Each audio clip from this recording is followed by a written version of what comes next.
SeahawksSports.com. Now, here are your hosts, Michael Bumpus and Stacy Ross. Here we go now. Day 2 of Seahawks training camp. We do have some MLB trade deadline rumors to get to coming up in 30 minutes, so hang tight if you are waiting for the latest on that. A new one involving the Mariners and a new one involving Gino Suarez. Two separate rumors. Right now, though, we are starting, of course, with our Seahawks camp takeaways. Bump and I live from Virginia Mason Athletic Center. We're going to hit the field, or our field kind of studio setup, where we're going to get a look at practice. For the last hour of the show, we'll be able to watch practice. So at 1:45 or so during What I Need to Know, we'll probably have some early observations at least before we actually hit the field and take some hit the sideline and take hit some the field. You're ready. I won't be hitting you the ready. field. I'm not hitting Give the her field. some pads. Give her a helmet. I'm not ready. I'm never ready. I'm never ready. We're Don't getting you send me out fitted for there. pads, Stacy. Oh my God, it's going nightmare. down. Could you imagine? You have to put her in like 9 to 12-year-old pads. Like you have to have the baby pads on. Yesterday, Curtis, I asked Bump if you could pick any member of the media here today, and they had to catch a punt, and they got 10 tries, and you got $1 million for every punt that they successfully caught. Who would you choose? He did not choose Bump, right? Like no, who would Bump choose? Oh, who would Bump We choose? would all choose Bump, obviously. I'm going to say Michael Sean. That's exactly what I said. And I told Michael Sean, and Bryan Nemhauser was next to me. Oh, and he was hot, huh? Both he and I were like, I'm offended. I'm actually offended. Michael Sean was like, I'm catching all 10. That's $10 million for Bump right there. I was like, well, that's a little confident. Listen, I saw Dugard do the media combine. Yeah. Dude took his shirt off. Like, Dugard don't play. Yeah. And he don't play. Former athlete. So, Love yeah, that he was dude. my choice. Anyways, I was very hurt about that, but I think you were also right not to choose me. Don't send me out on that field, anyone. Okay, back to our actual observations of things that are happening on the field. I've got some sound from Mike McDonald with some insight. We've also got our own notes.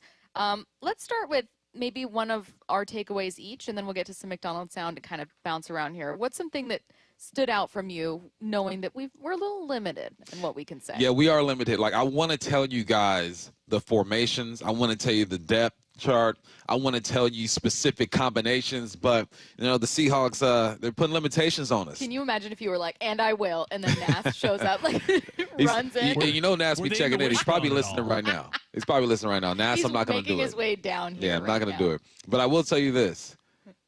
You can't just assume that guys will be lined up in certain spots, right? You can't just assume Cooper Kupp's going to be in one spot, or Royal's going to be in one spot, MVS is going to be in one spot, JSN's going to be in one spot. Because I saw them line up in multiple areas, this tells me that they understand the playbook. You don't throw this at these guys on day one if they do not understand the playbook. Typically, when you start a camp and you're with the team, you got some new pieces, it's very basic. Everyone lines up. We'll keep it 2 by 2.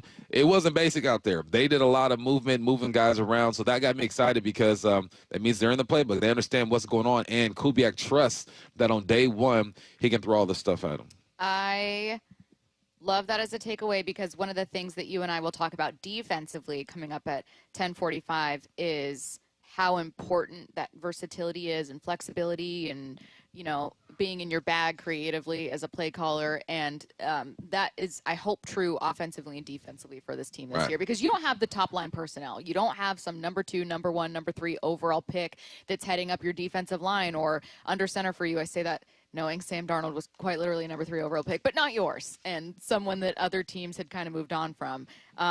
So you don't have that edge that, like, a team like Philly does. Maybe you get it with your play calling, with your scheme, with your execution. With the quarterbacks, let's kind of look at that group in general. I know people are really, really excited for Milroe and his potential.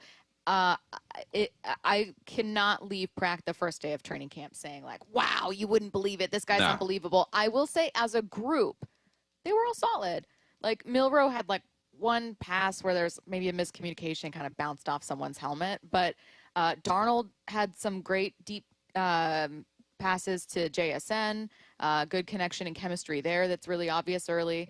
Man, Drew Lock had zip on the ball. Like, he really has had a great summer as a whole. Great spring, great summer. He's looked great this offseason. So, yeah, I think that it's a a talented, well-rounded group. We don't know the ceiling yet, but I feel okay about this group after day one. Yeah, I feel good. I mean, they look like professionals. You have Sam Darnold, who's coming off a great season. He's been through, 7 camps. You have Drew Lock, who's a professional, been in the league for a while. And Miro kind of just following their lead. No, they look solid. It looked better. I was actually talking to our executive producer for the Seahawks, Nas, and I'm telling him, I'm like, this is a lot cleaner than I expected for day one. Mm-hmm. Day one, like I mentioned, I expected it to be really basic, a bunch of mistakes. But that just tells me that they put in the work during the OTAs at the mini camp. Like, the players have bought into what they're doing, and the coaches have coached these guys up. There are going to be mistakes. This is what training camp is for. You don't just go out there and expect guys to be perfect. Now, if you show up today and you keep making the same mistakes, that's where coaches are going to get frustrated. But we got some sound from Mike McDonald, right, we're going to hear, and he sounds positive about the whole situation. And I did, too. I walked away thinking, yeah, these guys are going to be okay. And, since you guys aren't on my contact list, I can't give you the information. I told my boys, I go, listen, man, hey, the guys are moving. I'm getting a few specifics. Don't put this on X or whatnot. But, no, it is it was a pro practice yesterday, and it felt better than I thought it felt last year. I was trying to go back and remember exactly how I felt walking away from the first day of training camp last year, and I was talking to Nas about it, and we're going back and forth, and this just felt better for day one. They're so far ahead. And now, it doesn't mean that they can come out today and have a bad practice. They're going to be bad practices. This is the NFL. This is football. There's so many moving parts, but really impressed with day one, honestly. With all the stuff that I saw, the tempo, the intention to focus, the organization, it was a pro practice. I wouldn't say I was like, I definitely didn't have that feeling. I was talking with someone else about this. I definitely didn't have that feeling of, oh my God, look at this guy and how exciting he is. I also wasn't as down as the offense as, ironically, because they had a solid season. Ahead of 2022, I thought that they looked awful. Mm-hmm. Like, I was like, I don't know who your starter's going to be. It's probably going to be Geno, but, like, this offense doesn't look special. You're just kind of going, all right. Yeah. I felt like it was somewhere in between where you're not watching it going, oh, my God, this team is insane. You're watching going, let's see what they got. Like, this is, like you said, solid first day. I guess I'm trying to temper expectations of just like what you're doing is you're watching to see where can they take the step, not looking with very, very obvious, like, that guy's a Pro Bowler. Yeah. I'm waiting to see that moment, but maybe we will. Got to get them pads on first. Gotta get the pads Strap it up. Let's go to that McDonald's sound. Do you want to talk run game a little bit? Let's do it. Okay, we're going to go to cut number 9. This is Mike McDonald talking about being excited to start up that style of play. Run off the rock, man. Yeah, we want to play our style of ball, let the O-line do their thing, get Sam on the move, separate the defense, all those things. It's fun to watch us. It's fun to watch these guys put it together and how they drill it, to go from individual to group, how it all fits together, all the rules. It's really exciting. I did a separate interview with Sportsnet 650 up in Vancouver. Lots of Seahawks fans in Canada, and on this side of Canada, and they're really excited to not just hope that the offensive line gets better, but see what this run game looks like. Right, all of our best memories sometimes of Seahawks football are with teams with great running backs, and they were asking, "Well, what's it look like out there?" And my immediate response was like, "Yeah, it can look solid," but I had no real. I couldn't get a temperature check of it. Yesterday. How did you feel? Run game's always tough because every run's going to look like a 20, 25-yard gain. So watching Ken Walker, I want to see how healthy he is and how he's moving. And he was explosive. My request yesterday was that he gives the run a chance, right? You don't always look for the cutback. And when you don't have pads on, every run's going to get a chance, right? Because linebackers aren't going to touch you. D-linemen aren't going to touch you. They're just going to show that they're in position to make the play. But what I did like is that I asked, get downhill for your first 3 steps before you make your move. He did exactly that. When the pads come on, we'll see how this changes. But he looks healthy. And that's what I want to see. He looked shifty in the backfield. There were times where he had a guy just waiting for him because there was a blown assignment, or maybe the DN just got down the line of scrimmage, and he was making some moves. So it's all about health and movement with Ken Walker because he was out a lot for OTAs and minicamp, and I like what I saw. Not relevant to any play at all, but in terms of short awards 1 through 3, we did identify, shortest shorts. Third place would probably go to Plumlee? Or you got someone before him? I've got Elijah Arroyo in third place. Okay. With the short awards for day one. Second It place. got to be Plumlee. Plumlee, I had number one. Yeah, number one. Nah, D Hall had them things rolled up. Here's the thing so Derick Hall and Plumlee, in theory, were tied. But I think Derick Hall is just a really big guy. So I don't think his shorts were as short as Plumlee's. Plumlee, I was proud of him. I thought, you're holding it down. Plumlee, short award, day one goes to Plumlee. It was an illusion because he had those white tights under it. So when you see the contrast of the shorts and the tights, it makes it look like, they're higher up. So you take Plumlee 1, I'm taking D Hall at 1. Well, we'll see who brings it today. Curtis, I know that's not the takeaway that maybe you were expecting when you're back in the studio. It really puts me there, the theater of the mind. You know what I mean? Great. I'm like, this is the important stuff. Like if we're really setting the scene, you get out there during warm-ups and you're like, there's nothing to watch yet. So we just decide, who is the boldest, most fashion-forward player that's out here right now? And Plumlee and D Hall really went after it, and we have to give them that nod for day one. And we'll see who brings it day two. Another thing that kind of like a setting the scene takeaway that you wouldn't know unless you were here. There was a fan. It was when you and Laura were standing on the sideline, Curtis. I don't know if we told you about this. No. There was a fan that was yelling, I would say coaching feedback, at the team from where he was sitting. They're doing drills at 50% to 60%. Like slow And this jog. guy is yelling on the sideline. That's gonna be a sack. That's not fast enough. Come on, boys. I'm looking at him. I go, do you not understand what type of tempo this is right now? But listen, he's enthusiastic about the team. He bought the ticket. He was front row there with his girl. He sure did. So those are the type of fans that are going to keep looming loud. So, yes, in that setting, it was inappropriate, young man. But you know what? I appreciate your passion. Just bringing that during the season. That's kind of how I felt, where I was like, when he was there yelling at players about, you're not going to beat the 49ers that way. I was, rolling my eyes a little bit. I don't think this person understands, does he have a playbook that he brought to be like, hey, Coach, I got some suggestions. However, that is the person you're grateful for in week one. And if you're listening right now, bring that energy, Bring man. that energy. We're counting on you, buddy. We really are. We unfortunately, we do need you. And yes. You're going to be hugely important. Uh-huh. But yeah, that was funny. All right, let's see. We got a couple more minutes here. Let's get to a little bit more sound. I want to stick with the offense because we're going to talk about defense at 10:45. Let's talk about Clint Kubiak in general. We're going to go to Cup 4. Mike McDonald talking about the trust this team has in Clint. There's a lot of people that Clint has worked with that I trust, and to have those opinions about what it was like working with. Kennedy Palumalo is a great example. Just working with him in Minnesota. Obviously, what Gary brought to the table, but yeah, these are the guys you're working with every day, and you're going to go to your road battle with. And Clint is just a high character guy, high integrity, great football acumen. Obviously, we love the system that he's bringing to the table, but. It's fun to work with him every day.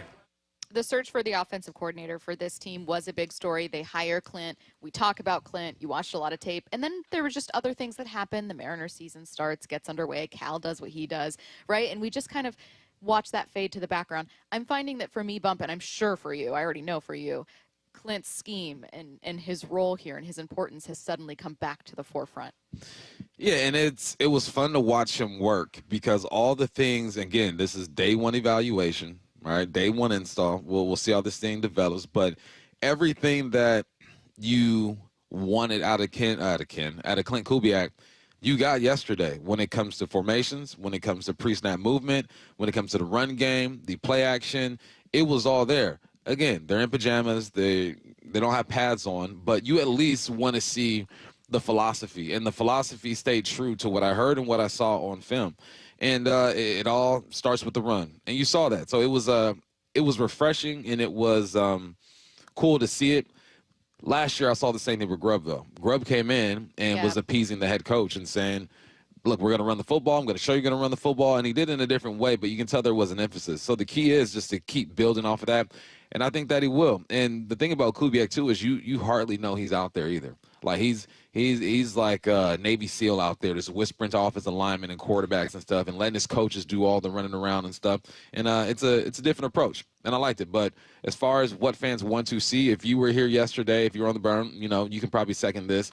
It's all lining up to what his reputation is. You will love one of Bump's observations about this Seahawks defense coming up at 10:45. We're going to take a look around MLB, some trade deadline rumors 7 days out from that deadline coming up at 10:30. The Seahawks preseason home opener is August 7th, and we want to send one of you and 3 friends to watch the Seahawks take on the Raiders in person. All you need to do is open the Seattle Sports app and click the Win tab to find out how. If you don't already have the app, simply text the word app, A-P-P, to 866-979-3776, and we will send you a link to download. Enter daily to increase your chances to win. This contest runs through Monday, July 28th. Let's get to headline rewrites. Extra, extra, read all about it. Headline rewrites. We must make headlines. The real story behind the headlines in today's news with Bump and Stacy. Headline number 1, the Mariners were blown out in their series finale against the Brewers yesterday. They start a 4-game set against the Angels later tonight. What's the real headline? Let's hope Cal's on demon time against the Angels. That's what right. we need. That's we need right. 2 home runs from Cal. We need 4 hits from Cal. He's not going to give 4 hits, but we could give 2 home runs. That's happened. Listen, I don't condone any bad Juju feelings first, towards yeah. angels. I believe in them. I think they're real. Are you? But these angels, these fake ones, these ones that parade around like they are the real angels, yeah, you go ahead and get them. Earthbound angels? You go ahead and get them. This is big. Well, the last series we had against these guys, we lost it. What was it, 2-1? Did we get swept? I don't. I just know we remember. lost series. It was early in the season. There's been some bad series against Yeah. the Angels. I like to forget. We lost the series, and you got to bounce back from this this series with the Brewers, right? And it's almost, I was reflecting on this series, and it's like the Brewers like, yeah, you can beat us 1-0, but we're going to smack you in these other 2 games, right? You saw just the firepower that they have with a roster that people look at and aren't really impressed by. I asked George Schusterman yesterday, I believe it was, and I said, look, can you see the Mariners doing something like the Brewers? And he said he could. So if Jordan says that there's some Brewers capabilities with this roster, I'm going to believe it. But I hope this influences even more a big move at the trade deadline. Though I think in your snapshot you said Gino is getting looked at by those dang Yankees. I know, you're competing with them. And another team, we will tell you who that is in less than 15 minutes. Curtis, who's on the mound for Seattle today? Logan Evans taking on old friend Yusei Kikuchi tonight. Well, that could really go either way. So, again, back to that headline rewrite. Very true. Cal, we need you, buddy. Turn on that demon time. What's next? Headline rewrites. Headline 2, good news. The Diamondbacks were swept. All right. Ooh. Bad news, they Oh. were swept by the Astros, who now lead the Mariners by 6 in the AL West. What's the real headline? You know, a Gino Suarez trade would make me feel better about this. I'm going to be really honest. I would feel better about that sweep from Yeah. Houston if it meant that Gino ended up here. You know, a couple days ago I said that I was peeping around the corner at the division, okay? Now it's like I've said something wrong and my mom is staring at me and I'm not going to even acknowledge her. I'm just looking straight forward. Like, I'm not, that's the division. The division is my mom. When I put family business out there on accident as a child, she's like, what are you doing? Oh, you don't want to pay attention to the Astros, really? Yeah, so now I'm just looking forward. All right, wild card. My focus is on the wild card. Yeah, it was, this whole series was weird, right? Because you want the Diamondbacks to look like they need to be sellers at the trade deadline. It looks like they are still because they obviously was going on with Gino and the Astros sweeping them. But yet, at the same time, the Astros gain games on you because you go 1-2 against the Brewers. So I'm just glad this situation is over. Let's look towards the next. Maybe if you get a couple wins, Astros get a couple losses. I start looking at moms a little bit with a side eye, which is the division, and we feel better. Headline rewrites. Headline 3, Jets quarterback Justin Fields was carted off the practice field today on the first day of training camp. Head coach Aaron Glenn, though, says it's a toe injury. What's the real headline? Little known fact, the season doesn't actually start until the Jets quarterback gets hurt. So we're already there. This is great news. There was an update that Justin Fields is still expected, Garofalo, to start the season. So it wasn't actually as serious as it looked. I will be very honest with you guys. When I hear that a player gets carted out, my immediate thought is ACL. Like, it's immediately where my mind went. So this is quite a turn of events in a positive direction for the Jets fans and Justin Fields. Yeah, it dislocated a toe. And I know it probably looks nasty, but I've dislocated toes and fingers. And typically what you do is you look at it, you pull it, you pop it back in, and you hobble along your way if you're talking about your toes. So, yeah, maybe it's just a precaution. He probably had his cleats on. They couldn't see what was going on, so they wanted to cart him off. But I know somebody who ruptured his Achilles and kept walking across the street. I know that's right, Curtis. Our guy Curtis Rogers did that. Just keep it moving. Toughen up, man. Yeah. I don't need a cart. Curtis, remind us how you ruptured your Achilles. It was walking, correct? He Right. I was just took a step. crossing, Okay. crossing the street. Me and Just walking. Dre Greenlaw, he was walking onto the Super Bowl field. You know, we get compared a lot. I don't know. Yeah. I don't know that you do. But I pulled a Damian Lillard. Didn't show any emotion. Just And we're kept it proud of you for moving. that, buddy. Mainly because I would have held up traffic had I not. Had I rolled around like Tyrese Halliburton. What's the dumbest injury you got? My sister broke her ankle taking the garbage out. No, listen. She How? She walked out to the dumpsters in her apartment where she belongs, and she took this garbage bag and she threw it up over her head into the dumpster. And then she went to turn, and for some reason, this is how dumb injuries happen. She just tripped and fell, turning around, and broke her ankle. Be like that. It snapped. So when you're a kid, guys probably do this more than girls, at least back in our day. You run under the door frame, and you tap it, like it's a backboard for basketball. Right. Boom, That's right. tap it. Never been able to do it. So as a kid, I went up, I tapped it, landed on my toe, dislocated my toe. Oh. But you know what I did? I yelled, I popped it back Let's in, go. and kept that thing pushing. It didn't hurt for a while, though. Curtis, yours has to be rupturing your Achilles crossing Oh, the yeah. street. And Absolutely. walking crossing the street. Yeah, and then had to have surgery, and was on the shelf for 6 to 8 weeks. And then I still am not. I wouldn't say I'm 100% from that, and that was 5 years ago now. 360 wants you to know you've got that Mamba mentality. Yeah. That's right. Shooting my free throws. I just that was it's your flu game. Sometimes you just have those days where you go, I will rise. I will rise. And I shall rise. And I will get through this. All right. We are getting back to the Seahawks at 10:45. One word to describe what we saw from the Seahawks secondary yesterday. Before then, though, we've got some new MLB rumors. Another team emerges as a potential trade partner, not the Yankees, with the Diamondbacks. That's a tough break for the Mariners. But Geno Suarez is not the only player Seattle's being linked to. That's next. He's one of the greatest. The pitch to Ichiro. And Sunday, There it is, number 200, a bullet. Ichiro takes his rightful place in baseball's Hall of Fame. Number 258, a major league record for Ichiro. My, oh my, Ichiro. Mariners insider Shannon Drayer delivers complete coverage from Cooperstown at SeattleSports.com and the Seattle Sports app. Ichiro, you are unbelievable. Upgrade your heat pump or air conditioner right now and save up to 25% during Home Comfort Alliance warehouse clearance sale. All remaining 2024 heat pumps and air conditioners are now up to 25% off. Visit HomeComfortAlliance.com today. Rick Riz here, and it's the final month to submit your nomination for Pella Windows and Doors of Western Washington's Improve Your Play program. Pella's owners are donating $5,000 to 2 local youth sports organizations. Many local teams are in need of new equipment, field improvements, or uniforms. If you know a team who could use funding, nominate them at seattlesports.com/play. Join Pella Windows and Doors of Western Washington and help our local youth thrive. Go to seattlesports.com/play to nominate a team in need right now. Are you still using allergy pills and sprays to treat your allergy attacks? I'm Dr. Ryan Stern with the Stern Sinus Center. Nasal congestion, sneezing, runny nose, snoring, facial pain are just a few of the sinus symptoms we can help you out with. From allergy workups and treatments to modern nasal breathing procedures to advanced outpatient balloon sinuplasty, we can diagnose and treat your problems. Let us help you get relief easily, quickly, and permanently. Find us in Federal Way or Auburn or at sternsinus.com. That's sternsinus.com. This is the story of the one. As a lineman, he does whatever it takes to keep the power on in his community. And he wants a partner like Grainger who does the same.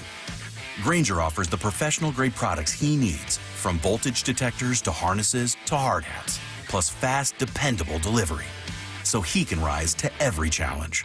Call 1-800-GRAINGER, click Grainger.com, or just stop by. Grainger, for the ones who get it done. Why'd I go to the doctor? One day at the firehouse, I was so lightheaded I could barely stand. Even my crew noticed. Getting checked out was the right call. Turns out I have atrial fibrillation, which increases the risk of stroke about 5 times. Symptoms like irregular heartbeat, heart racing, chest pain, shortness of breath, fatigue, or lightheadedness can come and go. But if it's AFib, the risk of stroke remains. If you have symptoms, contact a doctor. I'm so glad I did. Visit NoTimeToWait.com. Sponsored by Bristol-Myers Squibb and Pfizer. All right, Takis fans. Wendy's knows you love your Takis Fuego chips. So we thought, why not make a Takis Fuego meal with a Takis Fuego chicken sandwich with spicy chicken topped with crushed Takis Fuego chips and creamy corn spread. Plus, it comes with Fuego fries inspired by Takis and a bag of Takis Fuego chips. If we had any more heat, we might start an actual... I told him this would happen. For an intense new take on Takis chips, gotta be Wendy's. Limited time only at participating U.S. Wendy's. Includes 1 ounce Takis Fuego chips while supplies last. Takis and Fuego trademarks are used under license. This is the story of the one. As a safety manager at a manufacturing plant, he does everything he can to keep his coworkers safe. From finding ways to reduce risks to keeping safety supplies in stock.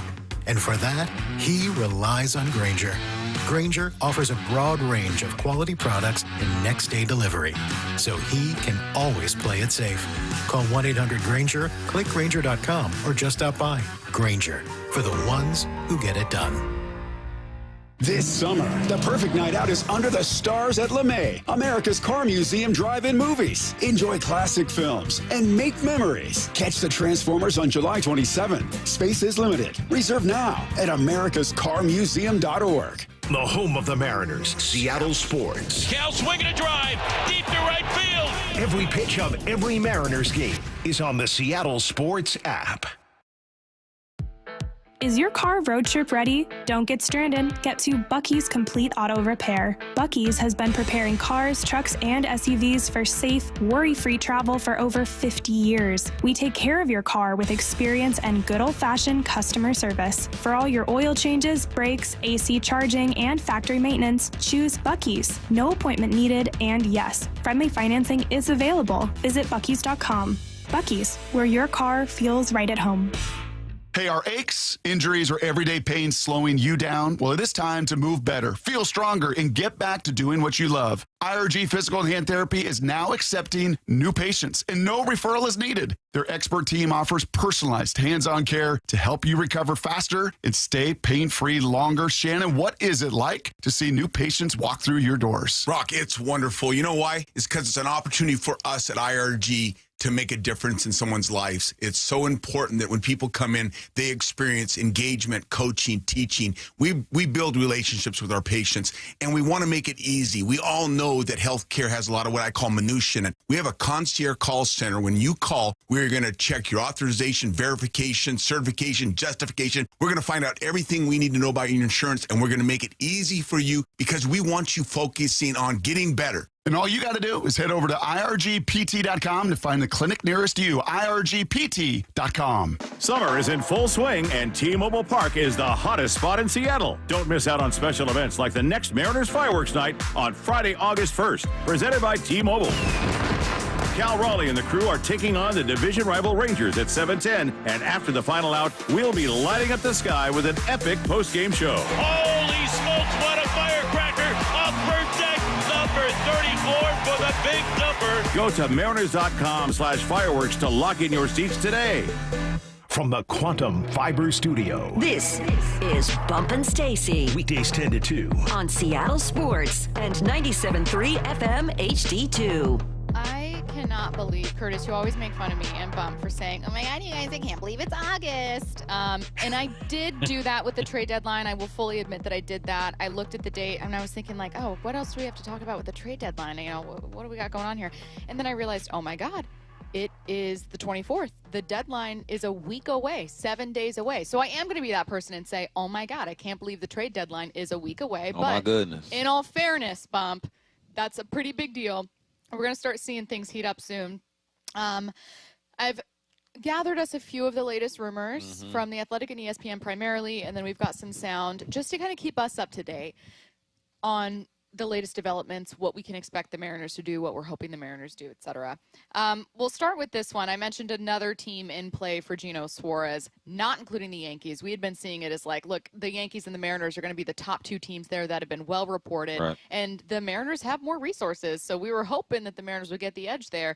The Athletic now reporting the Reds are very interested in a reunion with Geno Suarez, willing to make that deal. David Schoenfield, though, has him going to the Yankees. So... you can have everyone going to the Yankees. Well, and Brian Cashman came out. I read you the quote and said, "Yeah, we're gonna basically we're gonna get busy." Yeah. we're going to really get after it. So I think people fairly, because the Yankees have said this about themselves, expect the Yankees to be very aggressive at the deadline. They need Gino Suarez, so it's a common assumption and a fair one that he's going to land there. David Schoenfield likes Josh Naylor to Seattle in his latest column for ESPN. That's like a consolation, right? I mean, you'll take it, but all eyes are on Gino. Gino knows that.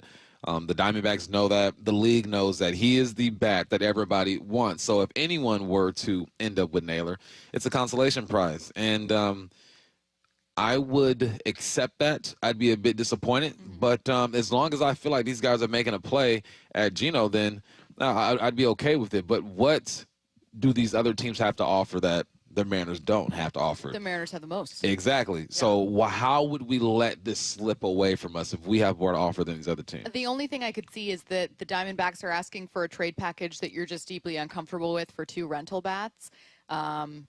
And they aren't going to ask for the same from the Yankees because the Yankees don't have it to give, though they do have top prospects, and the Yankees will not part with some of their top guys. I think it could also be that the Mariners are generally a risk-averse team, and while they have been more aggressive at the deadline, there are other teams that have been more aggressive in general than they are. Whether it's taking on salary, whether it's parting ways with prospects and being more win now, like they haven't really given people reason to think, oh, they will absolutely go get Gino. Yeah, I could definitely see the Diamondbacks asking for something that the Mariners are uncomfortable giving up. I could see that, but I would ask the Mariners to be uncomfortable, like really be uncomfortable, because you just saw what the Brewers did to us, right? And you show them that, look, you can hang with them if your pitching's on point. Yeah, you can throw hands with these guys, but you just got to be able to produce. So get uncomfortable, do something that you typically will not do, because you have an opportunity here, and it's Gino. You could persuade him to want to be here. It's not like you're asking for Pete Alonso like last year, who we all felt would just, all right, you make a big trade for him, and he's going to dip after the season, even though I was down for that. You know, it's just you have to pull at the emotional connection that you do have with Gino, even though the way that he left wasn't the greatest. Keith Law, cut 18, talking about who the Mariners could offer for Suarez. I would consider, and I've mentioned this before, Cole Young to me is the most tradable guy because he has the best combination of actual value. He probably steps in and plays every day for a lot of teams, certainly a lot of teams that are selling right now. But the Mariners don't need him. They're surrounded. They're drowning in middle infield prospects, and they have other guys who are or project to be better. What Cole Young really offers is he's ready right now. Emerson's not, Celestin's not, Arroyo's not. You're willing to wait on those other guys and say, look, Young doesn't really fit for us that well right now. We will trade him for an immediate upgrade, knowing full well Young might be in, say that it was Arizona. He might be in their lineup every day for the rest of the season. You're willing to make that trade. So, again, maybe it's Cole Young. Maybe it's another piece. I saw someone ask Brock and Salk this morning, like, hey, would you give up for Gino, in this case, replacing third? Ben Williamson is part of that trade. And someone was like, oh, I don't know about that. You know, it doesn't take long to get attached to young guys once they're with you, in this case, Young and Williamson. But I'm sorry, Gino has 36 home runs, you guys. I'm giving up Ben. Love you, Ben. I think you have the potential to be a great ball player. Defensively, you've been good for this team this year. Offensively, you're still trying to figure it out. But why is this even a question at this point? You go for it for sure thing. That's what's tough about young players, is that potential just makes you want to hold on. Potential makes you think about the possibilities. And, you know, it can be good to hold on to some of these guys and watch them develop. But this is the position you're in right now. This is almost as good as it gets. The last 3 years has been as good as it gets for the Mariners organization, because you're always just in the hunt for the division, in the hunt for the wild card. And that push last year, I think, to get Randy Rosarena is paying more dividends now than last year. Obviously, we got to hope that he plays better with the last, 50 to 55 games of the season. But this is the gamble. This is the gamble, the trade deadline, that I would love for them to get involved in. Young guys are the pieces that you use to entice, right? You dangle the fruit in front of them, and hopefully other teams bite. I'm in it. I'm in it for Ben Williamson not being at third base, to getting a guy who has 37, 38 bombs right now. It's proven over the last 5-6 years that he's one of the best hitters in the game when it comes to the deep ball. I'm down for it. I mentioned, hey, we're only 7 days out from the deadline. What if we don't have to wait that long for the Mariners to make a move? Cut 12, Jordan Schusterman expects the M's to be active before the deadline. We know that they will be active in some form. Even in the years where they've, shocked the world and dealt Paul Sewald and, pissed everybody off, like, they're going to do something. We know they are too creative and have too many moving parts and a front office, of course, known for wheeling and dealing. I think they'll find a way to do something. But to your point, how much pressure are they feeling to really go all in and trade some top prospects? That will be really interesting to see. I'm not sure there's really anyone at this deadline that is going to warrant trading a Colt Emerson or a Farmelo or a Las Montez, but that is also where the strength of the farm system comes into play. There are a lot of guys, as we learned last year, Brody Hopkins and Aiden Smith, not in the top 10. Those are good prospects, but you can make a real deal with some of those lower level guys because teams like them. And so that's what's going to be interesting to find out in the next 10 days or so. I like Jordan Schusterman in general, curbing the whole sell the farm kind of idea. I liked Jason Churchill yesterday tweeted, there's no such thing as a player that's off limits. Like every player, active, prospect, whoever, is available for the right price. It just so happens that like that right price isn't going to really exist at the deadline, probably for Colt Emerson or you know what I mean? Like for your top prospect, your second, like it's just in theory, sure. If someone was like, you want Aaron Judge for your top prospects? I'd be like, absolutely, I do. But that deal doesn't exist. No. It's not one that the Yankees would ever in their right minds do. But in theory, right? In theory, every player is available for the right price. That isn't really a scenario the Mariners are going to face, so I don't think people should be panicking about you're giving up the farm. They're not. They are going to make uncomfortable moves, but it's to make you better right now. It is not going to be shipping away Emerson. It's not going to be shipping away the entirety of like your top 5 guys. It's just not going to happen because that piece doesn't exist from which you'd get that return. However, that being said, there is pressure. Do you think there's pressure? That was your question for Jordan. Yeah, I submit there's pressure, and there should be pressure.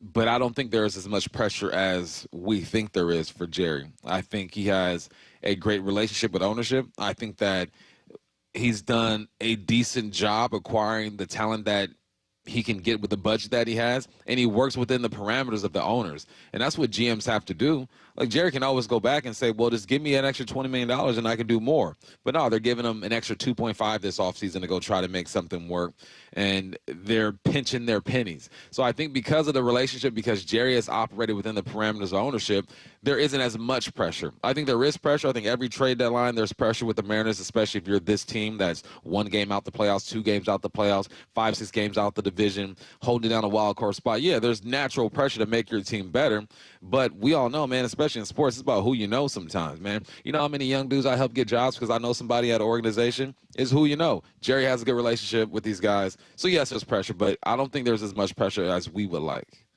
All right. Still to come, we are going to be joined by Derick Hall at 11. So you're about 20 minutes away from that, asking him about how he's worked this offseason. You really liked him in camp yesterday. You turned to Maura and I a couple he looked times. good. Like, yeah, he looks pretty good. I'm excited to talk about this pass rush. We'll talk about it a tiny bit after our conversation with Derick, and then we'll get into some X's and O's with you for 4-down territory. Seahawks safety Coby Bryant is then going to join us at noon. We're going to have a very defensive-themed show for the rest of the day after opening, talking about Clint Kubiak's offense here in Seattle. Coming up first, let's go ahead and get it started. One word to describe what we saw from the Seahawks secondary yesterday. You're going to want to hear it. Seahawks training camp is underway. That is music to the ears. And nobody gives you more insider access than the home of the Seahawks, Seattle Sports. Coach McDonald sitting down with us right now. This thing on and ready for you. Watch how the Seahawks roster comes together. Seattle Sports training camp coverage is presented by the Landing in Renton. Seahawks training camp on Seattle Sports on 710, the Seattle Sports app, and the Seattle Sports YouTube page. At Fisher Investments, we may seem like other money managers, but we're different. What makes you so different than the rest of us? We ensure clients receive unparalleled service at every step of the relationship. Tell me more. Our investment counselors focus on service over sales, prioritizing clients' needs. How do you make money? We don't sell any commission-based products. We have a simple management fee based on the value of our client's portfolio. So we do better when our clients do better. What about client portfolios? We get to know each client, their finances, family, health, lifestyle, and more, and then we tailor a portfolio based on their specific goals and needs. Your clients really come first then, huh? Yes, we make them a top priority. Our goal is helping them achieve a comfortable retirement. Wow, maybe we are different. At Fisher Investments, we're clearly different. Learn more at FisherInvestments.com. Investing in securities involves the risk of loss. What is that sound? Ugh, that sounds like a plumbing sound. Luckily, there's a company that fixes all the plumbing sounds across Puget Sound. That's All Sound Plumbing. Puget Sound's plumbing experts. Have a sound? Visit allsoundplumbing.com. The 2025 Seahawks season is almost here. Get fitted for game days with jerseys, caps, and tees, including the 2025 training camp collection. Visit the Seahawks Pro Shop at the Landing in Renton and Lumen Field or online at seahawks.com/pro shop. 10-time MLB All-Star, 10-time Gold Glove Award winner, MLB single-season hit leader, a one-of-a-kind player. And there it is! He's a new all-time hit king in Major League history, number 258. Head to T-Mobile Park in August as the Mariners celebrate Ichiro's induction into the National Baseball Hall of Fame. The festivities kick off with a 3-day Ichiro Hall of Fame Funko Pop giveaway, Tuesday, August 5th through Thursday, August 7th. On Friday, August 8th, arrive early to score a 2004 Ichiro jersey like the one he wore when he broke the MLB single-season hit record. Saturday, August 9th will feature Ichiro's pregame number retirement ceremony, and the first 20,000 fans on Sunday the 10th will take home a replica of his Cooperstown plaque. It's going to be legendary. On a tremendous throw by Ichiro. He threw something out of Star Wars. Get your tickets at mariners.com/Ichiro. So why don't you speed? I've had one too many close calls on the road, and then I learned the facts. It's dangerous to drive too fast. It's true. 1 in 3 fatal crashes involve speeding. Most people try to be safe, but speeding is dangerous. You know, the faster you go, the longer it takes to stop. The faster you drive, the harder you'd hit someone. Slower speeds save lives. Please drive the speed limit so everyone is safe. Learn more at togetherwegetthere.com. Seattle Sports is giving you a shot at 4 tickets to see the Seahawks host the Raiders August 7th.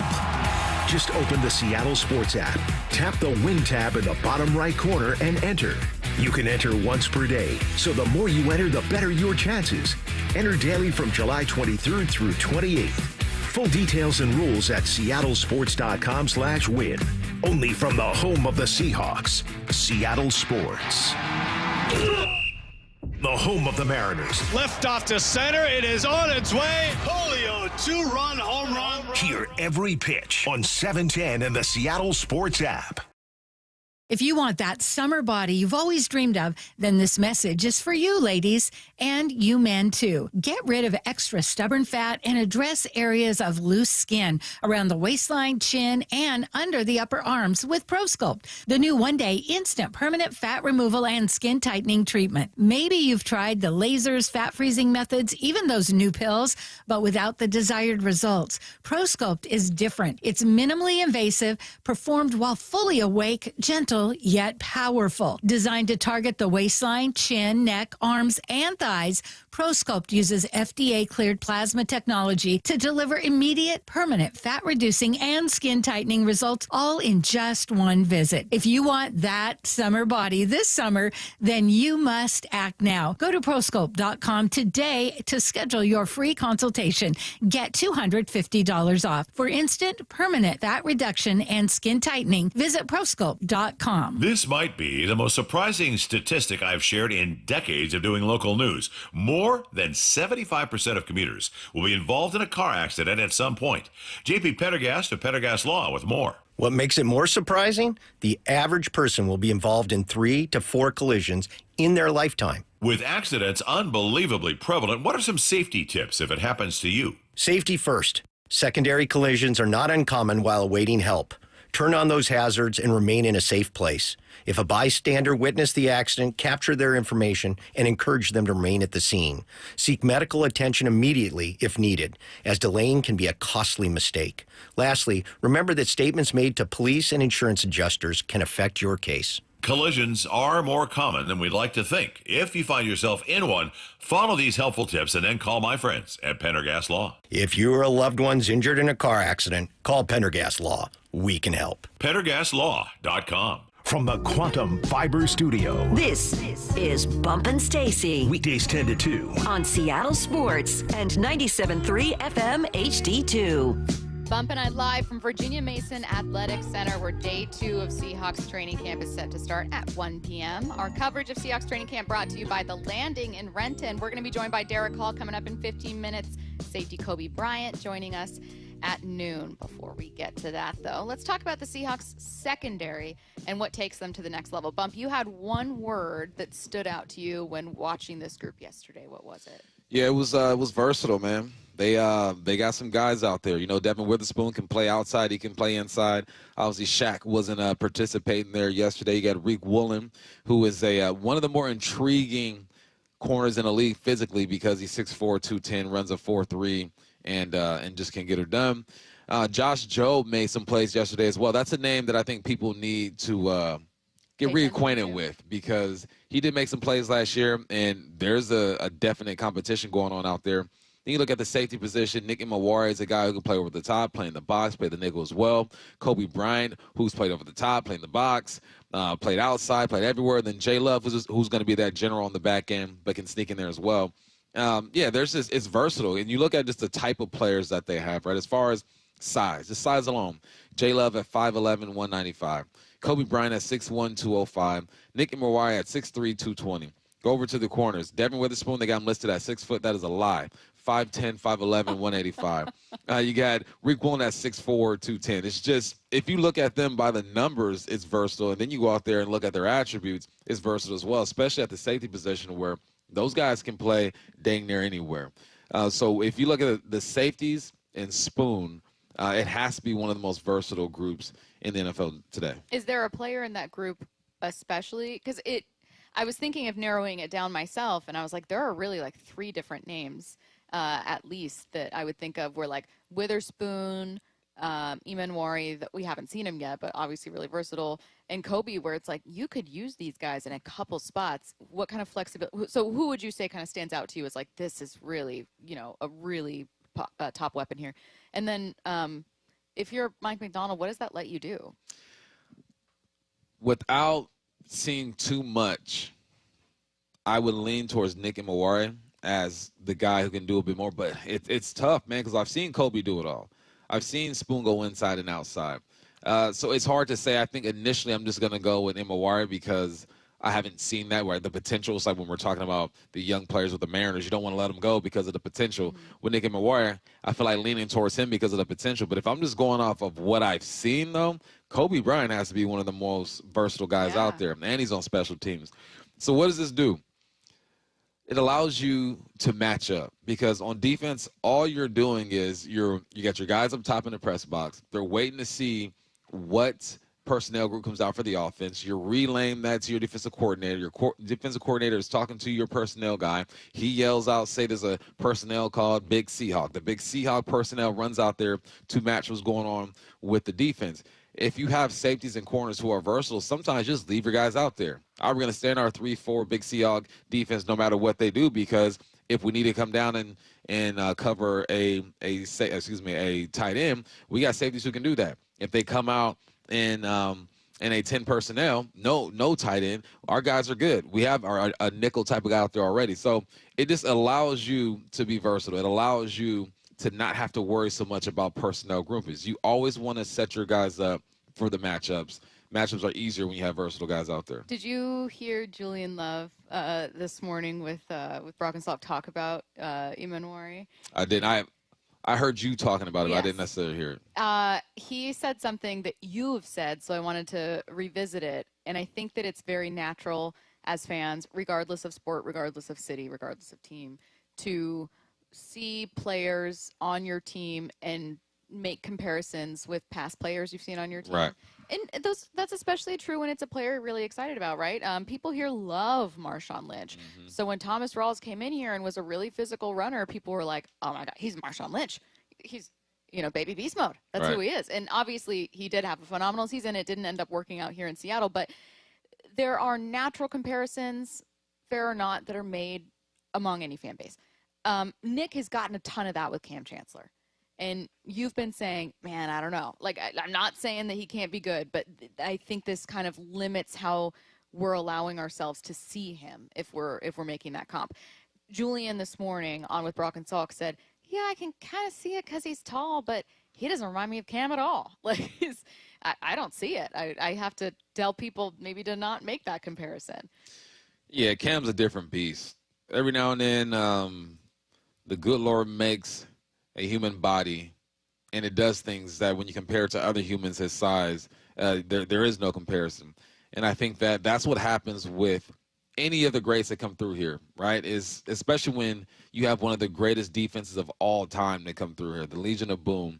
You're constantly going to look for some comps, right? How many Cams can we find? How many Earls can we find? And I think that it's important just to treat Nick for who he is and allow his play to determine exactly who he is. And you don't compare anyone to Cam. I don't think we'll ever see a safety. If Cam were to enter the league today, they'd probably try to make him an LB. Just because of the way the game is now, he'd be able to move and do the things that these LBs do. No, I don't think it's fair either. Like, let Nick Imawari be exactly who he is. Right. You can say he makes a big hit going across the middle, and you say, oh, that's a Cam-like hit, but it ain't Cam. You know, he's just not as big as Cam. So, no, allow this dude to grow. I think the more we see him, the more reps he gets, the more he's visible. We'll be able to break down exactly who he is as Nick Imawari. He does this good. He does this good. He's not good in this area. It's all part of the development, and it's not fair to put that on a rookie. No, by the way, Curtis has that cut from Julian. Let's give it a listen. That's tough. Obviously, Cam Chancellor not only was a great player, but he captured the hearts of everyone in Seattle, and that team was a special team. Maybe the height, like, people kind of can see a similarity, but other than that, I don't think they have much in common. Nick is incredibly athletic. He plays well in space. He's lanky. He's going to play a much different role than what Cam did for the Seahawks. And so I would definitely steer away from those. But this kid's special. I mean, his ability to run, turn, jump, and dip and extend and change of direction is like unlike anybody I've ever seen at the position. And so I don't know what lane, what bucket he would fit into because he is so different. I've never seen it before. I like that kind of take on it, bump, right? Because it's like you naturally want to compare him to something. It doesn't mean that he won't be good, but it does mean he's going to play a role that maybe you haven't seen in Seattle. Yeah, there's some things he's going to do that all safeties are going to be good at, right? Flipping the hips and covering half of the field, reading 2-to-1 and making sure you're on top, playing the middle of the field if you're playing cover 3 and you're the deep third guy. There are things that safeties are going to be required to do that you're going to see him do, but every player has their own style. I've never seen just a straight copy of the same player, right? I've seen slot receivers who can do the same things that a Wes Welker can do, but the style is different. You can't do it like Wes Welker. It's just, it's human nature to compare and try to make sense of things because we haven't seen much of it. But as he gets reps, we'll figure out exactly who he is. Speaking of versatility on defense, another safety, Coby Bryant, is going to join us at noon. Before then, we're talking with someone from the pass rush, Derick Hall, joining us. Don't go anywhere. It's one of the most pivotal stretches for the Mariners this season, with just 7 days till the trade deadline. Mariners plan for the trade deadline. Obviously, the biggest question, our buddy Jeff Passan, who are the best bats available? It's Gino and it's Naylor. It would make this team right there with every other team that has World Series aspirations. Stay plugged in as the Mariners approach the trade deadline on Seattle Sports on 710, the Seattle Sports app, and the Seattle Sports YouTube page. We at 3 Tree Roofing understand that your home is your castle. That's why our certified technicians use state-of-the-art installation methods to deliver the highest warranties available. Check out our hundreds of online reviews and schedule a free estimate to see for yourself. 3 Tree Roofing, your Puget Sound roofing experts. Overburdened with a bunch of stuff you don't want anymore, but feel bad throwing it away? John here with Happy Hauler, Seattle's eco-friendly junk removal. We prioritize donating and recycling. We'll help get your items to those in need instead of going to the landfill. At Happy Hauler, we pride ourselves on responsibility, community, and sustainability. We're a family-run small business that provides junk removal, donations, and recycling. Make yourself, your community, and the planet happy. It's time to reclaim your space. HappyHauler.com, hauling with a heart.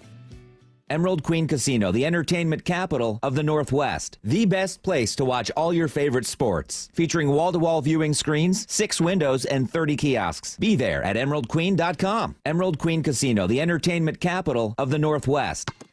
Get in the game at Hoops on the Pier. Friends of Waterfront Park and Rise Above are hosting a 2-day youth basketball camp at Pier 62 for ages 6 to 16. It's free, it's fun, and it's right on the water. July 31st and August 1st. Plus, open courts during the afternoons. Open to all ages and abilities. Don't have a basketball? No worries. We have a ball for you. Live out your hoops dreams on the waterfront. More info at waterfrontparkseattle.org. Brought to you by Friends of Waterfront Park.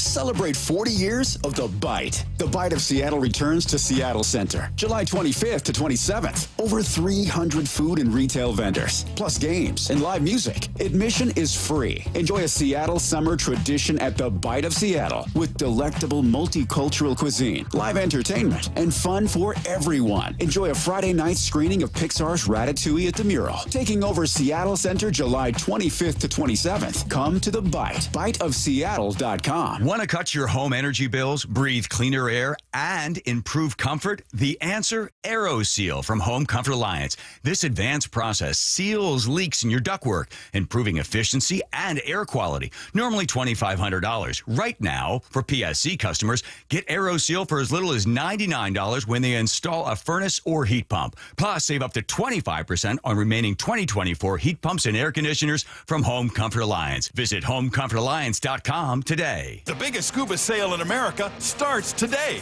at Underwater Sports in North Seattle. Clearance prices on masks, regulators, computers, fins, tanks, BCs, free photo and video seminars, free fitting, and incredible savings on a custom fit dry suit. Big savings on beginner, advanced, and specialty classes. Underwater Sports 47th Annual Divers Fair starts today at the North Seattle Underwater Sports Store, 107th and Aurora Avenue North. Don't miss the biggest scuba sale in America. If you love to travel, Capital One has a rewards credit card that's perfect for you. With the Capital One Venture X card, you earn unlimited double miles on everything you buy. Plus, you get premium benefits at a collection of luxury hotels when you book on Capital One Travel. And with Venture X, you get access to over 1,000 airport lounges worldwide. Open up a world of travel possibilities with the Capital One Venture X card. What's in your wallet? Terms apply. Lounge access is subject to change. See CapitalOne.com for details. Lowe's knows big savings make a big difference, especially when you're shopping for appliances. Hurry in to get up to 30% off select major appliances. Plus, My Lowe's Rewards members get free delivery, free haul away, free installation and parts on purchases of $2,500 or more.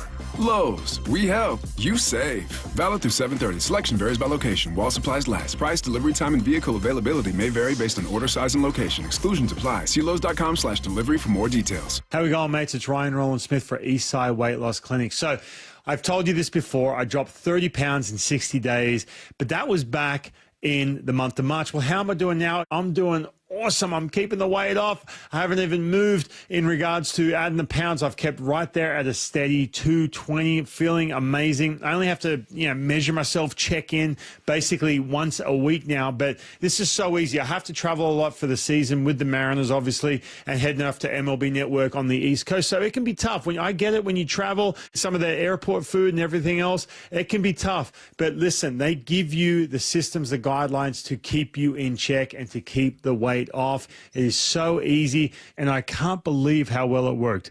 Go to eastsideweightlossclinic.com, have a free 15-minute conversation with Dr. Ryan Coogan and his team, and change your life just like I did right now and keep the weight off. It is the best feeling ever. Let's go! This is Seattle Sports. Streaming through the Seattle Sports app. KIRO AM Seattle. KIRO FM HD2 Tacoma. Home of the Seahawks, Mariners, and everything Seattle sports. Seattle Sports Snapshot. The Mariners open a series against the Angels today. 5:30 p.m. pregame show, 6:38 p.m. first pitch right here on Seattle Sports. We are 7 days away from MLB's trade deadline. The latest prediction, this one courtesy ESPN's David Schoenfield, who thinks the M's will end up with Diamondbacks first baseman Josh Naylor rather than Gino Suarez. Schoenfield predicts Suarez to land with the Yankees. Elsewhere in baseball, Shohei Ohtani homered in a 5th consecutive game yesterday, tying a Dodgers record. He now leads the National League with 37 home runs. Snapshot, brought to you by Miller Lite. When it's game time, it's Miller time. From the Quantum Fiber Studio, this is Bump and Stacy on Seattle Sports. Streaming through the Seattle Sports app and at seattlesports.com. Now, here are your hosts, Michael Bumpus and Stacy Ross. Here we go now. Cousins scrambles left side, gets hit, goes down, Mafe, ball comes out. Ball rolling, picked up far side. It's Hall down the far sideline. He's going to score. Touchdown! Seahawks! Derick Hall on the sack by Boye Mafe. Cousins coughs it up, and Hall goes the distance. Joining us right now, first day of Seahawks training camp, it's Derick Hall. Derick, lots of high expectations for this defense this year. What's the internal expectation? Oh, yeah, I think just, with everything that we've went through in the spring and going into the summer and guys leaving and, trying to train towards one common goal, and that's to be the best defense in the National Football League. And I think coming in and harping on that yesterday and a little bit today, going out to the first day of practice, trying to bring that energy, trying to bring that juice to work towards that standard. And I think that's what we set for ourselves, and that's what we're chasing. Man, 34 games in, that's crazy. I felt like we've interviewed you several times over the past few years. So, what do you do during off seasons? Do you watch your film and critique yourself? And if you do, how have you seen yourself grown as a player? Yeah, the big film study and going back and reviewing my year, that happens in the actual off season, between hopefully this year, February and April, right? During that time. So that's the time I go back while I'm still fresh in my mind, fresh off the field. Go back, watch myself, things that I did good, things that I can do better, hand placement, really trying to hone in on details to go into my spring part of my training, wherever I'm at. And I think just over the years, man, the main thing is just confidence, bro. Being able to have that confidence and know that I'm capable and have the ability to go out and be successful and play with the best of the best in this league. And I think that's nothing like it than just a mentality. I feel like I've had that my whole career, but just being able to lean back on that, the killer mentality, man, I don't care, you can't stand in front of me. I think that's huge. And then just being able to settle down, take it one play at a time, grow your game, whether it be FBI, on the field, off the field, just taking time, and then that connection with the guys. I think that's something that we've grown, being able to know that a guy trusts you and he gives you that extra piece of confidence to go out and be successful so you can play a little bit more freely and, not have so much, on your mind about, well, what if I do this wrong? What if I do that wrong? So I think that helped me a lot along my way, and that's what I'm continuing to do. Yep. Speaking of the connection with the guys, when we interviewed you last time, you mentioned that D-Law had showed you, a new move or kind of just gone up to you in the weight room, right? Right. He's new here, but still was kind of helping a lot of the young guys. You did not reveal the move to us. Right. Rude, but understandable. Have you spent any more time with him, though, kind of? Because I was intrigued by that, the idea of this veteran coming in here and being like, let me show you guys how to do this. Have you spent more time with him? Right, yeah. First day back yesterday, we got in. He walked up to me. Immediately. And he put his hand on me, and that's what I did. I'm like, he like, well, at least you still got it. I'm like, man, just been working, man. But just being able to have a guy like that who's been veteran and seasoned in this league, who's had a lot of success, be able to come in and help not only myself, but a lot of guys in this room to help try to grow their pass rush tree and help, figure out the game a little bit more, make it a little bit easier. It's nothing like it. So we're happy to have him, and I'm glad he's a part of this team. Thanks. So we did our show earlier today, and someone texted in. They're like, Bump, what was it like for you your first day at camp back in 2008? And I'm trying to tap back into that memory. And I was like, it must be a little different for these guys. Your third year coming in, what are you feeling? What is it like coming in for your first day going into your third year? It's different, man. Just from looking at year one, getting here and man, I don't know what to expect. Is it going to be tough? Is it going to be, how is it going to play out? When are we wearing pads? When are we doing this? You thinking about so much going into your first training camp, and especially your first practice, because, everybody hypes up. Oh, training! Just wait till training camp get here. You know, that's all you hear. And just being able to go from year 1 to year 3 and come in like, man, it's a breeze. You know, just come in. You got to do the work. The work you can't hide. You can't run from it, obviously, but just be able to come in, know what to expect when I come to work. Know what's needed of myself to help this team get where we're trying to go. I think that makes it so much easier. So just being relaxed, being in the moment, taking it one day at a time, not trying to think, oh man, the season's a month away. Like, how can I know? Just take it one day at a time, one rep at a time, one practice at a time, and everything else will play out. Right. The unique experience you've had also, though, is having those different head coaches, right? Because it's not your third year with McDonald, it's your second. What have you learned from him as not just a defensive play caller, but as your head coach now heading into year 2? Yeah, I think he's grown a lot. I mean, the first thing he said when we had a meeting yesterday is he spent a lot of time trying to figure out how can he be a better head coach going into his second year, and that kind of resonated with me coming off of year 1, going to year 2, like, how can I grow and be better? So to see him take that same approach and want to grow and continue to get better, not only for himself, but for this team and organization as a whole, is second to none. And, I mean, I always talk about him as a play caller. He's legit. I mean, I told you, just going up in his office and sitting there, and, I mean, it's from here back to Mississippi full of plays, and it's like, dang, we haven't got there yet. I'm like, yeah, we're working on it. So, I mean, just being able to have that piece of him and, just being able to have him as a play caller and be able to spread the love and joy that he shares for the game along with the team, I think is special. Man, it's so dope because I'm looking at you now, and 2 years ago, obviously you're the same dude, but you just – like, you're it now. Like, I can see the confidence and feel the confidence in you, man. What type of work do you do just with yourself? Because I think now more than ever, like, we're aware of, like, the mental part of things, right? And, like, how do you take care of yourself off the field? Yeah, I think the biggest thing, I don't try to push on nobody, but I'm huge in my faith. You know, I take time to decompress. I read my Bible. You know, I pray nightly, morning. You know, I take the time to do devotion. My mom sends me scriptures. You know, my grandmother sends me scriptures. You know, the lady sends me scriptures. So it's just being able to take that and, just rely on what you've always done. You know, I think a lot of people try to make it bigger than what it is when coming to play this game, and I feel like that overstimulates you a lot, like mentally. So just being able to fall back, take a breath, rely on your training, and then be able to have something to lean on, whether that be family, whether that be, your faith or however you do, and then just being able to get away and decompress. I love fishing, and y'all know I love the truck. So just being able to do that a little bit over the summer and being able to bring part of that back to Seattle with me. On off days, allowing me to be able to go out on the water a little bit, jump on the jet skis, or, just being able to work on my truck a little bit here at the house. It brings a lot. So find something that helps you decompress and be able to control your mental state outside the ball. Yeah, I would imagine it's like a good way to ground yourself constantly through the stress of a season. Right. Do you ever, so if you kind of get back to things you're familiar with and love as a way to ground yourself, sometimes we hear about players who maybe they pick up like a new activity that they've never done as a way to kind of, this is mostly because Pete Carroll was big into this, so I'm not sure about Mike McDonald, but he wanted guys to try lots of different things. So guys would be like, maybe they're doing Pilates or yoga or some kind of new therapy just to try to like expand the way that they can use their body. Have you dipped your toe into any kind of new workout, maybe like a change to your diet, anything kind of different for you? Diet for sure. Yeah. I think year 1, I was kind of living out the college life, like, I can eat whatever and it'll be okay. It happens to the best of us. And going into year 1, I felt fine. I felt okay. And then leading into year 2, I started doing things a little bit better, started taking care of my body a little more, being able to grow my FBI as far as football goes. And like I said, the main thing was take care of my body then. And then going into this year, the main thing was my diet. So, working with Andrea and Sam and those people in the nutrition room and being able for them to set aside, certain things that I need for my body, doing the DEXA scans and being able to see where I am with, fat to muscle ratio. And just over the 2 months being here in the spring, I lost 6 pounds of muscle gain. Lost 6 pounds of fat, gained 7 pounds of muscle. So it's just being able to find those differences and things like that in your body to help you go out and be that difference maker every single day. So, yeah, that was the biggest thing for me this year was my diet. I'm turning 40. I picked up pickleball. That's what I did. Okay, heck yeah. I hoop, and I'm like, man, I ain't trying to blow out no knee or nothing like that. I'm out there with KJ playing pickleball. So that's what I did during my off season. You know what I'm saying?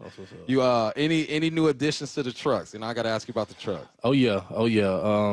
So my white 2500 Limited that I had here during spring, I took it back home.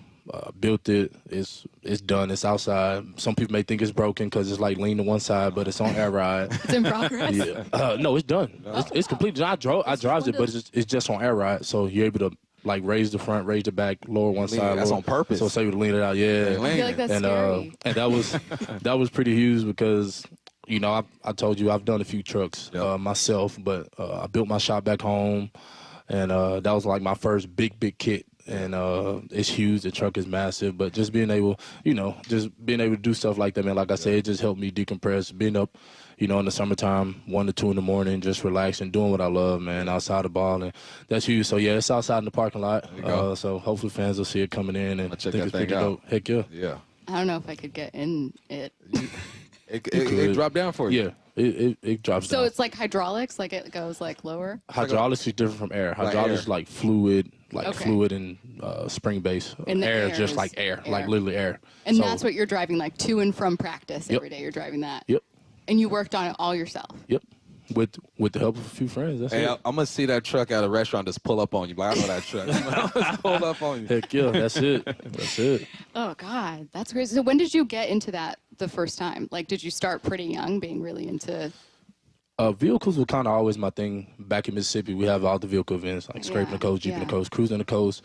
So I always was around it. And I went to college, and I saved everything from my first year. That was my goal, save everything from my first year, and I went and bought myself a truck. And ever since 2019 at Auburn University, it's been HE double hockey stick on wheels when it comes to the trucks, man. I love it. I enjoy it, and it's my passion. I really do like it a lot. That's cool. Well, at least like bump Seahawks fans will know it's you, and if they see you driving, just like, hey, Derick. Oh yeah. Great job sacking that quarterback. You did a pretty solid job. Yes, ma'am. We appreciate your time. Yeah, you got to definitely. get out there and hit the field in a little bit, so we'll let you go. But thank you so much. Thank you guys for having me. I always enjoy it. We are going to be joined by Seahawks safety Coby Bryant coming up in less than an hour. So really talking with a few guys on this defense. Well, we're excited to talk to Coby about the secondary and where the defense can take a step forward. Bump just a couple minutes until we get to 4 downs. I wanted to explore the potential of Derick Hall's season. What if one of the best Seahawks additions this year is one that was already on the roster? And I know that that's a take that we kind of criticize when it comes to the Mariners. When it comes to the Seahawks, though, you did see a massive step from Derick year 1 to year 2. And what if you continue to see that in year 3?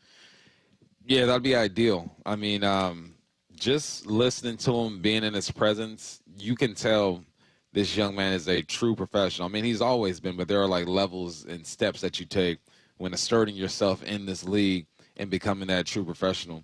I watched him yesterday. Granted, there are no pads on, right? They're in their pajamas, but you still get some physicality in that offensive line when the offensive lines are going up against the defensive line. And I saw him just look like a strong, grown, you-know-what man.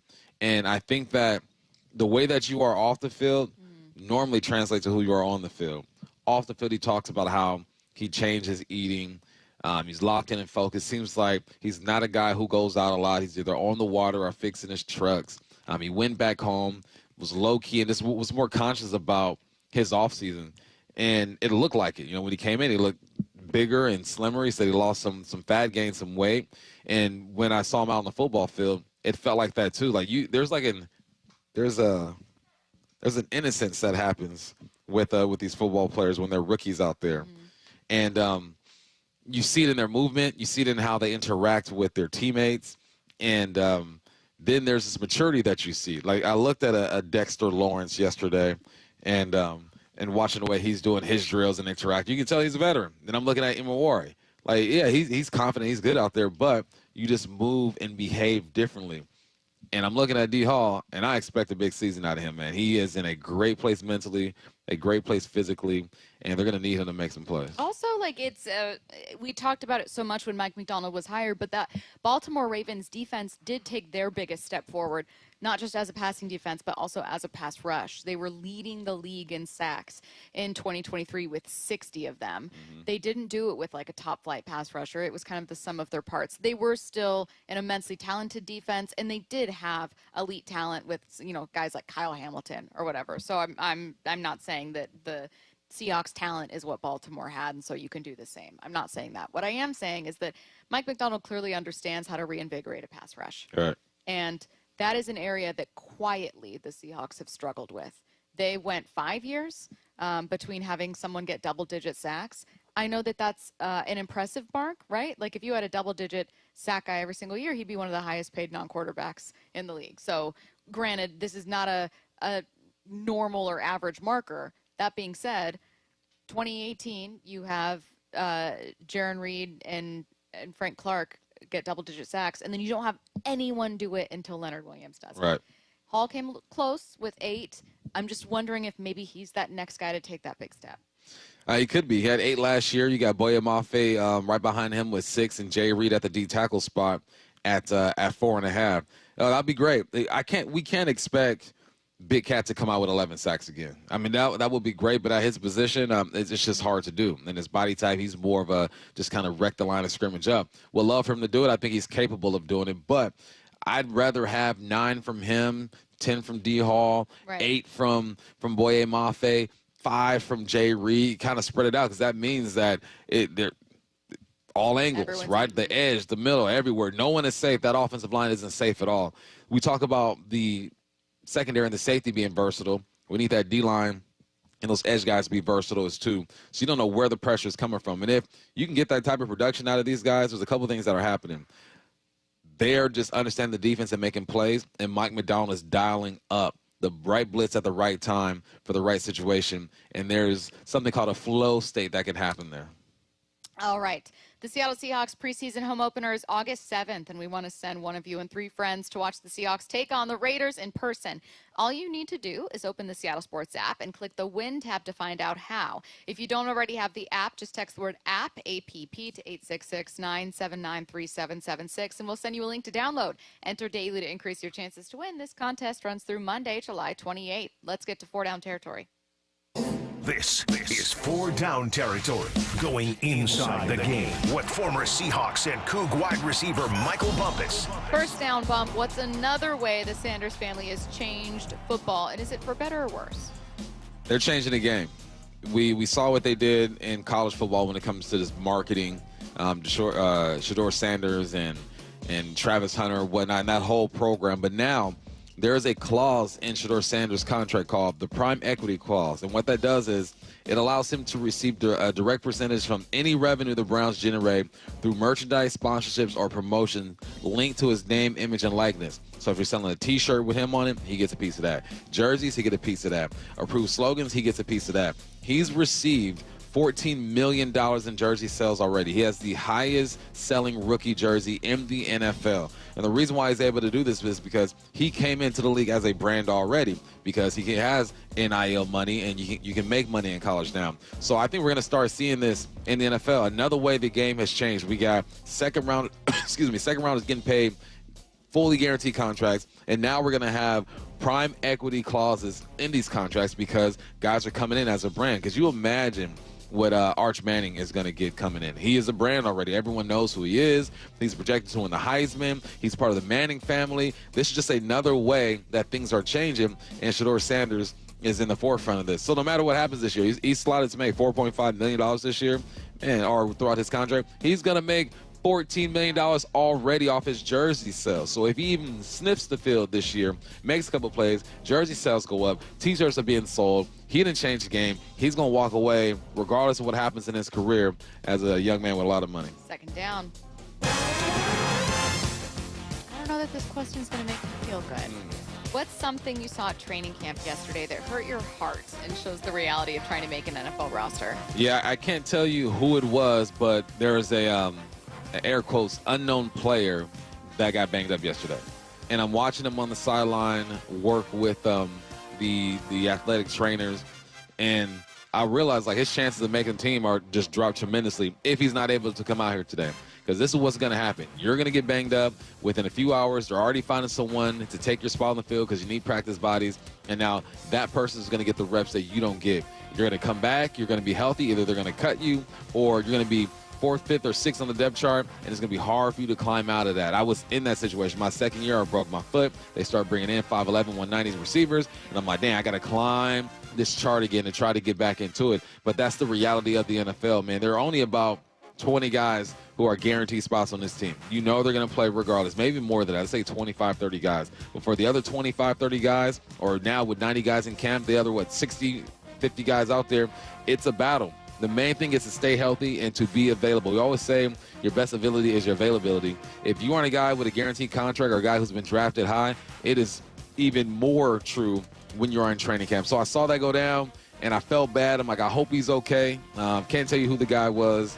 And I hope he's back out there today because you are literally fighting for your NFL life. That's why I had to stop watching Hard Knocks. I know it's a phenomenal show. I know you and Curtis are massive fans, but I, like several seasons ago, had to be like, I can't watch guys that are, because they're always going to spotlight one guy that's a fan favorite. This would be like the training camp Hard Knocks.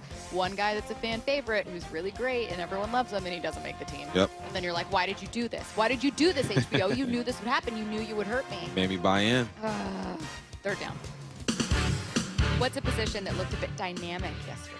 Again, I can't tell you who it was, okay, because of the limitation that we have. But I'm watching the punt returners, me being a punt returner myself back in the day.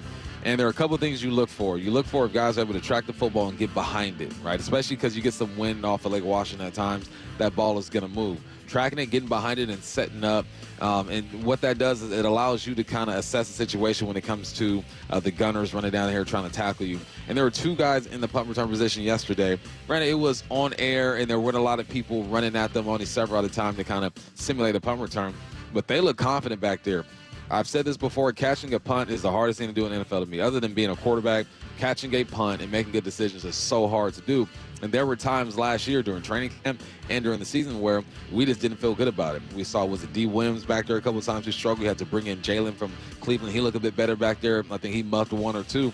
It's just hard to do. So the fact that I saw two young guys back there who looked confident, who got behind the football, who looked explosive as well, it keeps me optimistic because those are your hitting yarders, man. You got to be able to get 8 to 10 yards if you can. If you're averaging 10 yards on a punt return, you're a Pro Bowler, right? You got to be able to just have ball security and make 1 or 2 explosive plays a year on that return game, and you should be fine. So it was nice seeing some young guys back there look confident, look like they've done this before. We'll see who wins that job. But yeah, they look dynamic. Fourth down. Who reminded you that football players are evolving? Arroyo. I mean, I'm watching him and watching the way that he moves, and you just don't see guys that with that size move the way that he moves. He looked fluid, routes look sharp, hands look good. He looked like he knew what he was doing as far as where to line up in his assignment. There weren't times where you can tell when a guy jacks up a play because he looks back to line of scrimmage, he slaps his hands, and there's all these indicators saying, all right, I messed that up. I didn't see that once with Arroyo. If it was out there, I missed it. But watching him move just reminds me that the tight end position is evolving year after year after year. And I don't know what type of training these guys are getting, but it's working. I don't know what they're eating. I don't know what their genetics is looking like, but the game is changing. And I was reminded yesterday watching Arroyo do his thing. I think it's always so funny, too, that when we embrace certain schemes or offensive types or whatever, there's always important context, right? You don't want to lean into the run a ton when you have a really dynamic quarterback, right? So that's important context for 2017, but it's like, right now we're talking about, we're so excited for this pass-catching tight end who was kind of knocked for his blocking coming out of Miami. And we're really, really excited to turn to the run and really lean into that because that's what this offense is missing. And it's like, these are two things that this team has gotten knocked on before. Yeah. But different times, different needs, different team. And it's hard not to draw those comparisons and go, man, I remember when Schottenheimer was raked over the coals for saying, we're going to run the ball. Really excited to do it. When you think we're going to run again. Right. And we were like, what an idiot. What are you doing? What are you doing? Now we're like, for the love of God, please, please figure this out. Good news and bad news for Seattle sports fans. Don't go anywhere. Seahawks training camp is underway. That is music to the ears. And nobody gives you more insider access than the home of the Seahawks, Seattle Sports. Coach McDonald sitting down with us right now. This thing on and ready for you. Watch how the Seahawks roster comes together. Seattle Sports training camp coverage is presented by the Landing in Renton. Seahawks training camp on Seattle Sports on 710, the Seattle Sports app, and the Seattle Sports YouTube page. Hey friends, Stacy here to tell you that Wayscar Ford Isuzu in Auburn is celebrating its 103rd year anniversary, and their biggest sales event of the year is going on right now. Take advantage of great pricing on new Fords, Isuzus, and commercial vehicles, plus huge discounts in their service and parts departments. What about those of you looking to sell a car? I've also got good news. Wayscar Ford's vehicle profit sharing plan is the best deal out there. Here's how it works. They purchase your car and then pay you up front, but when they resell your old car, they share 50% of that profit with you. They've already paid back over $800,000 to customers. At Wayscar Ford, there are absolutely no games, no gimmicks, and no pressure. That's backed up by a full 5-day or 500-mile, no questions asked return policy on absolutely every car they sell. Change your mind for any reason. Bring the vehicle back for a full 100% refund. If you're like me, you want that good price, a low-key, no-pressure sales experience, and of course, a full 5-day, 100% satisfaction guarantee. So go to Wayscar Ford in Auburn. Check them out for yourself. wayscarford.com. A couple years ago, I was in the bathroom at the airport when I dropped my smartphone in the toilet. Not smart. I was multitasking when I should have been focused on the job at hand. Embarrassing, but I'm not alone. According to Google, 7 million other multitaskers accidentally dropped their phones into the bowl last year. A gentle reminder that right now you can get yourself a brand new Samsung Galaxy A36 absolutely free with a $35 plan from Pure Talk.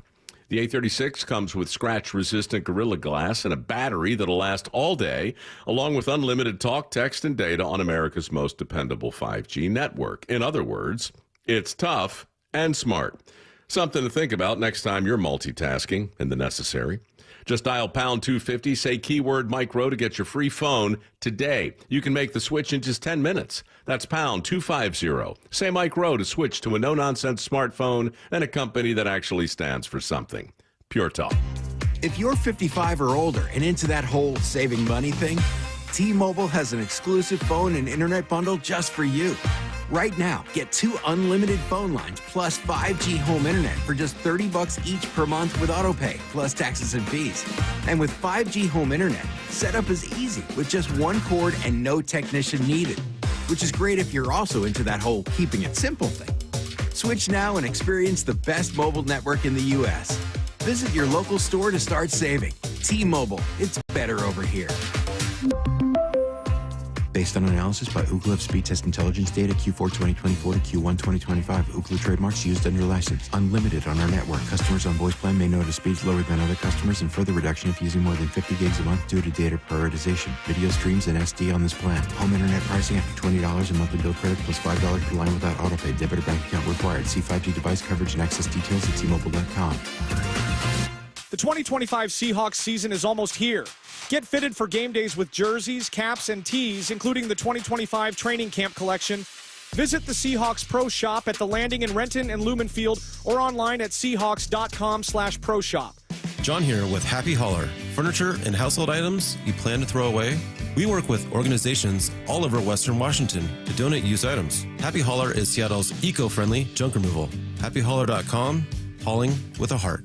Get rid of stubborn fat and address areas of loose skin with ProSculpt, the simple one-day permanent fat reduction and skin tightening treatment. Book your free consultation at ProSculpt.com.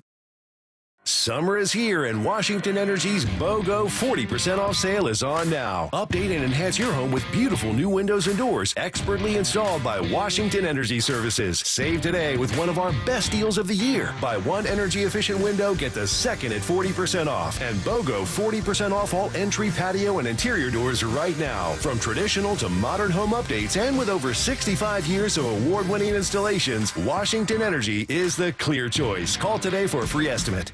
Head to T-Mobile Park August 5th through 10th as the Mariners celebrate Ichiro's induction into the National Baseball Hall of Fame. The festivities will be packed with must-have collectible giveaways like an exclusive Funko Pop, 2004 jersey, and a replica of his Cooperstown plaque, plus his number retirement ceremony and more. It's going to be legendary. And there it is! He's the new all-time hit king in Major League history, number 258. Get Get your tickets at mariners.com/Ichiro. I saw her texting, coming up to a stop sign. And so I saw the accident coming, and she T-boned us. In the blink of an eye, Crystal's life changed when she suffered a severe spinal injury. The pain was something I had never experienced before in my neck. I got massage therapy. I saw a chiropractor. I was prescribed muscle relaxers so I could sleep. I got depressed. Nothing was relieving the pain. Drugs, sleepless nights, and depression. Sound familiar? I'm Dr. Mark Shelley, a chiropractic physician and board-certified functional neurologist. At Sound Pain Solutions, our treatments include high-dose laser combined with spinal decompression and other comprehensive therapies to rehabilitate damaged discs. We use treatments that are non-surgical, FDA-cleared, drug and pain-free.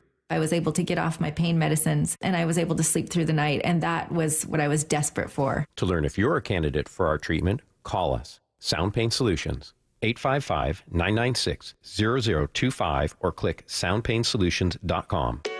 This is The Timeline with Bump and Stacy. Brought to you by 1-800-DUI-AWAY. I feel like I'm going to get us in trouble here, Curtis. I told Bump this, but obviously I didn't tell you because you're back in the studio. I got very angry that there was no Diet Coke. This has been a saga. Did you cause Bump's a been scene? guiding me through it. No, I don't think so. I don't think I caused a scene. Bump did it. Bump did it. Dang. I got very upset that there was no Diet Coke in the fridge.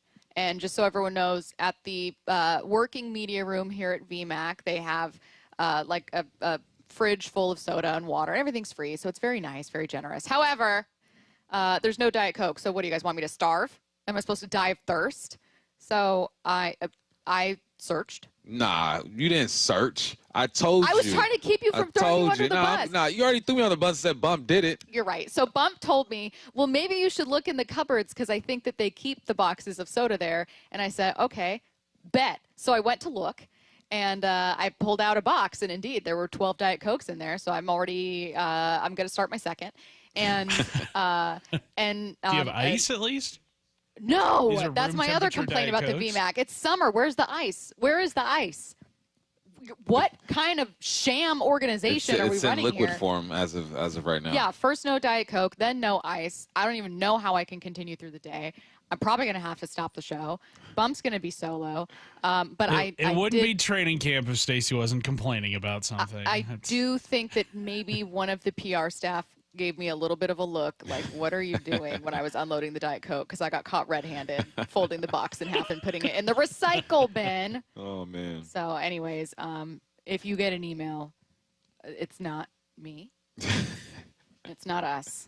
I have good news and bad news for Seattle sports fans. Which one do you guys want first? Bad. Okay. Of course. Okay, let's start with the bad news. NBA expansion might be getting further away. We're going to go to cut number 14. The Ringer's Bill Simmons doesn't sound as hopeful as he usually does on his latest episode of his podcast. It's really funny how it's changed, right? Where it just seemed like a lock it was going to happen for the last few years. And I think Silver wanted it to happen. I think there was a consortium of owners that wanted it to happen. And this media deal was so big, I just think there's owners that don't want to give up money anymore. And it makes sense because however they rig it, you're giving up equity, you're giving up value. So then the question will be, well, what am I getting to give up that value? And before, when the franchise values were lower, it's like, well, then each of you will get this extra thing. We'll buy out that equity up front. But now if you're paying $6, $7, $8 million or $1 billion, whatever it is for an expansion team, why would I then also want to sweeten the pot for every owner to buy their media rights too, or not get media rights for myself? I think it's a real problem. And I think there's a bunch, I talked about this 2 months ago. James Dolan was the biggest one against it. He's just against everything that Adam Silver wants to do. This is a never-ending saga. I'm on a treadmill when it comes to any NBA expansion news to Seattle. It's like there's a little carrot being dangled in front of us all, and we keep taking steps forward and being told, okay, now we're going to come up with an expansion committee. Then we're going to explore expansion. Oh, here's Vegas. Wow, 2 popular cities. And every single bit of news we get, I feel like it's still walking in place. Yeah, it doesn't feel great. I read a few articles, and the negatives outweigh the positives for sure. Adam Silver says there's no timeline anymore, right? We feel good about there's no timeline. The revenue slicing is what's kind of holding guys up too. He also says the unprecedented inflation on franchise valuations hurt this thing. Bankruptcy of regional networks, the European league that they're trying to get going. New TV deals may slow it down. Dolan, the Knicks owner, is doing his thing, getting everybody to jump aboard. Everything that you read and see is in the negative. So we could go, I'm thinking, yeah, it could get done in the next 3 or 4 years. But now, no, I think it's going to be a problem. Seems like everything you hear about the expansion, there's always a counterpart to why it shouldn't happen or why it's going to slow down a bit. So, no, there was a texter who texted in. I forgot if this is you, go ahead and text in and I'll give you your props. They were like, man, there's not going to be any expansion this decade. And I was like, maybe 3-4 years. But now it's really starting to look like that. Yeah. Like, calm yourselves down. Just buckle up. We got Climate Pledge ready to go. But there's so many other things working against this expansion. I'm a horrible liar, and I recognize a bad liar when I see him, and Adam Silver is that. Like, these just sound like excuses you're making up when you're stretching out an article you don't want to write, and you're like, furthermore, one other thing that I want to say in conclusion, and ultimately. Yeah. It's just, these are things that are either out of the blue things that previously weren't problems that are now problems, things that that maybe shouldn't be problems. Like, franchise evaluation should incentivize you to be like, oh my God, we can have 2 new expansion franchises and get this massive influx of money. Yes, you do have to share that revenue, right? The pot gets, your portion of the pot gets smaller, it gets sliced up with 2 more pieces, but there's a massive price tag associated with both of those expansion franchises. Like, just things where I'm like, well, why, that doesn't make sense. Like, why is this an issue? Just say, I can't get all the owners on board. That's all this is. We are not prioritizing expansion because it's just messy. There's a group of owners that are a loud group of owners that don't want to split up that pie, and that's what I'm dealing with right now. Just say that's what it is. What commissioner would, though? Like, they're not. I know, but it's frustrating to hear constant lies of like, we're going to get through this this media rights deal, and then we'll get right on it. Well, I don't think it's a lie. I think that, you got to get through the media rights. Yeah, the Lakers just are going to go for what, $12-13 billion more than what you expected. Yeah, the Celtics went for more than you expected. Yeah, they're working on a league in Europe. I mean, he's saying all the stuff. I don't think he's lying, but I think that you and people would appreciate if he just kept it black and white and saying it's a bit further down the line than we expected. Well, I think that as a commissioner, it's your job to keep people like hanging on by a thread. Well, and I think too, this hemming and hawing also drives up a potential expansion fee. Like, we had heard $6 billion was going to be the price tag, but now with owners kind of dragging their feet on this, maybe this is their way to extract another billion, maybe another $2 billion, drive it up to $7 or $8 billion before they were like, okay, this is a number we would accept. Because I don't think the $6 billion, which is insane money, seems to not be as like satiate them. Exactly. Yeah. Do you want good news? Yes, please. Some good news. Let's turn this around. Diamondbacks are maybe actually sellers at the deadline. We were all wondering whether or not the Mariners would be real candidates to get Geno Suarez or Josh Naylor or a number of other players from Arizona, because Arizona sure didn't want to be out of it. Diamondbacks team president Derick Hall, unrelated to Seahawks Derick Hall, told our sister station, Arizona Sports, that they're leaning towards selling at the deadline, cut 23. The way we played against Houston and the way we've played against Houston the last couple of years, you scratch your head, but I think that question is being answered. Sadly, do we want to sell? No, we all want to buy. But I think we have to be realistic. And you don't just make that decision on the final day of the deadline. You don't say that day, okay, well, or, we're still 3 under, or we're 5 below, or we're 500, and we're going to sell. No, because a lot of preparation goes into it. So, I mean, again, looking likelier that they will be sellers at the deadline. I know that our gut, them getting swept by the Astros and just the nature of the National League, especially the NL West, could have told us that, but I'm counting it as good news, Bump. I have to have some kind of salve for this NBA expansion story. Yeah, and how quickly things have changed. I had an exchange with a texter last week. They're like, well, the Diamondbacks said they're not going to sell, so let's move on. I'm like, man, one, you can't believe everything that these guys say, just like we can't believe everything that Adam Silver says. And two, things could change. And I think it sounds like what happened against the Astros really influenced these guys and saying, maybe we're not where we need to be. And that scares me, because then I look at the Mariners and the way that they lost to the Brewers, and I'm hoping they're thinking the same thing. Maybe we're not where we need to be. Let's get better, right? Let's not be complacent. But, yeah, it's a series-by-series type of thing when you are 4, 5, 6, 7 games out of your division when you're not in a wild card spot. So, this isn't surprising. This is good news, and I hope that the Mariners put together an offer that they can't refuse.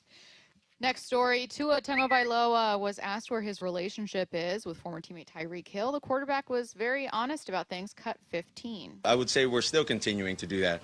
But it's not just with me, it's with a lot of the guys. I'm not the only one that heard that. You guys aren't the only people that heard that. You know, a lot of people that follow football, that follow the Miami Dolphins, that follow Tyreek, that are fans of his, you know, everyone has seen that. So when you say something like that, you don't just come back from that with, hey, my bad.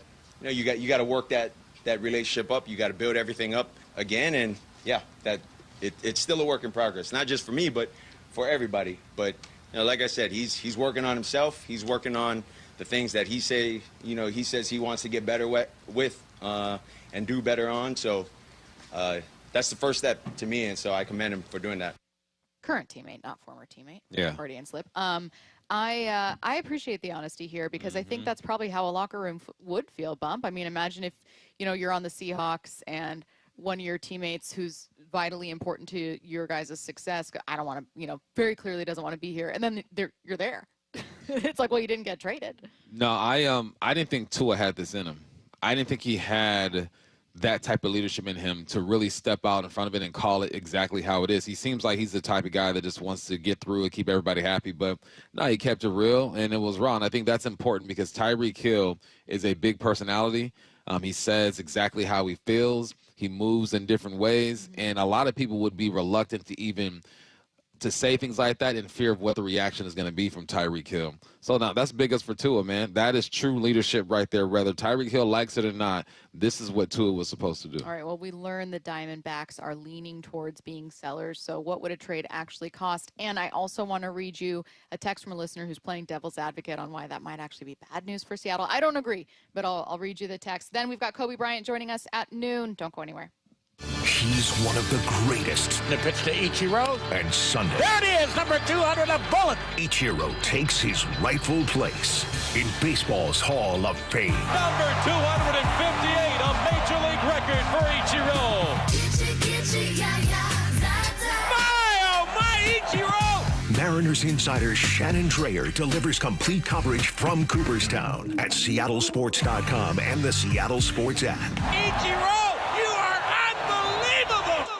Endless hours of research, seeking referrals, dozens of calls. Hiring the right attorney can be a challenging process during an already difficult time. JP Pendergast with Pendergast Law explains. In Washington State, Tom, there are thousands of attorneys to choose from. Referrals and online research can be helpful, but discovering the right attorney requires a conversation. It can be hard to identify integrity and authenticity without that interaction. So, what do you recommend? We encourage anyone looking for personal injury representation to call for a free consultation with our team before making a decision simply based on referrals or online research. Accident victims need an attorney that listens, demonstrates honesty, and is genuinely understanding of their unique circumstances. The care, attention, and preparation that our firm provides throughout the case mirrors the effort involved when taking on the insurance companies. Save time and avoid mistakes after an injury. Contact the caring and compassionate team at Pendergast Law. If you or a loved one has been injured in a car accident, call Pendergast Law. We can help. Hi, Zoe Saldana. Welcome to T-Mobile. Here's your new iPhone 16 Pro on us. Thanks. And here's my old phone to trade in. You don't need a trade-in. When you switch to T-Mobile, we'll give you a new iPhone 16 Pro. Plus, we'll help you pay off your old phone up to $800, and you still get to keep it.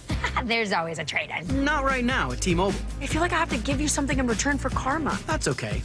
I don't really have much in my purse. Oh, let's see. Hand sanitizer. It's lavender. I'm good. Seriously. Let me check this pocket. Oh, mints? Really, I'm fine. Oh, I have raisins. I'm a mom. Wait 1 sec. I've got cupcakes in the car.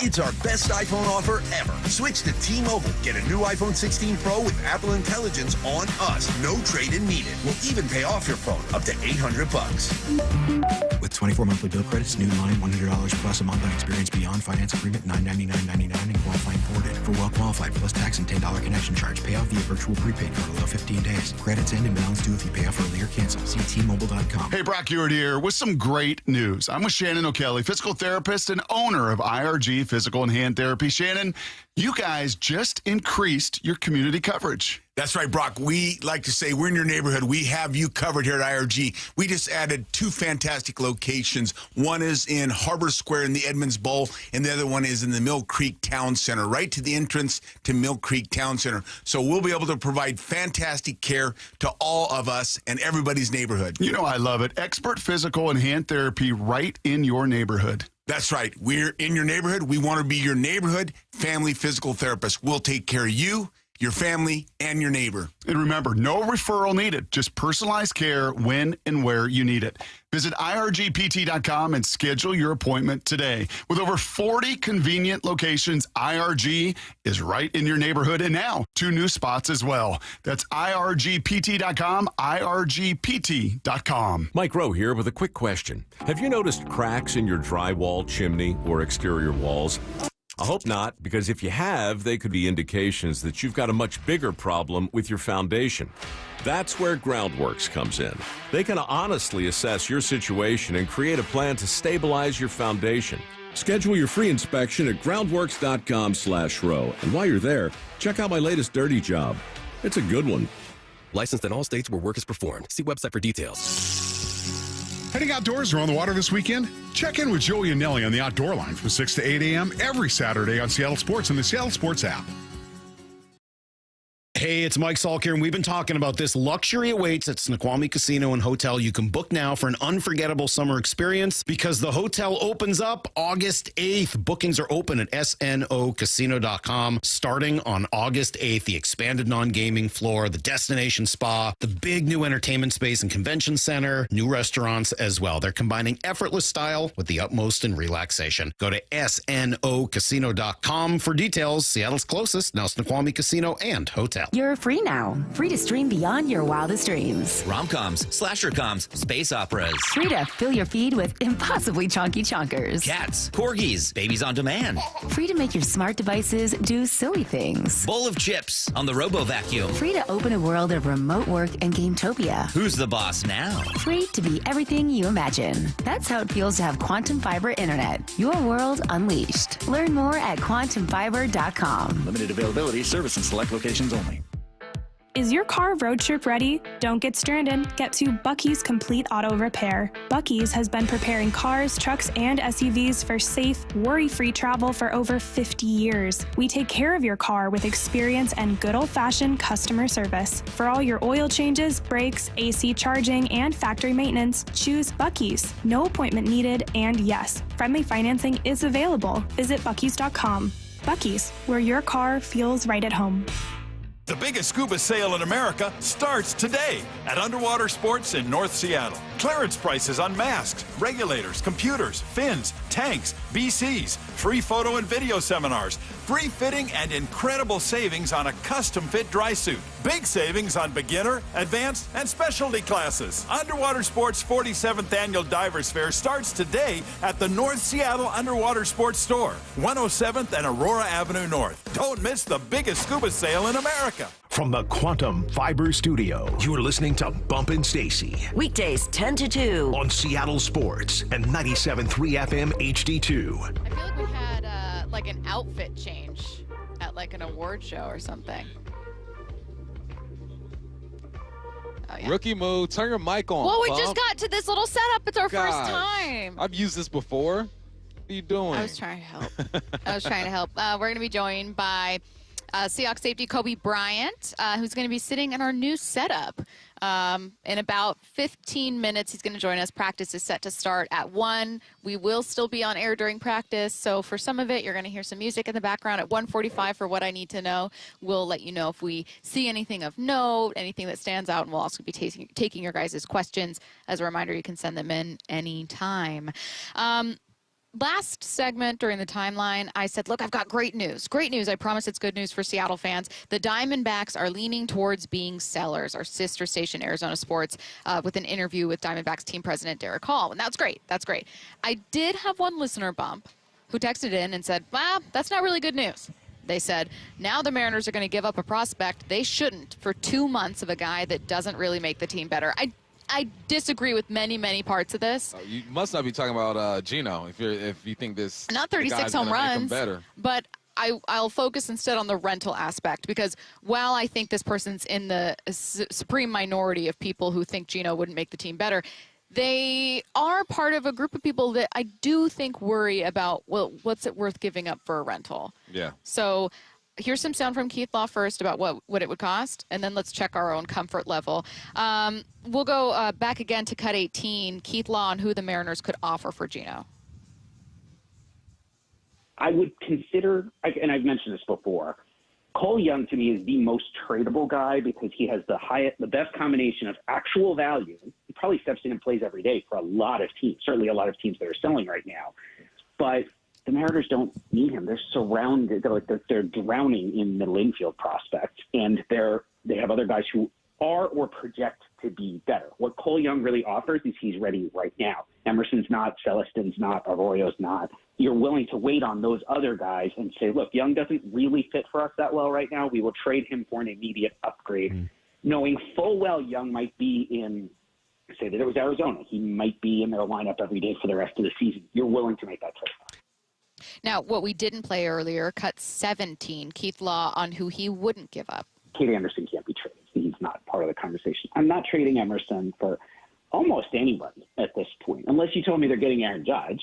To me, Colt Emerson is top 5 prospect in baseball. If there's an untouchable for them, it should be him. If you trade him, it is because you're getting an established superstar with some time remaining, and those guys almost never get traded. If Paul Skeens were to become available, people want to make him available. I heard absolutely nothing to indicate he is available. That's basically the only situation where I'd consider trading a Colt Emerson. But even in those trades you outlined, I think those are situations where the teams are motivated to make the trade. Yeah, it's a seller's market. You're absolutely correct. But those teams are trying to move those guys. I am not giving up one of these elite prospects for him. No, I wouldn't either, Bump, but I think sometimes we're having, when it comes to Gino, like a fake conversation. Right. You know what I mean? Of like, well, I wouldn't give up Colt Emerson and Harry Ford and and Cade for him. And it's like, but you would never do that. That's not the trade that Arizona's looking at, and that's not the trade Jerry would ever co-sign. No, I think the people who are against the rental, I understand where you're coming from, right? Because you want to make sure you get a guy who's here for the long run.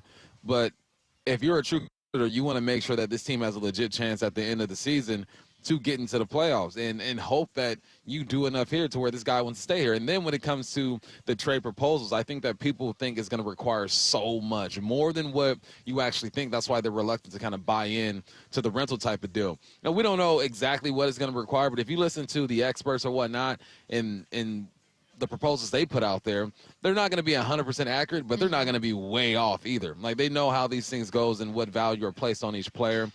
So listen, you feel what you want to feel in this whole situation, but I don't think it's going to cost as much as people think. You're not going to give up a whole bunch of prospects and an arm. Like, I look at the text lines, and some of the things that people are saying, I think are just kind of far off from the truth.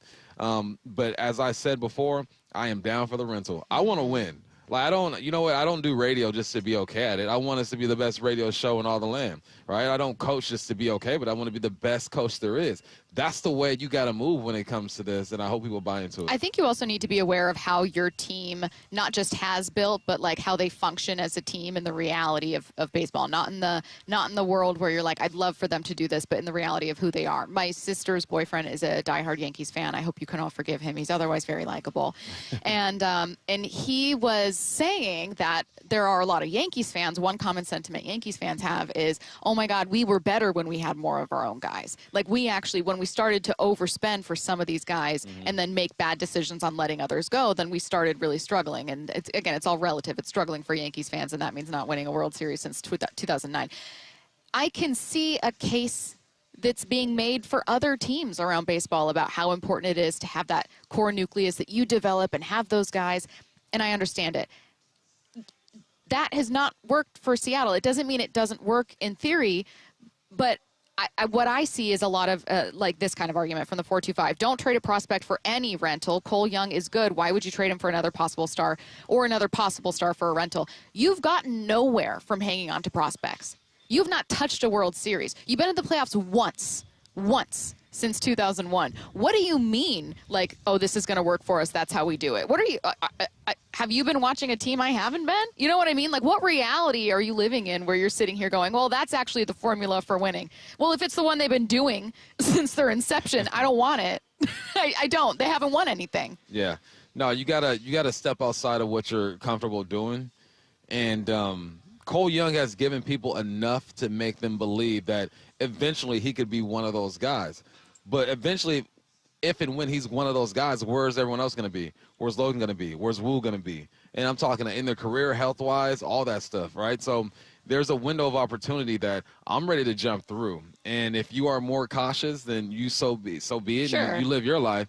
But this is never going to be a team that has the lineup like the Dodgers, the Yankees, and all these big boys. So when you do have an opportunity and you got to roll the dice, I say you roll the dice, man.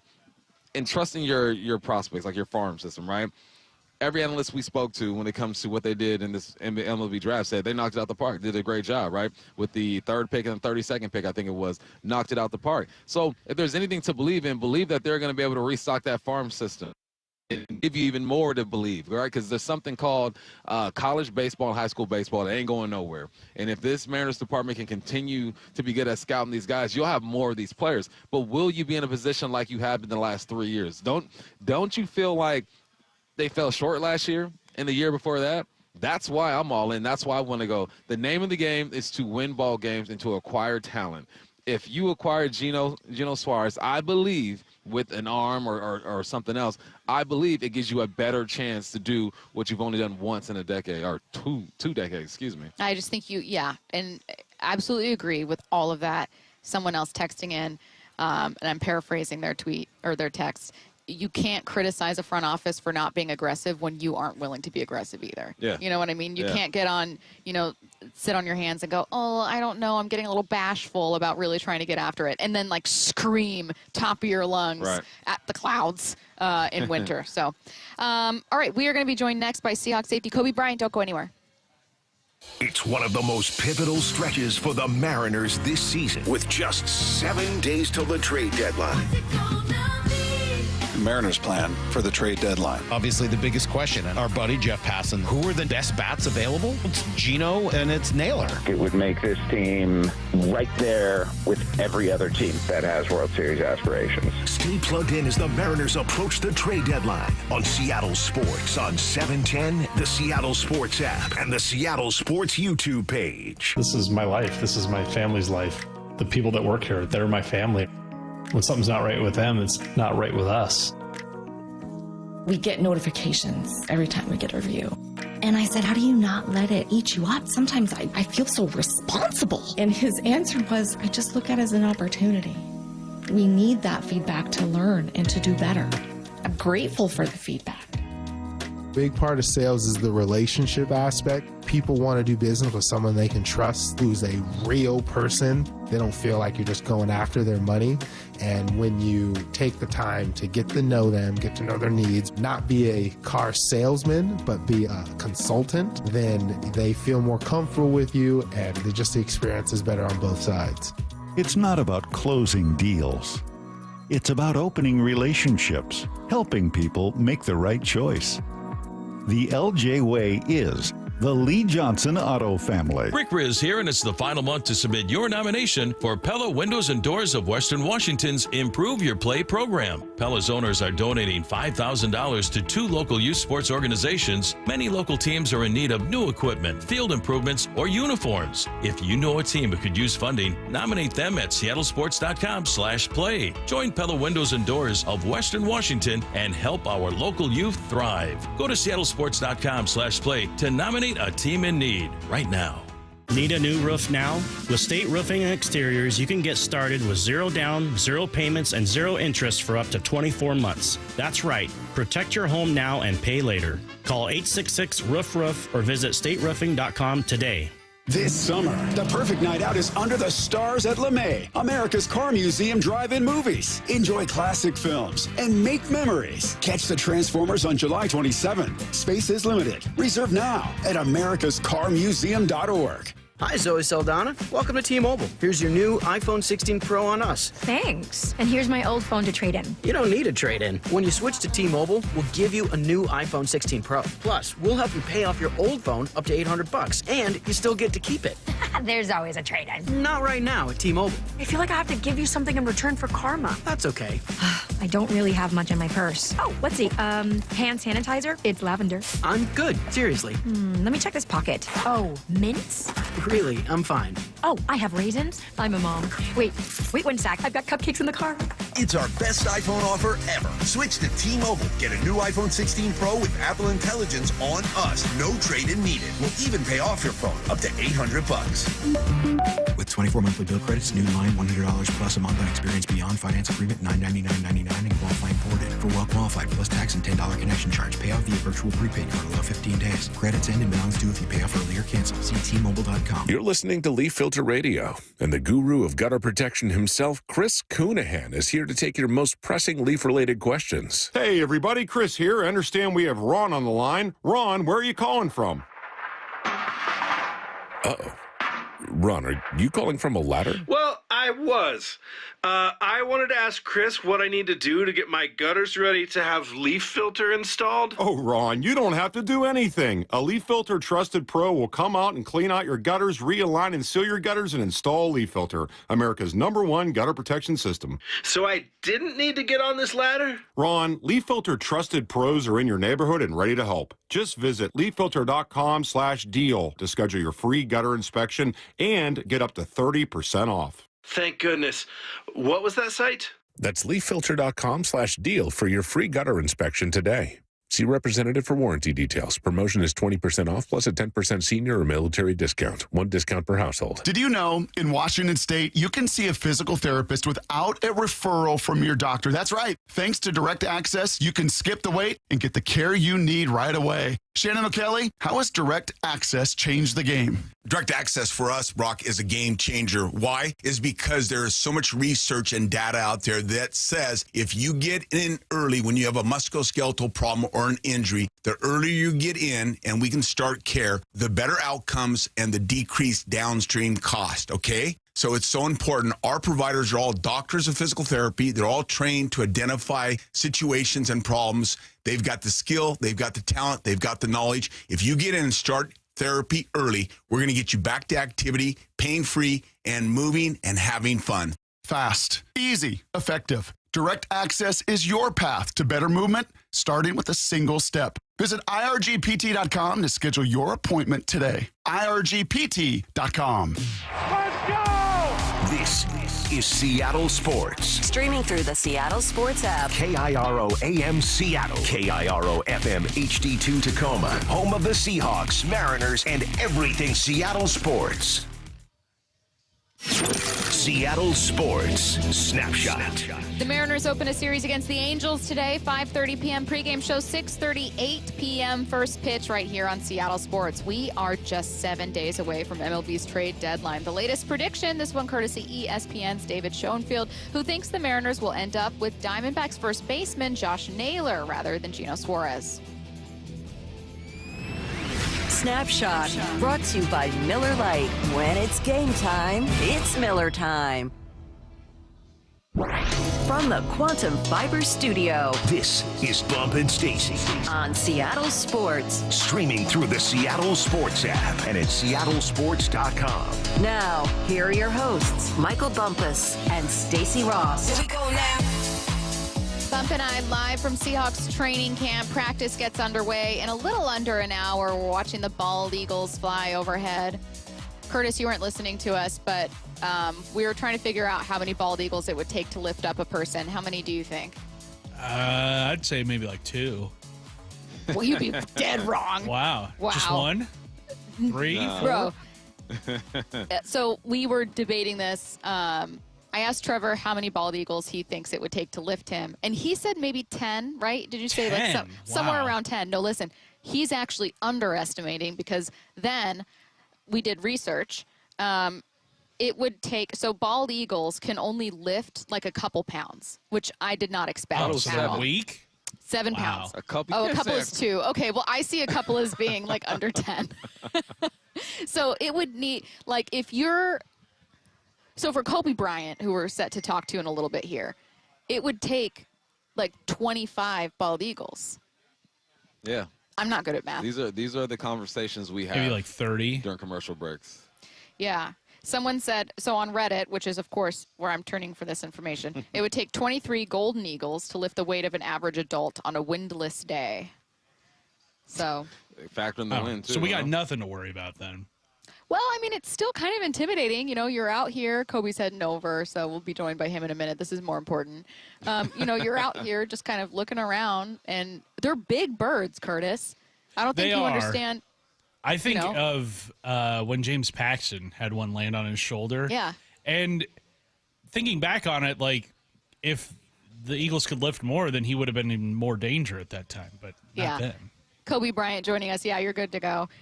Joining us right now. Very excited to talk about what's about to be day 2 of training camp. What's it feel like heading into another year? Second with Mike McDonald. Does every year kind of carry its new feeling, or are you kind of used to this now? Definitely the same feeling. You know, you're always excited coming in. Just looking forward to being back with the guys and having fun out there. Man, you know, we've been here obviously for your whole career and watching you grow. You've always been super confident, but it just feels different this year. Like, you're established, you know what you're doing out there. Does your role feel different as a leader out there? Definitely. With it being year 4, obviously way more confident. You know, like I said, just knowing my role, you know, coming in, knowing that I'm playing safety, it brings a lot of confidence to my game, and as well as, you know, my peers as well, too. We spoke with Derick Hall the other day, who said Mike McDonald's playbook runs from, like, here to Mississippi. Like, there's, like, so much there. Is that a fair descriptor of kind of what he's working? Like, what is that?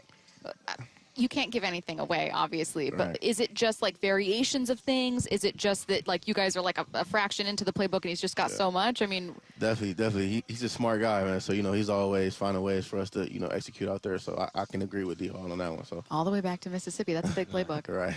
It just seems like you guys are further ahead day 1 of training camp than you were last year. Is that because of what the work you guys put in OTAs and minicamp? Yeah, 1000%. You know, and just building off of what we built last year as well, too. You know, you always want to be confident year 2. That brings confidence to everybody. So definitely further ahead as well. What's your kind of behind-the-scenes involvement been, being a guy that can play so many different positions on defense, that does so many different things? On the one hand, it's a really cool, versatile weapon for, you know, them to have. On the other, I would imagine it's like, which meeting room do I go to? Like, what's that look like? Yeah, well, now, like I said earlier, it's a lot more simple now because I know I'm playing safety. Right. You know, in the previous years, it definitely was a little frustrating and difficult just not knowing where my role was or where I can help the team at. So it's been a lot smoother this year as well. We were talking earlier, and I said the secondary is the most versatile group to me because of guys like you who play safety, nickel, corner. J Love, who moves around. You got Nick now, who's joining the squad. Shaq is back. Job, who I think needs some love too. People don't talk about Job as much. What's that chemistry like? Because I would assume with all the versatility, like sometimes you are talking to the nickel and to the quarterback. It's exciting, man, just to know that a lot of guys in that room have played, you know, numerous of positions. We all can relate to each other. That's the biggest thing, man, and we all on the same page as always. You know, we all think alike, and it's exciting out there. When you said we were talking earlier, I swear to God, I thought you were going to bring up the Eagles. Nah, wait, we moved on. We were talking about how many Eagles we thought could lift someone. How many bald eagles would it take to lift you? I was about to say, don't ask me. Well, what if you had to guess? 10, 12, 15. 20. 20. That's ambitious. Yeah, I think 20. you're correct, though. We looked it up. I'm not going down without. You're not going easy. You're going to be swinging the whole time. We haven't had a chance to talk with DeMarcus Lawrence yet, or Julian Love, though he was on with our morning show. But it sounds like there's a really cool veteran presence here. Who do you turn to? I mean, you are a veteran, but you're also still a young guy, right, in your first contract. Who do you still find yourself turning to with either questions or, you know, maybe even just like a chance to talk about the game? You know, a lot of guys, but I feel like me and Julian just have that relationship now to where we can talk about just anything as well. You know, he was a guy that vouched for me last year to get on the field, and that speaks volume and, you know, his character and how he feels about me. So I can say Julian Love for sure. Yesterday, got a chance to look at the offense. Everybody wants to know what that offense is going to look like. Obviously, with no pads on, the run game's hard to see, but you see what they're trying to do, right? How does this what type of challenges does this offense give a defense? A lot of challenges, man. You know, I can't really say too much. Right. But, you know, it's exciting just to go against those guys. They're going to help us get better and vice versa. It's exciting, man. You know, having guys like K9 and Coop, even Sam Darnold, you know, a lot of those guys, man, we're excited. What excites you most about the defense? Just it being year 2. You know, we're still growing, still getting better each and every day. And, you know, we're just scratching the surface, so. The energy. We were listening to Mike McDonald, and he said, you know, he likes the energy. And I described the situation as like, it was a pro practice. Because, you know, and no knock on Pete. When Pete was out here, it was a lot of rah-rah running around and stuff. And you guys are still intense, but it's still.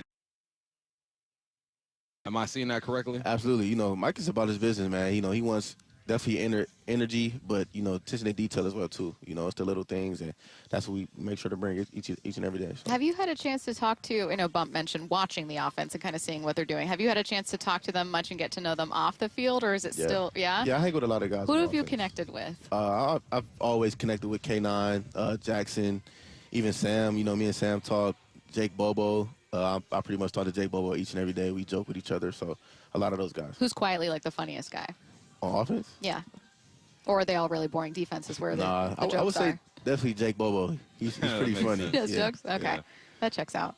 We talked to D. Hall yesterday, and I asked him about his offseason because he said his first year he was still eating like whatever he wanted to, and it's kind of changed the way he's done things. How have you changed your offseason? Yeah, well, actually, my dad, he stays on me about it. He's super healthy. He always gets on me about, you know, what I can eat better at. He's 60, 63.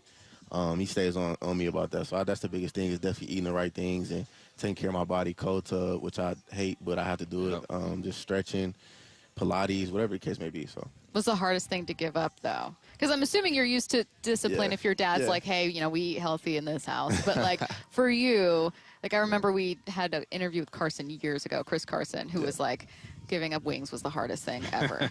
I would say that a burger, I would say. Yeah. I mean, I'm not a big burger guy, but you can never, like, turn down a burger, I would say. Especially Never. If it's Impossible. Yeah, for sure. So one of those. Man, how beneficial are these screens, man? Because when I was playing, we didn't have screens. So we just get yelled at, we mess up. I'm like, man, I got to wait an hour and a half to see exactly what happened. And I see you guys gathering around the screens, man. How beneficial is that just to the development of players? Very, very. You know, like you said, just after every play, I always want to see what I did wrong or did right, just to, you know, correct myself and either tell the young guys don't do this or do that. But it's definitely super beneficial. All right, he is Seahawks safety Coby Bryant, kind enough to join us. We didn't have a lot of time with you, but we appreciate you taking the time because you guys are hitting the practice field and not long. You have a very busy day ahead of you. Thank you so much, Coby. Thank you. All right, you guys taking a look around the NFL next. Don't go anywhere. Seahawks training camp is underway. That is music to the ears. And nobody gives you more insider access than the home of the Seahawks, Seattle Sports. Coach McDonald sitting down with us right now. This thing on and ready for you. Watch how the Seahawks roster comes together. Seattle Sports training camp coverage is presented by the Landing in Renton. Seahawks training camp on Seattle Sports on 710, the Seattle Sports app, and the Seattle Sports YouTube page. Philadelphia 76ers, and that was just absolutely a dream come true. Todd's playing in the NBA is unique. His battle with neuropathy is not. I first started noticing problems a couple years into my NBA career, and I felt like my sock was just balled up right in the arch of my foot, and there'd be areas of burning and tingling, and then there'd be other areas of deadness where there would be no response to touch. We tried everything possible from surgery to different drugs to try and take care of some of the symptoms. I'm Dr. Mark Shelley, a chiropractic physician and board-certified functional neurologist at Sound Pain Solutions. Our neuropathy treatments can rehabilitate damaged nerves. We use FDA-cleared, non-surgical, non-drug, pain-free procedures that have helped thousands of neuropathy sufferers find relief. Now I'm able to spend more time doing the things that I enjoy, being on my feet. If you experience numbness, shooting, or burning pains, or loss of balance, call us. Sound Pain Solutions, 855-996-0025, or click soundpainsolutions.com. This is Steve Ahmed, president of Pacific Power Batteries. We know that customers like to buy from nice people, people who we generally like and trust. We don't consciously buy from a corporation, a jingle, or a logo, but it's the little things, like knowing about batteries, how they work, and why they don't work. Maybe it's just a smile from Noe, or Brandon, or Jennifer, or even Travis. Ha! At Pacific Power Batteries, we do our best to hire and train good people so you can trust them. So come on in and put us to the test. A couple years ago, I was in the bathroom at the airport when I dropped my smartphone in the toilet. Not smart. I was multitasking when I should have been focused on the job at hand. Embarrassing, but I'm not alone. According to Google, 7 million other multitaskers accidentally dropped their phones into the bowl last year. A gentle reminder that right now you can get yourself a brand new Samsung Galaxy A36 absolutely free with a $35 plan from Pure Talk. The A36 comes with scratch-resistant Gorilla Glass and a battery that'll last all day, along with unlimited talk, text, and data on America's most dependable 5G network. In other words, it's tough and smart. Something to think about next time you're multitasking in the necessary. Just dial pound 250, say keyword Mike Rowe to get your free phone today. You can make the switch in just 10 minutes. That's pound 250. Say Mike Rowe to switch to a no-nonsense smartphone and a company that actually stands for something. Pure Talk. With Progressive's Name Your Price tool, you get coverage options based on how much you want to pay for car insurance. And then you decide how to spend the rest of your money because you're in charge. Today, you're going to pay down your credit card bill. But you decide when you'll pay it. Before the due date, so those interest charges don't get you. But you decide if you pay it in full. But you definitely should, because again, interest charges. With Progressive's Name Your Price tool, we'll help you find coverage at a fair price. And then you're in charge. Progressive Casualty Insurance Company and affiliates. Not available in all states. Price and coverage match limited by state law. This is the story of the one. As a safety manager at a manufacturing plant, he does everything he can to keep his coworkers safe. From finding ways to reduce risks to keeping safety supplies in stock. And for that, he relies on Grainger. Grainger offers a broad range of quality products and next-day delivery, so he can always play it safe. Call 1-800-GRAINGER, click Grainger.com, or just stop by. Grainger, for the ones who get it done. The Bump and Stacy Show is powered in part each day by the caring and compassionate team at Pendergast Law Personal Injury Lawyers. Go to pendergastlaw.com. Guys, did you know your testosterone affects everything in your system, including how you feel and perform every day? Right now, Revive Men's Health Seattle will check your testosterone for free. Knowing your T levels is the first step in understanding if you have low T. Your testosterone level impacts your energy, libido, sleep, weight, hair loss, mood, and even ED. Maintaining an appropriate T level can change your whole life. Most men start to see changes in their hormone levels in their 30s. Experience and results matter. So what are you waiting for? Get your T levels checked today by local, experienced, and trusted men's health experts. They've helped thousands of men since 2011. They're so confident they can help you, they even guarantee it. Call Revive today and schedule your free testosterone test, free exam, and free consultation. Call Revive Men's Health at 206-529-1111. That's 206-529-1111. Or visit ReviveMen'sHealth.com. All right, Takis fans. Wendy's knows you love your Takis Fuego chips. So we thought, why not make a Takis Fuego meal with a Takis Fuego chicken sandwich with spicy chicken topped with crushed Takis Fuego chips and creamy corn spread. Plus, it comes with Fuego fries inspired by Takis and a bag of Takis Fuego chips. If we had any more heat, we might start an actual...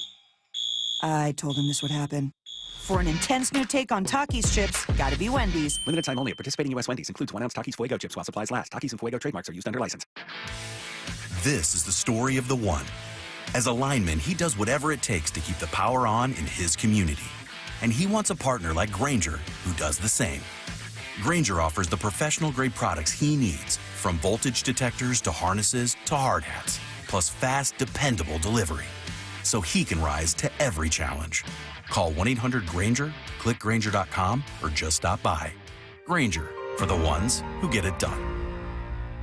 From the Quantum Fiber Studio. This is Bump and Stacy. Weekdays 10 to 2. On Seattle Sports and 97.3 FM HD2. Taking a look around the NFL, we're going to start with Joe Burrow being asked how he feels about Trey Hendrickson's holdout from the Bengals, cut 21. Yeah, obviously disappointing. You know, you'd like to have all your guys out there day one to try to build that cohesion that I was talking about earlier, but it's not how it usually works out. You know, it's a business, and that is how it's gone. Is there any frustration on your end that every year there seems to be?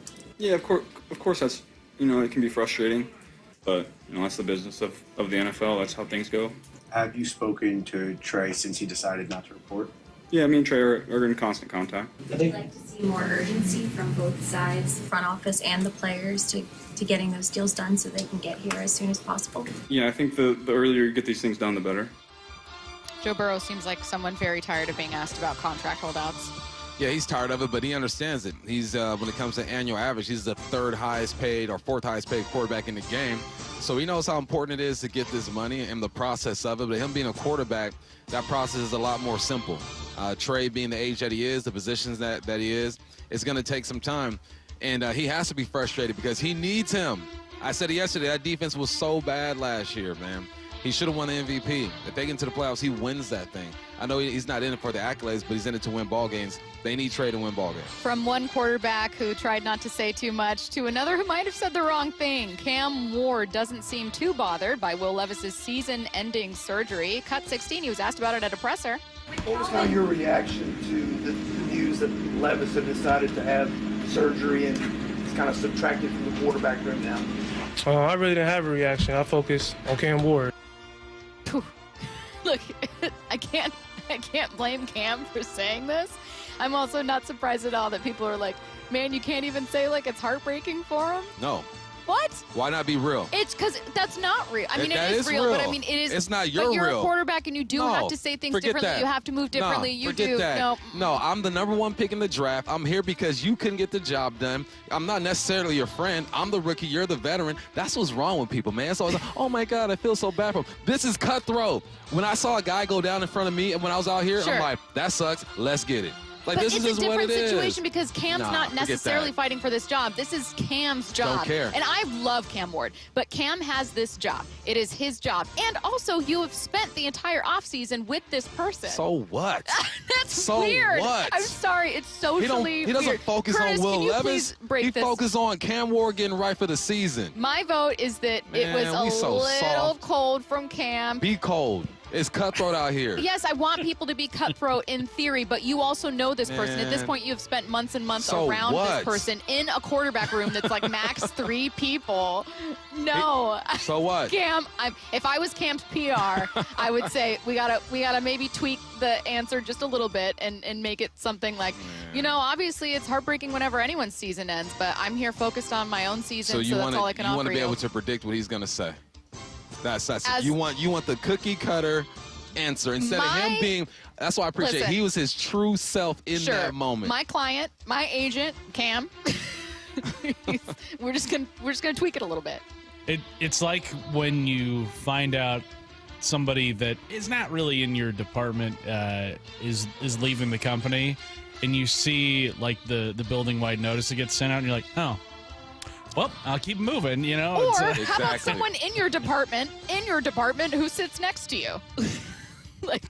I'm just saying, it's not like a random dude where Cam's who's like, hey, I don't know competing what with to you. do. I know that Cam's the #1 guy, but if Cam came out there and looked like he was not ready at all, Will Levis would get an opportunity. I mean, I get where you're coming from. yes. You're a sweet person. I'm a sweet person, but also I don't think I'm overly soft. Like someone said, I'm Charmin soft. No, I do think people are soft in general now. I think this is more of like, I don't think Cam's a bad person. I don't have a single bad thing to say about Cam. I just was like, oop. That was my reaction. Yeah, my reaction to it was like, ooh. It's because you're used to quarterbacks saying and doing things. I've spent my career covering Russell Wilson, then Geno, and now Sam Darnold. But this is also what I like about this generation, is that they are more allowed to be themselves more than any generation that's ever come through the NFL. I get where you're coming from. I have no problem with it. Someone said, Stacy, it's football, not a play date. Let me tell you what, I've been a football reporter for 10 years, so I'm well aware of the environment within a football team.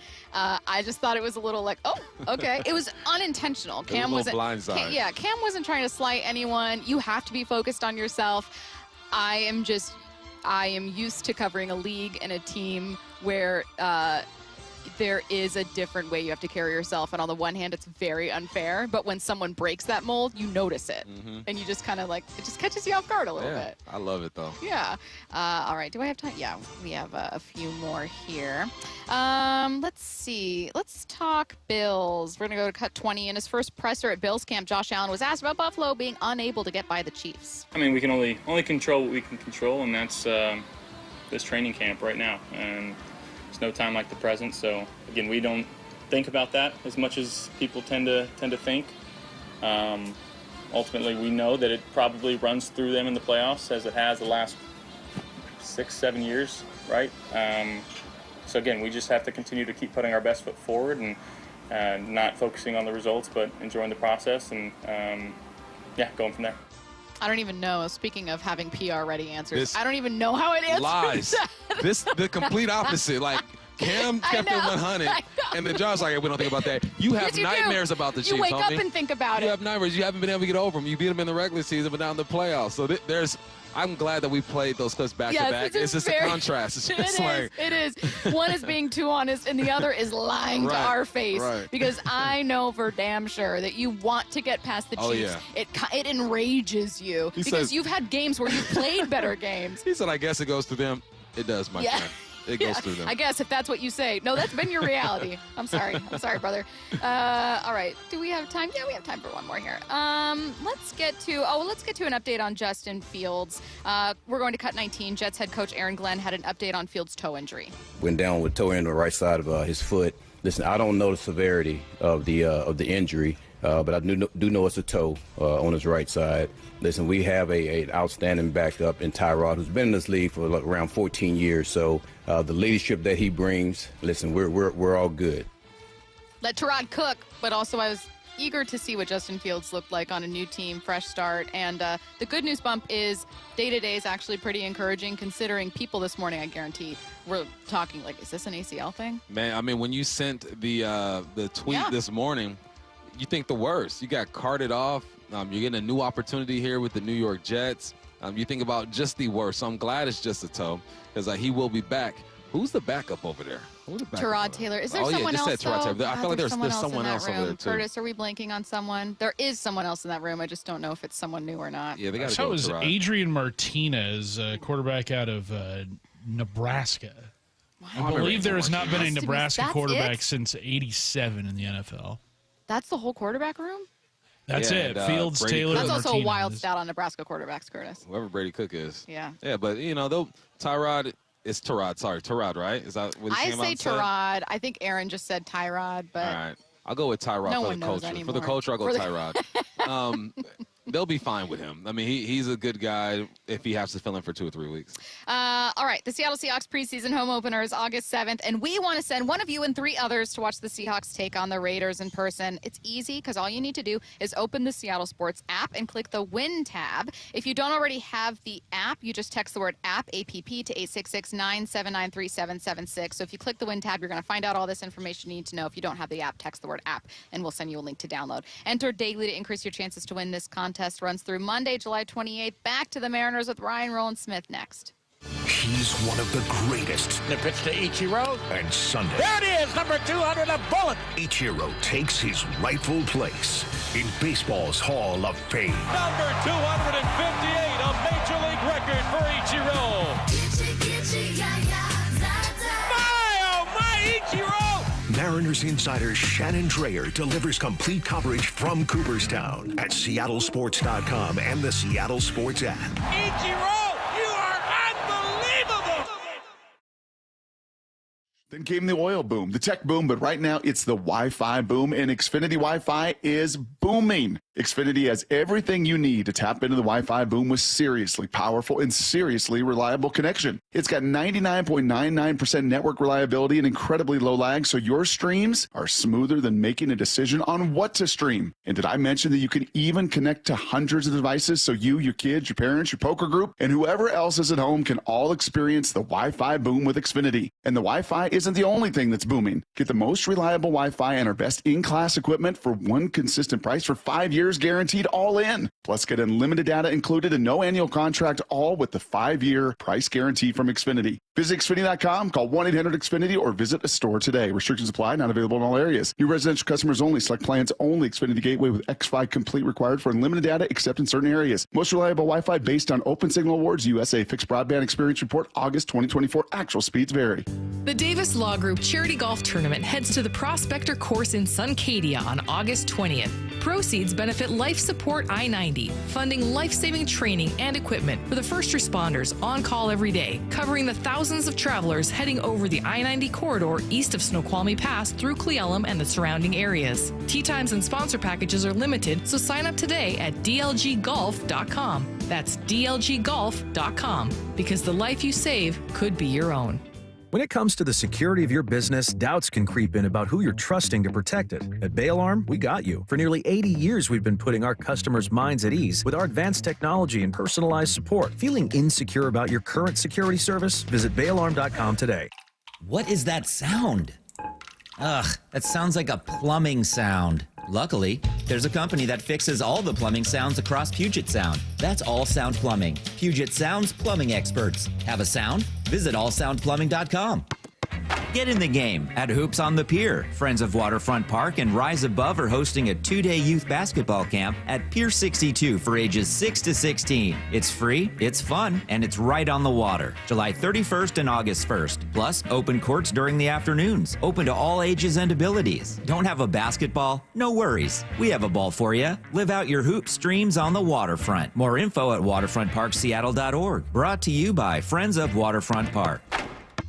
Hey, it's Mike Salk here, and we've been talking about this. Luxury awaits at Snoqualmie Casino and Hotel. You can book now for an unforgettable summer experience because the hotel opens up August 8th. Bookings are open at snocasino.com starting on August 8th. The expanded non-gaming floor, the destination spa, the big new entertainment space and convention center, new restaurants as well. They're combining effortless style with the utmost in relaxation. Go to snocasino.com for details. Seattle's closest, now Snoqualmie Casino and Hotel. Bonneville International radio station contests are open to participants 18 years of age or older that are residents of Washington State unless otherwise specified. Employees or agents of the station, Bonneville International Corporation, other area radio stations, or any entity associated with the contests are not eligible to win unless the station otherwise specifies at its own discretion. Persons who have won in the last 60 days from a station contest or event may not be eligible. Full general contest rules are available on seattlesports.com or in person at the station during regular business hours.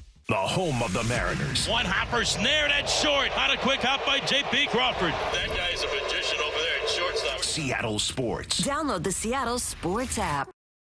Need a new roof but not in the budget? A new roof doesn't have to break the bank. Justin Shirley, CEO of State Roofing and Exteriors here. Right now, State Roofing and Exteriors is offering 0 down, 0 payments, and 0 interest for up to 24 months. That's 2 years with no payments while getting the protection your home deserves. But this offer won't last forever. Call 866-ROOF-ROOF or visit stateroofing.com today to get on our summer schedule now.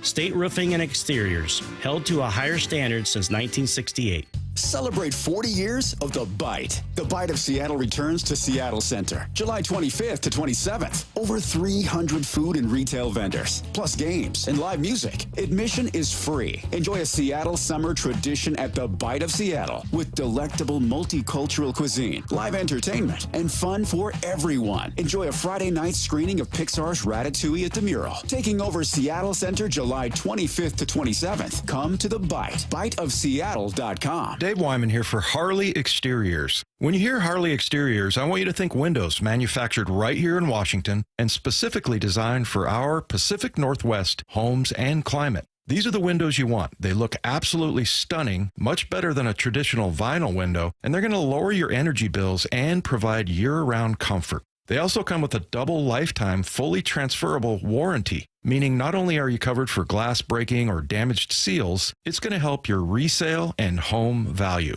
These windows last up to 60 years. Harley Exteriors is making these windows affordable with options like 0 payments and 0 interest up to 12 months for qualified buyers. In July, Harley Exteriors is offering 50% off basic installation, no payments, no interest for 12 months, and an additional $200 off your project.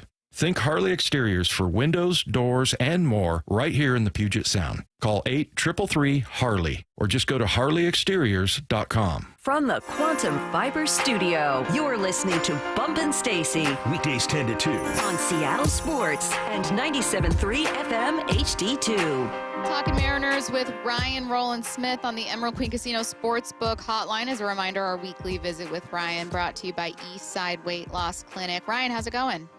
Good. How you guys doing? Good. Looking forward to getting out of that series against the Brewers. Loved them being able to get one win, and it came in a phenomenal game from Logan. And I do want to talk to you about that. But overall, I'm just happy to put them in the rear view. Oh my God, that team is just kind of really good. Yeah, never ending. It's like they just keep laying on punches, and you're like, how are you doing this? No one on your team has like 20 home runs. It's just, it's unreal. Let's talk about the win, though, before we look ahead, that being Logan's start. What'd you see from Gilbert? Yeah, I think, it was really good. First of all, really nice to see him pitching into the seventh, which I can't believe I'm saying that. And I'm not talking about because of the injuries, but even before the injury, it was a situation where tons of sliders, tons of splits, but just not to the same effect as what it was in 2024. And, I'm not going to sit here and try and act like I should be giving him advice at all because he's really good. But I kept saying, leading into that start, I was like, man, if you could just see a little uptick in that fastball usage, because he does have such a good fastball and he just steers away from it all the time in certain counts. And then, lo and behold, he's around 45% on the fastball, and it just makes everything else better. Like, I feel like when you look at the split, for example, with 2 strikes, it's really good, really elite. But when you overcook it and you expose that pitch too much, especially when you're facing the lineup 3 times, it just loses its effect. And I think that he reserved that pitch for the big counts that really counted, especially with 2 strikes, as opposed to going 3 splits in that bat. I think that made a massive difference. And not to mention, too, speaking of that pitch, you started to see the velocity go from 81 on that split to 83. It doesn't seem that significant, but it really is when you're seeing the reaction from hitters, because that's the pitch that landed him on the IL. And that's the pitch that you would get really tentative about coming back from the IL. So that was massive. He looked really, really good. Loved the fact that the fastball usage was up in the 45s, and the split and slider was dominant like it has been all year. So this is a nice little pattern, but he just needs to get in that 7th inning every time like he used to. Well, Ryan, you made me pivot because you and I and Stacy have been talking about that split and the grip and the commitment to it. So to hear you talk about it the way that you have is encouraging, because that was going to be my question. Like, okay, what did it look like? Because I was kind of like the barometer for us. So I'm gonna pivot to the other guy, the guy he went up against. How do you say his name? Oh, Mizorowski. Mizorowski. Right. So when I was in college, right, we played against USC, and Reggie Bush was so good that I would sit up and just watch what he was going to do. Like, let me see what this guy is going to do. I had a different appreciation for him. I would assume, you being a pitcher, you had a different appreciation for him. What'd you see out of him, and what makes that young man so good? Yeah, I mean, first of all, it's one of these ones, man. I'm of the thought with baseball, I don't like getting trapped in the, back in the day it was better because of this. No. I love watching the sport evolve. I love watching the stuff evolve and the competitiveness from all these guys who, you got a 6'7" dude who just gets way down the mound. So he's on top of you when he throws it, right? Everyone talks about that extension, but as you guys know, like you add like half a foot of extension to a 95, 96, and it's a dramatic effect, right? Like, so if you're sitting in, around 6.8 feet, that's above average of extension off the rubber. And then all of a sudden you add 7.2 feet and you're throwing 95. It's such a dramatic change to the hitter, the same hitters you're facing. Now with him, you go 7.5 feet, and that's Logan territory in regards to how far he gets down the mound, how much closer he is to the hitter. And then you pop a 99 to 100. And not only that, you're also spinning that ball faster than other guys. So the backspin, or the spin rate on the ball, the backspin on that ball is up in the 2500s.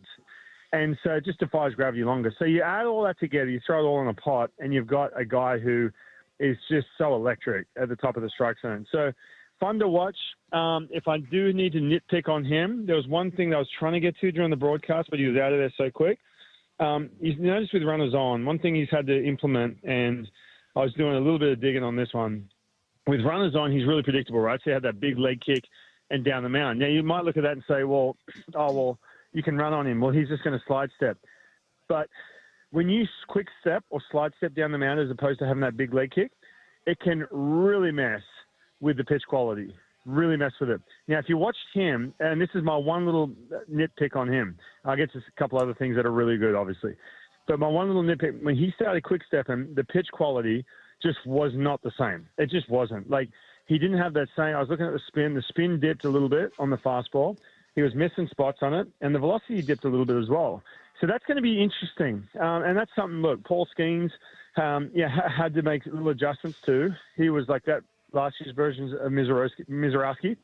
So that he's going to fix all that. So if I want to get super into the weeds with it, that was the one thing. But beyond that, man, look, he's just going to get better and better. And it's just going to be hundreds at the top of the strike zone, right on top of you. Oh, and by the way, as years keep ticking over here, there's going to be like 10, now 15, now 20 Mizorowski types throwing 100, who's 6'7" down the mound. That's just how the game's going. It's just a different game to when I played, you know. So he was awesome, man, electric. They're in a real big bind because, as you know, they want to be conservative with that pitch count because they want him pitching in October, which is exciting. But, man, it's going to be interesting how they play that down the stretch here.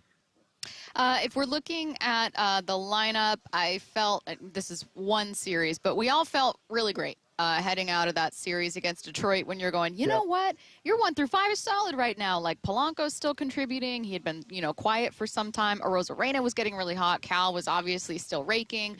And Julio looked really good, and maybe that was the single most impressive thing. Where are you at with, I don't want to say like each individual pitcher, but just kind of like the strengths and structure of the lineup right now? Well, first of all, everyone's, getting caught up, obviously, in the trade deadline right now for good reason, and everyone's talking about adding bats and need to fix the lineup and et cetera and so on.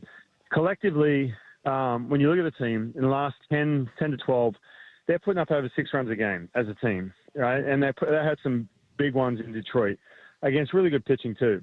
And then you mentioned some of these names, right? So like Cal started to look better. He started to slump outside of the home runs a little bit. Randy's still catching that 95 at the top of the strike zone, a pitch he struggled with in the month of April.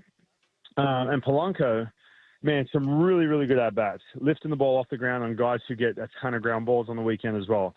The one guy, if I'm looking individually, coming out of that Detroit series and seeing him hitting foul ball home runs into left field seats, which sounds ridiculous, and then he went deep a couple of times into left field.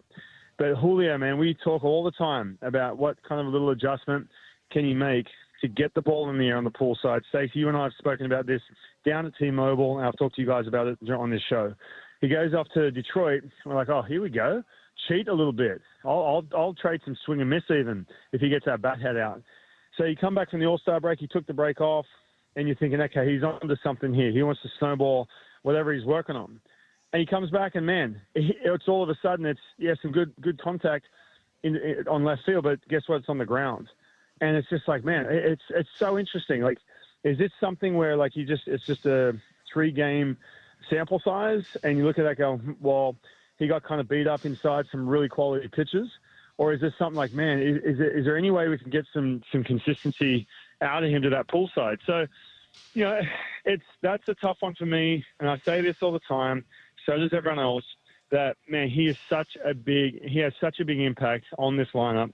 And you just want to see him just start to go off, and especially on that pull side. So that's definitely one guy. But outside of that, man, there's some really, really positive, good things happening with the lineup. I think it just gets glaring when they have a situation like yesterday where they just get completely shut down, or they get shut down in that first game of the series. We've had some people text in and they're hesitant to give up too much, and too much for them, Ryan, is a few prospects, or maybe even a Cole Young has been talked about. What would be too much for a guy like Gino? Is there such thing in the situation? 100%, yeah. And I think people are going to ultimately, for him, I think it because it gets hyped for Gino Suarez, who's putting up some really good power numbers. there is going to be a little bit of overpayment. If a team's willing to say, you know what, these 3 or 4 guys, we've watched them way more than everyone else. It's not just about the prospect label, but it's more about we know more about this guy than anyone else, and they're willing to give him up. And on the outside, I'm talking about any team. On the outside, you're like, whoa, how'd you give him up? Well, there's always a reason that a team's willing to give him up, or if they feel the pressure, or the GM, for example, the front office is in a different situation from his career job security, all this kind of stuff. But I think for the Mariners' standpoint, this week is going to be massive, because if you go into Anaheim and you go 1-3, and then you rock up to play the Athletics and you lose that first game. I know this sounds so spur of the moment thinking and everything else, but the trade deadline is right there. And you are ultimately, you can look at the situation that you're behind the Astros 2 ways. One, you can look at it and say, well, man, this is a team we can definitely catch. Like, wow, we have to go all in here. Or you can look at it and say, well, man, how are we looking if we can't catch a team that's pretty much half the team's injured, right? And so this week's going to be massive. Now, I'm not big on, look, Geno Suarez, Jeff Passan said this yesterday on Brock and Salt, that he's not Juan Soto. And I love Geno. And I know he's hitting. This is not this one. Everyone gets so caught up in that one hitter in the lineup. And I just think that, man, if you are willing to give up, which the Mariners aren't, by the way, that's just not how they roll. They're a little bit more, in a sense, protective of year 2, year 3, year 4 with these moves. But I don't see the appeal if you are going to sit 5 games back from the Houston Astros right now and rip into 3 really good prospects. I don't know. I don't see what the point is. I really don't, to be honest with you. There's enough offense, and I've said this to you guys before, there's other things you can totally fix up to help this team out. So I think if it's a situation, if the D-backs are willing to give him up, and you have to give up a top 100, and then a couple other guys that you haven't really spent too much time on, sure. But if it's a situation where there's 2 names in there that are going to be top picks, top prospects, I don't see the value in that. I really don't. Yeah, just have a little more faith in hey, I think the bats you have are good enough that if you thinking if you were to add a leverage reliever and add pitching and add just enough to round out a more complementary team as opposed to really investing in one bat is what you're saying? The boring answer is fix that bullpen up. That's number 1, right? That's the low hanging fruit. But put it this way, and I'll put this to you people who are texting in and see what they say on this one. You got a Geno hanging out there, or you have a really good starting pitcher to fill out that rotation. I'm going for the starting pitcher. And I'm not saying that because I'm looking through my pitching lens. I'm saying that because just like on the weekend, you see a situation where the innings per start is not quite there yet with this rotation. You have a situation you don't know what's going to happen with Bryce Miller. You cannot rely when you're trying to chase another team every 5th day to rely on Logan Evans to get through certain games, and that's not his fault. I mean, he just got to the big leagues. He can't. There's no track record there. I'll be honest with you. I'm going a 5th starter, and not a 5th starter in a sense where I, put someone in a 5th starting category. I'm saying a really, really good starter to fill out your rotation over a Geno Suarez type rental bat in the lineup, if that makes sense. Yes, he is right. Kind of like they did. Hey, honestly, real quick, kind of like they did with Luis Castillo a couple years ago. I'm putting all my eggs in that basket over that bat in the middle of the lineup, to be honest with you. I know people aren't going to like that answer, but that would be the priority.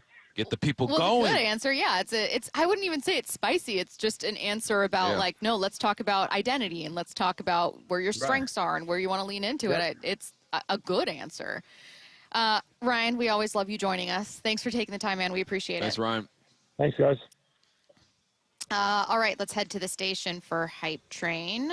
I'm going to flip these. Let's start Mariners, since we were just talking with Ryan, a very impassioned Ryan Rowland-Smith about what the Mariners need to add. I'm going to start with not necessarily an addition, but something that we see from the offense tonight. Cal hits number 40 tonight against the Angels. I haven't seen the lineup. I'm assuming he's playing since he was out yesterday. You know what? you guys didn't give me my love for my prediction. What'd you predict? I predicted that he was going to hit a bomb in the series last series. I was the only one who picked him to hit a bomb. Wow, sorry for that. I need my flowers every now and then. Good job, Bo.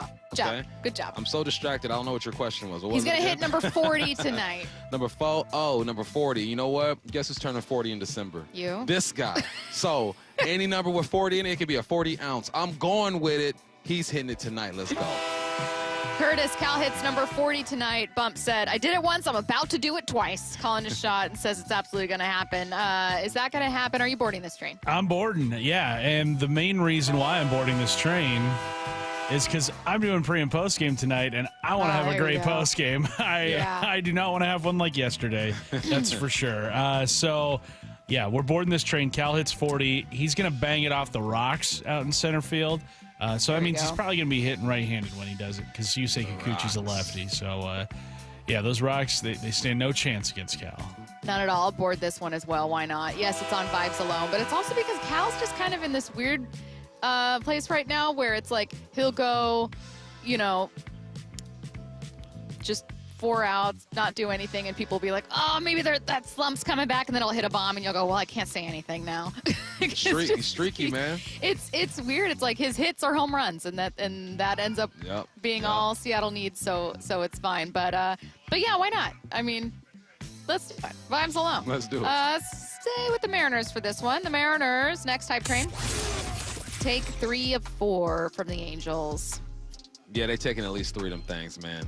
Probably 5. And they need this in a big way. You're on the road. You just lost. You got dominated by the Brewers. And, for some reason, the Angels usually play the Mariners pretty tough. But I think the bounce-back game is going to be great. We're already claiming Cal going yard. I think Julio only has a couple Ks this series. Let's get back on track. The Mariners take 3 of 4, at least 3 of 4. So if you're boarding this train, you could also go for a mop. Curtis, are you boarding? Bump is. He's waiting for you. Bump, scoot on over, buddy. We're taking at least 3 or 4 for sure. That show's back. Yeah. In June, the Mariners dropped 2 of 3 to the Angels in Anaheim, but that was June. This is July. It's nearly August, as Stacy would remind us. So that was then. This is now. You guys appreciate when I say it's August because then you remember, oh my gosh, it's August. How crazy. We appreciate all that you do for us, Stacy, and it serves as a great reminder of what time of year it is. You're laughing in the background. You don't. You guys are lying.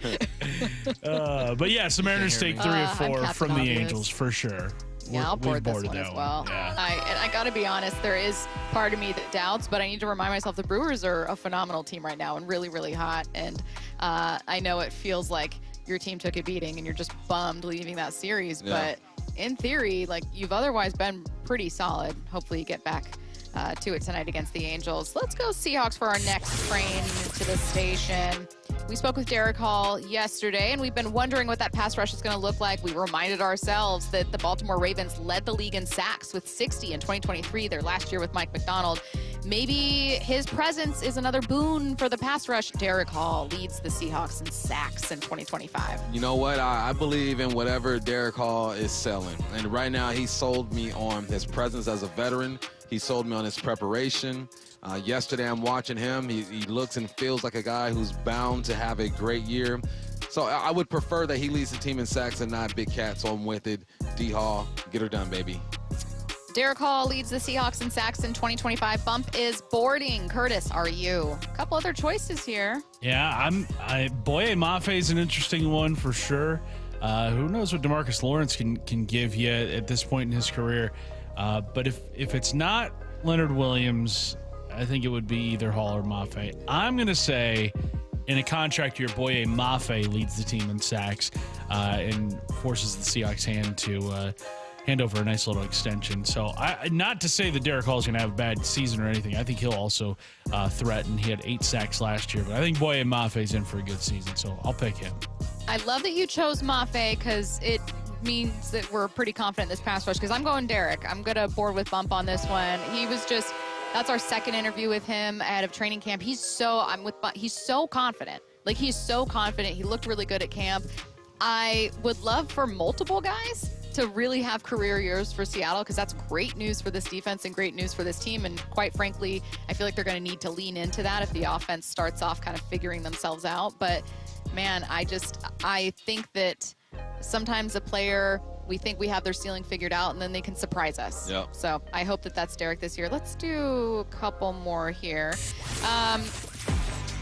We heard a report from ESPN's David Schoenfield that Geno Suarez will instead land with the Yankees. Womp womp. He likes Josh Naylor to the Mariners. The Mariners should target Josh Naylor. Keep in mind, we just had Ryan Rowland-Smith on, who gave a very impassioned plea for, hey, please add pitching. Bump, are you boarding?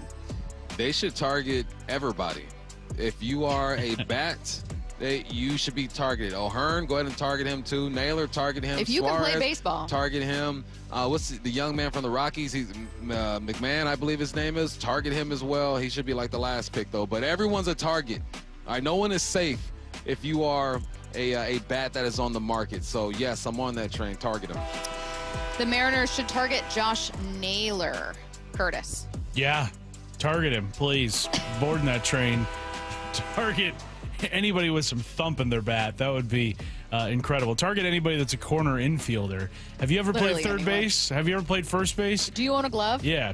We'd like to use it. Come be a Mariner. That's who the Mariners should be targeting is just anybody and everybody.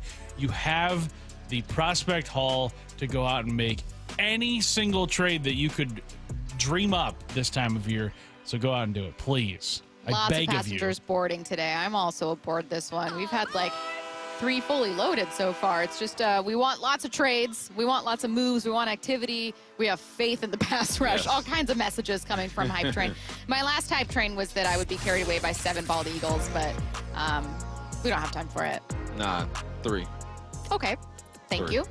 First of all, thank you so much.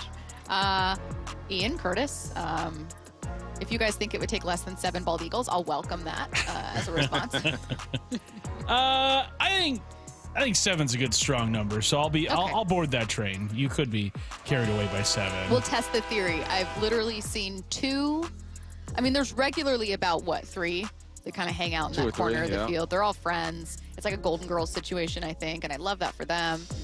They are a little intimidating, though. They're very, very big birds. I think 5 could get it done. If you had one on each arm and one get in the back. If it's a coordinated team, I think you've got a chance. I like that. Okay. Well, I'll stay off the field. Coming up next, we're going to be joined, still talking training camp. Practice is about to start. Seahawks Radio Network analyst Bryan Walters. Wyman and Bob, afternoons 2 to 7. I was always a guy that, if I could get an interception, man. How many did you have in your career? 3. How many should you have had? If you, as you put it, if you didn't have frying pan hands. Yeah, I would say probably double that. When I was in high school, I played in a state championship game. I had 2 interceptions in one game, and I was like, that was my favorite game. I just loved that. Dave Wyman and Bob Stelton, afternoons 2 to 7 on Seattle Sports, the app, YouTube, and your smart speaker. At LeMay, America's Car Museum drive-in movies. Enjoy classic films and make memories. Catch the Transformers on July 27th. Space is limited. Reserve now at americascarmuseum.org. This summer, make sure your roof is ready for the season ahead with a company you can trust, like 3 Tree Roofing. We're not just your roofers, we're your neighbors, and we're here to help you protect your home this season. Visit 3treeroofing.com to schedule your free on-site estimate and get your roof replaced before the summer rush and potential material price increases. Our certified technicians make your roof replacement easy and worry-free, so you can focus on the important things this summer. Visit 3treeroofing.com to schedule your free, no-pressure estimate. 3 Tree Roofing, your Puget Sound roofing experts. The 2025 Seahawks season is almost here. Get fitted for game days with jerseys, caps, and tees, including the 2025 training camp collection. Visit the Seahawks Pro Shop at the Landing in Renton and Lumen Field or online at Seahawks.com/pro shop.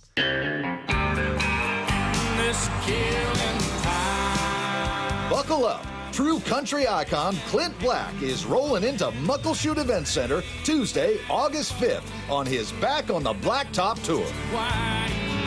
Grab your boots and get your tickets now at MuckleshootCasino.com. Clint Black, live and loud and only at Muckleshoot Casino Resort. The biggest scuba sale in America starts today at Underwater Sports in North Seattle. Clearance prices on masks, regulators, computers, fins, tanks, BCs, free photo and video seminars, free fitting and incredible savings on a custom fit dry suit. Big savings on beginner, advanced, and specialty classes. Underwater Sports 47th Annual Divers Fair starts today at the North Seattle Underwater Sports Store, 107th and Aurora Avenue North. Don't miss the biggest scuba sale in America. Summer is here, and Washington Energy's BOGO 40% off sale is on now. Update and enhance your home with beautiful new windows and doors, expertly installed by Washington Energy Services. Save today with one of our best deals of the year. Buy one energy-efficient window, get the second at 40% off. And BOGO 40% off all entry, patio, and interior doors right now. From traditional to modern home updates, and with over 65 years of award-winning installations, Washington Energy is the clear choice. Call today for a free estimate.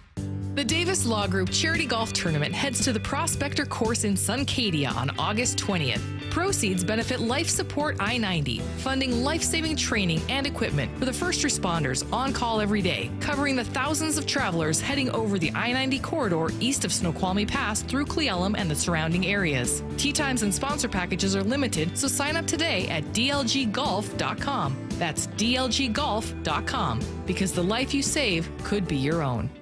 You're listening to Leaf Filter Radio, and the guru of gutter protection himself, Chris Coonahan, is here to take your most pressing leaf-related questions. Hey, everybody, Chris here. I understand we have Ron on the line. Ron, where are you calling from? Uh-oh. Ron, are you calling from a ladder? Well, I was.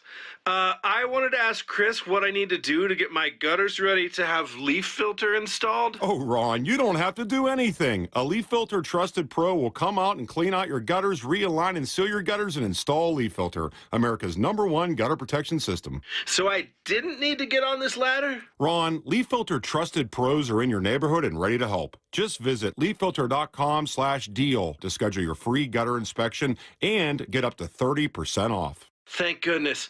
What was that site? That's leaffilter.com/deal for your free gutter inspection today. See representative for warranty details. Promotion is 20% off plus a 10% senior or military discount. One discount per household. Change is always happening.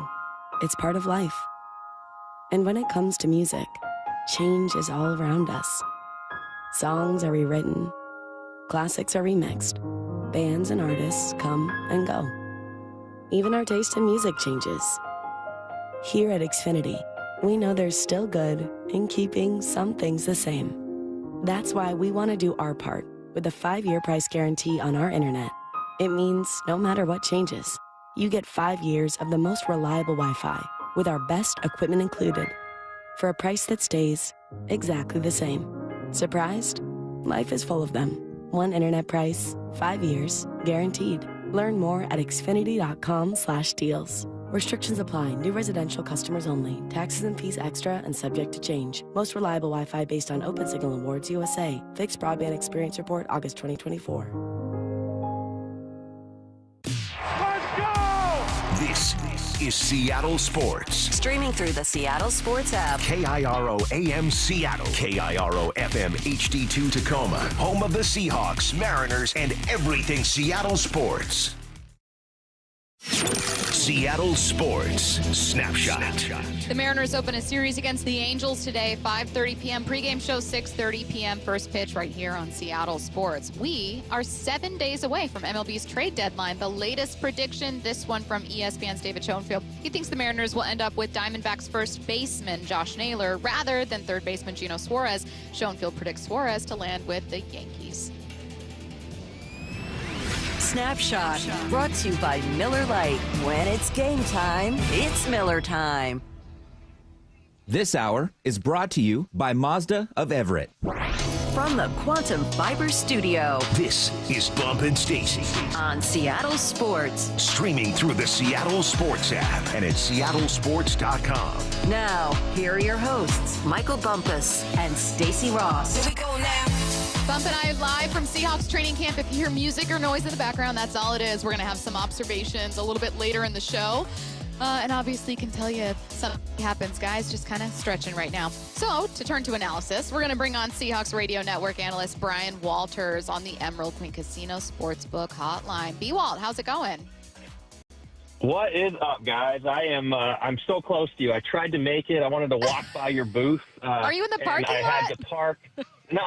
No, Bump took all the spots. He's got his truck double parked or something. So I got no parking. I had to turn around, go way down Lake Washington Boulevard, trying to find a spot, so I couldn't make it into you. But I will be there. I will wave to you here in a bit. Okay, fantastic. And I'm also we can't upset with Bump right now, though. Wait, why? Because he called me during prep. I didn't see it. I tried to call him. And I'm trying to schedule some BP, some batting practice for a big softball game. I'm representing Team Cougs with Bump tomorrow, and he can't even give me that respect to schedule a little BP Why tonight. do you want Bryan to fail? Yeah. Nah, Brian's never going to fail. He's never failed at anything he's ever done in his life. Brian doesn't fail. So this is what sabotage is what this is. So Unbelievable. You think you have a teammate. Slow pitch softball. Yeah, exactly, right? If I whiff tomorrow, Bump, I'm going right to you. It's because we didn't get that batting practice in. I got you. You go 3 for 4. You'll be fine. Bryan, we made it to practice, and we're out here sitting behind right now the tight ends and running backs as they're just kind of getting some work in, and it was making me think about some guys not notable stars. So not K9. Not JSN. Is there someone that you think of as like, oh, I can't wait to see what kind of weapon this guy can become for Clint Kubiak? Ooh, oh, man. Not JSN. I'm looking at all your Cooper choices. Kupp. There's a lot. I mean, who else? You know what? My answer for this is AJ Barner, I think. I mean, with the whole release of Noah Fant, obviously they see something in AJ Barner that they really, really like to feel like they could make that release and free that salary cap. And so I thought AJ Barner had a fantastic rookie year last year. I thought he made some big plays when they were called upon. Not all the targets you'd want as a tight end, but he showed that he had a nice little catching radius, and if you threw it his way, he could pull it down, show his athleticism. He's always trying to hurdle people. He might cut that out a little bit this year, who knows, but I still like it. So I think A.J. Barner's a guy I'm really, as of yesterday or 2 days ago, whenever the Noah Fant release happened, that popped into my head because he has some big shoes to fill, and he's going to be that tight end number one now. So it'll be fun to watch him today and see how his role increases. Hey, B, is there anything specific that you're looking forward to seeing when it comes to this offense and its scheme? To be very, very simple, Bump, the run game, running the ball. Just having a presence of a run game and having everything flowing off of the run game. We keep talking about Grubb and how last year, that was not it. It was like pass. Oh, here's some runs because people want the run. And this year, it's completely different. It's just going to be everything will be set up with the run play. Whatever you're going to have motions going different ways, everything. But the run game is going to set everything up. The play action is going to be huge, and I think that's a big thing, just not to be so one-dimensional.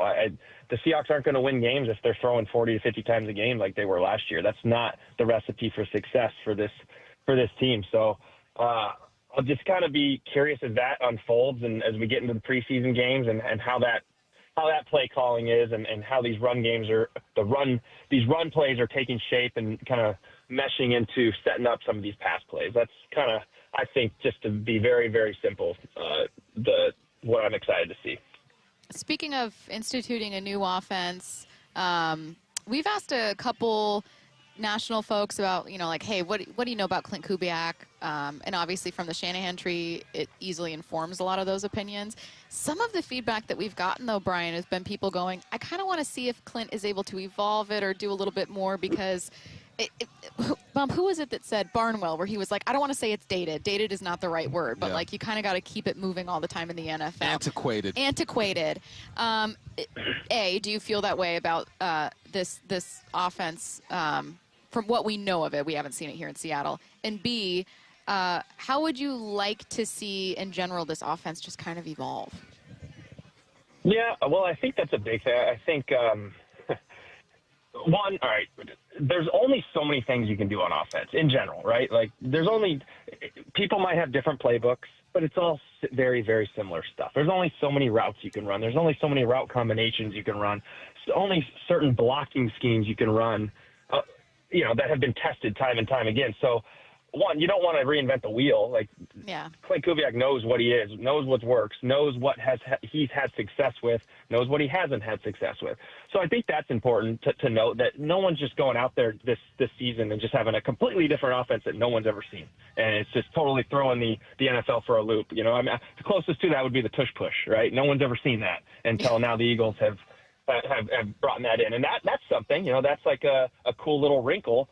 But no, I don't think Clint Kubiak needs to go out there and change everything that he's done. Yes, you're going to have new wrinkles. You're going to pick up one or two things that you like on tape from, you know, you've seen from successors or other teams that you see, and you're going to put that in your offense because you like it. But it's not something totally out of the norm, right? It's not something that you've never seen before.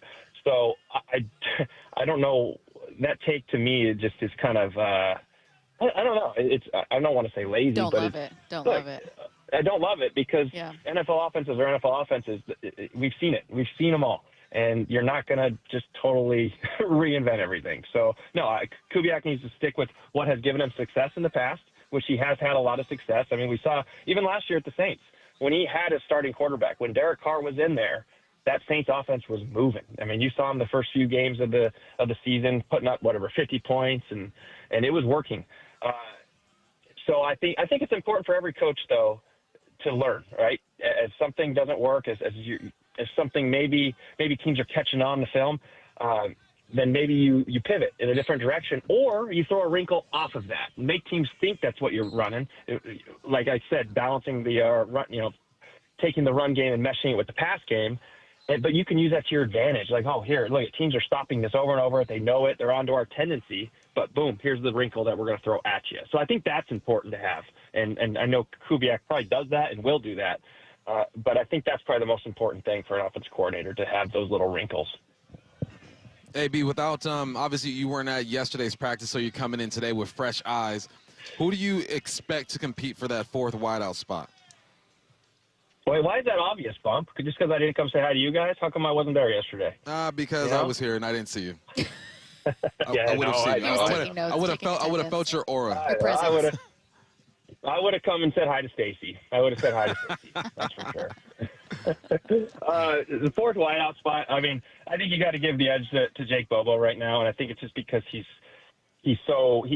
versatile. He can play every single position. So and that's the most important thing for that fourth wideout, is being able to be, if Cooper Kupp goes down, boom, he can fill that spot and know where he's going, where to line up, just the basics. If MVS goes down, boom, he can fill that outside receiver spot, and same with JSN. So you're going to need a guy who really, really knows the offense with every single receiver spot, all three spots. And I think Jake Bobo has that. He showed it last year that he can do that. There's some guys that'll make a push. You know, I've talked about this. Cody White, last year he had those two games where he just you could throw the ball up. He made some big plays, got a big pass interference call, and then we didn't see him suit up again the rest of the year. So I'm kind of excited to see if they give him a little shot this year. We'll look for him in the preseason games. I don't know if he'll be that fourth receiver. Maybe he will be. For sure, he's battling for that fifth spot. But, again, it's all about special teams. So I'm excited to see if he can continue that where he left, not where he left off, because he didn't play, but if he can kind of catch that fire that he caught kind of toward the middle of the season last year and bring it toward this season and do that for 17 straight games. Cooper Kupp and Sam Darnold are stretching and doing some light workouts next to each other, so they're just kind of top of mind right now because they're right in front of Bump and I. But Cooper Kupp's obviously a huge name heading into camp, and everyone's really excited. And I think that the impression from the outside is, oh, well, he's a bit older, he's been banged up, maybe he can be kind of a transition guy or just kind of help boost that room. But I don't know, Bryan, what if there's a world where Cooper Kupp is actually still a pretty elite weapon for Seattle? I mean, what do you see as kind of his upside, and what's your own expectation here? Well, when I look at Cooper Kupp, I see, one, he was never that burner, right? He's not that burner receiver that's just going to run by people. He's fast, don't get me wrong, but he's technique, he's hands, he catches everything. He's a route runner, he's smart. And those things age slower than the physical speed and things that you'd see in a receiver. So when I see Cooper Kupp, to me, he's still got all that. He's probably as savvy as ever. He's still picked up over the last few years. He's been injured. He's still learning. He's still recognizing defenses. He's starting to, and that stuff doesn't go away. His hands are still there. That stuff doesn't go away. I mean, come on, Bump. You feel like you could go out there and catch 100 balls right now, right? Like the hands don't leave. Yeah, if I can stand in like one spot and maybe just move a little to the right and left, yeah. Exactly, because your speed, your running leaves. But with Cooper Kupp, to me, if he's big if, obviously, and I hope he does, it's health. That's all it is. I think he's elite if he's healthy. And whenever he's been in there, he's had production, but it's about staying on the field for him at this point in his career. So you know what you're going to get. You're going to get a very, very reliable receiver. He's going to be the number 2 receiver on this team, and it's almost that's what it's all about to me. He'll be reliable, but just stay healthy. If he stays healthy, this offense is in a good spot. B, I was looking at the punt returners yesterday, excuse me, and I keep reminding people, I think other than quarterback, playing the position of quarterback, catching punts is the hardest thing to do in football. How important is it that they find a guy that can almost guarantee possession the same way you did? Well, punt returning is, in my opinion, or not my opinion, it's really just the thing. It's the first offensive play of the drive, right? You're given the ball, and your goal is first and foremost. Pete Carroll used to tell me this every time I got on the field. The punt returner, hey, get the ball to our offense, please. Like just give it to our offense is good. That's all we need. Just give it to our offense. So it made you be a little more conservative. So I knew my job. My job was to get the ball to the offense. And it's the first offensive play. If you can get 10 yards, you get that first down for that offense, one fewer first down that offense has to get, fantastic. But when it comes down to it, that is your most important thing, is possessing the ball and get the ball to the people on the field that practice these blocking all the time, the block, the schemes, and everything to move the ball forward. And don't get me wrong, the home run is fantastic. You want the big punt return. That's great. Love that. I wanted that. Everyone wants that. But it is not the number one job as a punt returner, is not to score touchdowns. It is to be the first offensive play and to get the ball back to the guys that are paid the big bucks to score. And I think that's an important thing. And you'll go look back there, and I'll watch the returners today, and you can tell right away, Bump. You can tell who judges the ball, who sees it off the foot right away, who gets the jump on it, it's like being an outfielder, right? You don't want to, you want to try to meet that ball. You got to anticipate where that ball is going to land. You don't kind of drift with the ball, all right? Then you're not going to be in position. Your feet are going to be moving like crazy. You're going to be drifting away. You're not going to be able to get that jump or that read on what's happening in front of you. So that's the most important thing. That's what I always watch. I always watch how these guys get in position to catch the ball, and then I can tell right away who the best punt returners are, or the best punt catchers, I should say.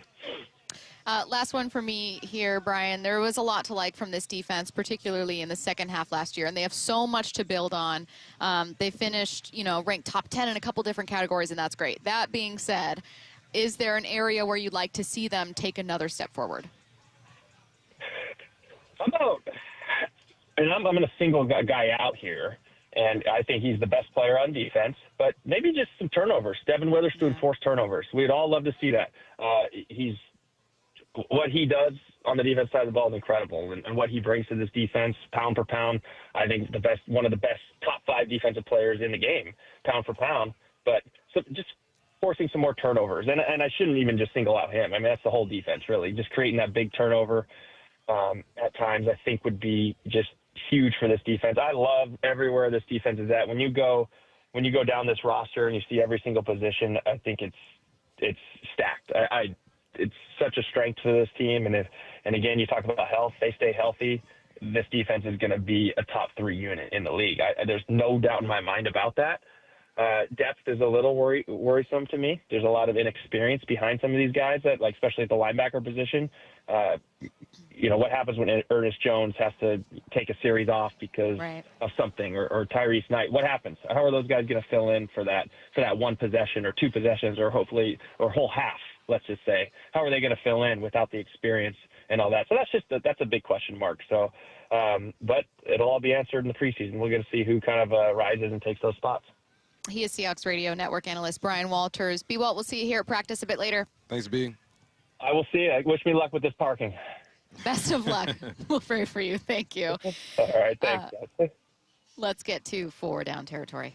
This is 4 down territory, going inside the game with former Seahawks and Coug wide receiver Michael Bumpus. First down, Bump. What's another way the Sanders family has changed football, and is it for better or worse? They're changing the game. We saw what they did in college football when it comes to this marketing, Shedeur Sanders and Travis Hunter and whatnot, and that whole program. But now there is a clause in Shedeur Sanders' contract called the Prime Equity Clause. And what that does is it allows him to receive a direct percentage from any revenue the Browns generate through merchandise, sponsorships, or promotion linked to his name, image, and likeness. So if you're selling a T-shirt with him on it, he gets a piece of that. Jerseys, he gets a piece of that. Approved slogans, he gets a piece of that. He's received $14 million in jersey sales already. He has the highest selling rookie jersey in the NFL. And the reason why he's able to do this is because he came into the league as a brand already, because he has NIL money and you can make money in college now. So I think we're going to start seeing this in the NFL. Another way the game has changed. We got second round is getting paid fully guaranteed contracts, and now we're going to have prime equity clauses in these contracts because guys are coming in as a brand. Because you imagine what Arch Manning is going to get coming in. He is a brand already. Everyone knows who he is. He's projected to win the Heisman. He's part of the Manning family. This is just another way that things are changing, and Shedeur Sanders is in the forefront of this. So no matter what happens this year, he's slotted to make $4.5 million this year, or throughout his contract. He's going to make $14 million already off his jersey sales. So if he even sniffs the field this year, makes a couple plays, jersey sales go up, T-shirts are being sold, he didn't change the game. He's going to walk away regardless of what happens in his career as a young man with a lot of money. Second down. I don't know that this question is going to make you feel good. What's something you saw at training camp yesterday that hurt your heart and shows the reality of trying to make an NFL roster? Yeah, I can't tell you who it was, but there's an air quotes unknown player that got banged up yesterday, and I'm watching him on the sideline work with the athletic trainers, and I realized like his chances of making the team are just dropped tremendously if he's not able to come out here today. Because this is what's going to happen. You're going to get banged up within a few hours. They're already finding someone to take your spot on the field because you need practice bodies. And now that person is going to get the reps that you don't get. You're going to come back. You're going to be healthy. Either they're going to cut you or you're going to be 4th, 5th, or 6th on the depth chart, and it's going to be hard for you to climb out of that. I was in that situation. My second year, I broke my foot. They started bringing in 5'11", 190s receivers, and I'm like, dang, I got to climb this chart again to try to get back into it. But that's the reality of the NFL, man. There are only about 20 guys who are guaranteed spots on this team. You know they're going to play regardless, maybe more than that. I'd say 25, 30 guys. But for the other 25, 30 guys, or now with 90 guys in camp, the other, 60, 50 guys out there, it's a battle. The main thing is to stay healthy and to be available. We always say your best ability is your availability. If you aren't a guy with a guaranteed contract or a guy who's been drafted high, it is even more true when you're in training camp. So I saw that go down, and I felt bad. I'm like, I hope he's okay. Can't tell you who the guy was.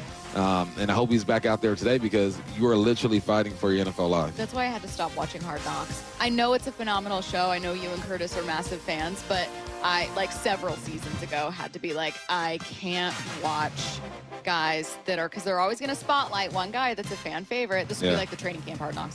One guy that's a fan favorite who's really great and everyone loves him and he doesn't make the team. Yep. And then you're like, why did you do this? Why did you do this, HBO? You knew this would happen. You knew you would hurt me. Made me buy in. Third down.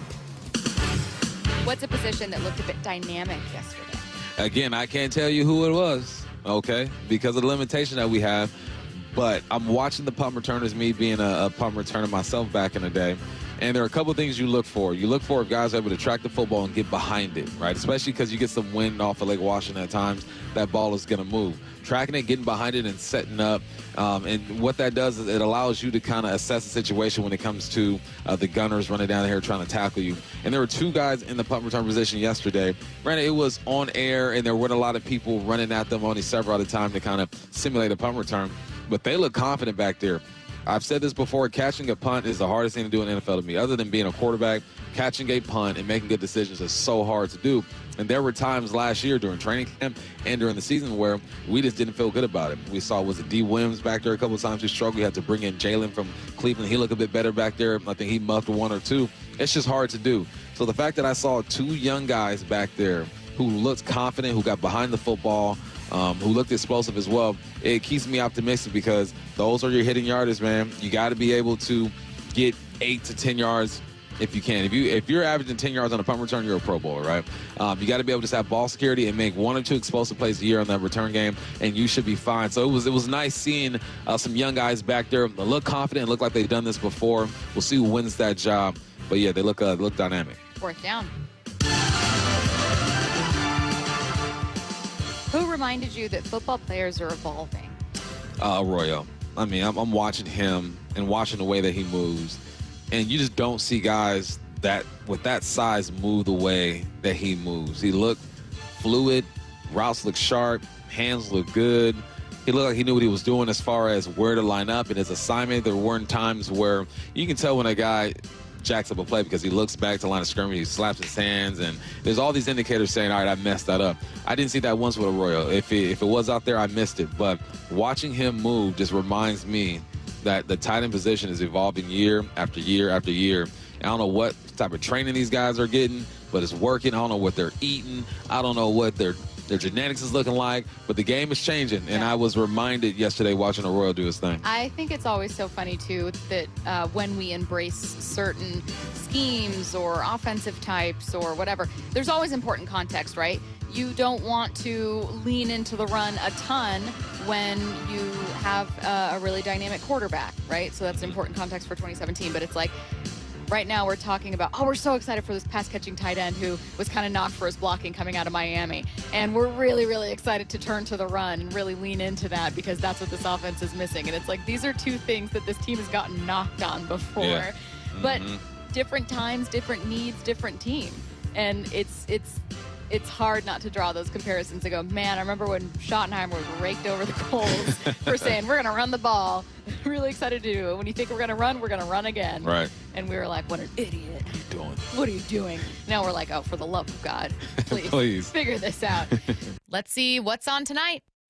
What's on tonight with Bump and Stacy, brought to you by Caesars Sportsbook at Muckleshoot. Now, here's what's on tonight. The Mariners are on tonight. They open a series against the Angels on the road, 5:30 p.m. pregame, 6:30, 8 p.m. first pitch right here on Seattle Sports. Speaking of the Mariners, we've got some new ones. So let's hear from number 35 overall pick Luke Stevenson next.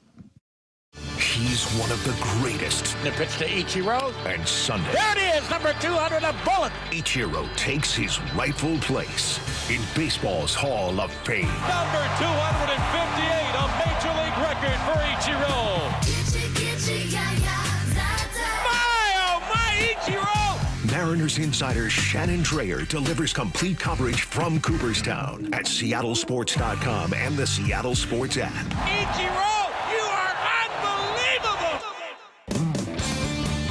The American Band, the legendary Grand Funk Railroad, is rolling into Muckleshoot Event Center Wednesday, August 6th, with special guest Jefferson Starship. Don't miss this night of classic rock. Define a generation. Get tickets now at muckleshootcasino.com. Grand Funk Railroad with special guest Jefferson Starship. Only at Muckleshoot Casino Resort. The biggest scuba sale in America starts today at Underwater Sports in North Seattle. Incredible savings for 3 days only. Divers Fair only happens once each year at Underwater Sports, 107th and Aurora Avenue North. Now is your time to get into a new D.R. Horton home by taking advantage of their National Red Tag Sales event, now extended through July 27th. Stop by any of their participating communities and find select Red Tag homes at incredible pricing. So whether you're buying your first home or looking for an upgrade, you don't want to miss the Red Tag Sales event extended to July 27th. Discover the D.R. Horton difference at drhorton.com. D.R. Horton, America's builder, an equal housing opportunity builder. Are you still using allergy pills and sprays to treat your allergy attacks? I'm Dr. Ryan Stern with the Stern Sinus Center. Nasal congestion, sneezing, runny nose, snoring, facial pain are just a few of the sinus symptoms we can help you out with. From allergy workups and treatments to modern nasal breathing procedures to advanced outpatient balloon sinuplasty, we can diagnose and treat your problems. Let us help you get relief, easily, quickly, and permanently. Find us in Federal Way or Auburn or at sternsinus.com. That's sternsinus.com. This is the story of the one. As a lineman, he does whatever it takes to keep the power on in his community. And he wants a partner like Grainger who does the same. Grainger offers the professional-grade products he needs, from voltage detectors to harnesses to hard hats, plus fast, dependable delivery, so he can rise to every challenge. Call 1-800-GRAINGER, click Grainger.com, or just stop by. Grainger, for the ones who get it done.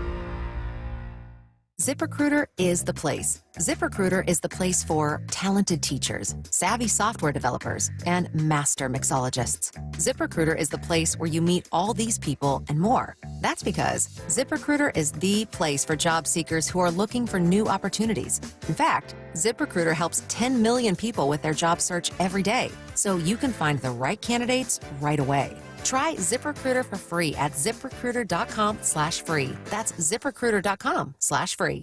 The Davis Law Group Charity Golf Tournament heads to the Prospector Course in Suncadia on August 20th. Proceeds benefit Life Support I-90, funding life-saving training and equipment for the first responders on call every day, covering the thousands of travelers heading over the I-90 corridor east of Snoqualmie Pass through Cle Elum and the surrounding areas. Tee times and sponsor packages are limited, so sign up today at dlggolf.com. That's dlggolf.com, because the life you save could be your own. Get lower energy bills, cleaner air, and year-round comfort with AeroSeal duct sealing. Normally $2,500, now just $99 for PSE customers with each replacement furnace or heat pump from Home Comfort Alliance. Learn more at HomeComfortAlliance.com today. The home of the Mariners. It is gone! Cal Raleigh, 2-run home run! Hear every pitch on 710 and the Seattle Sports app.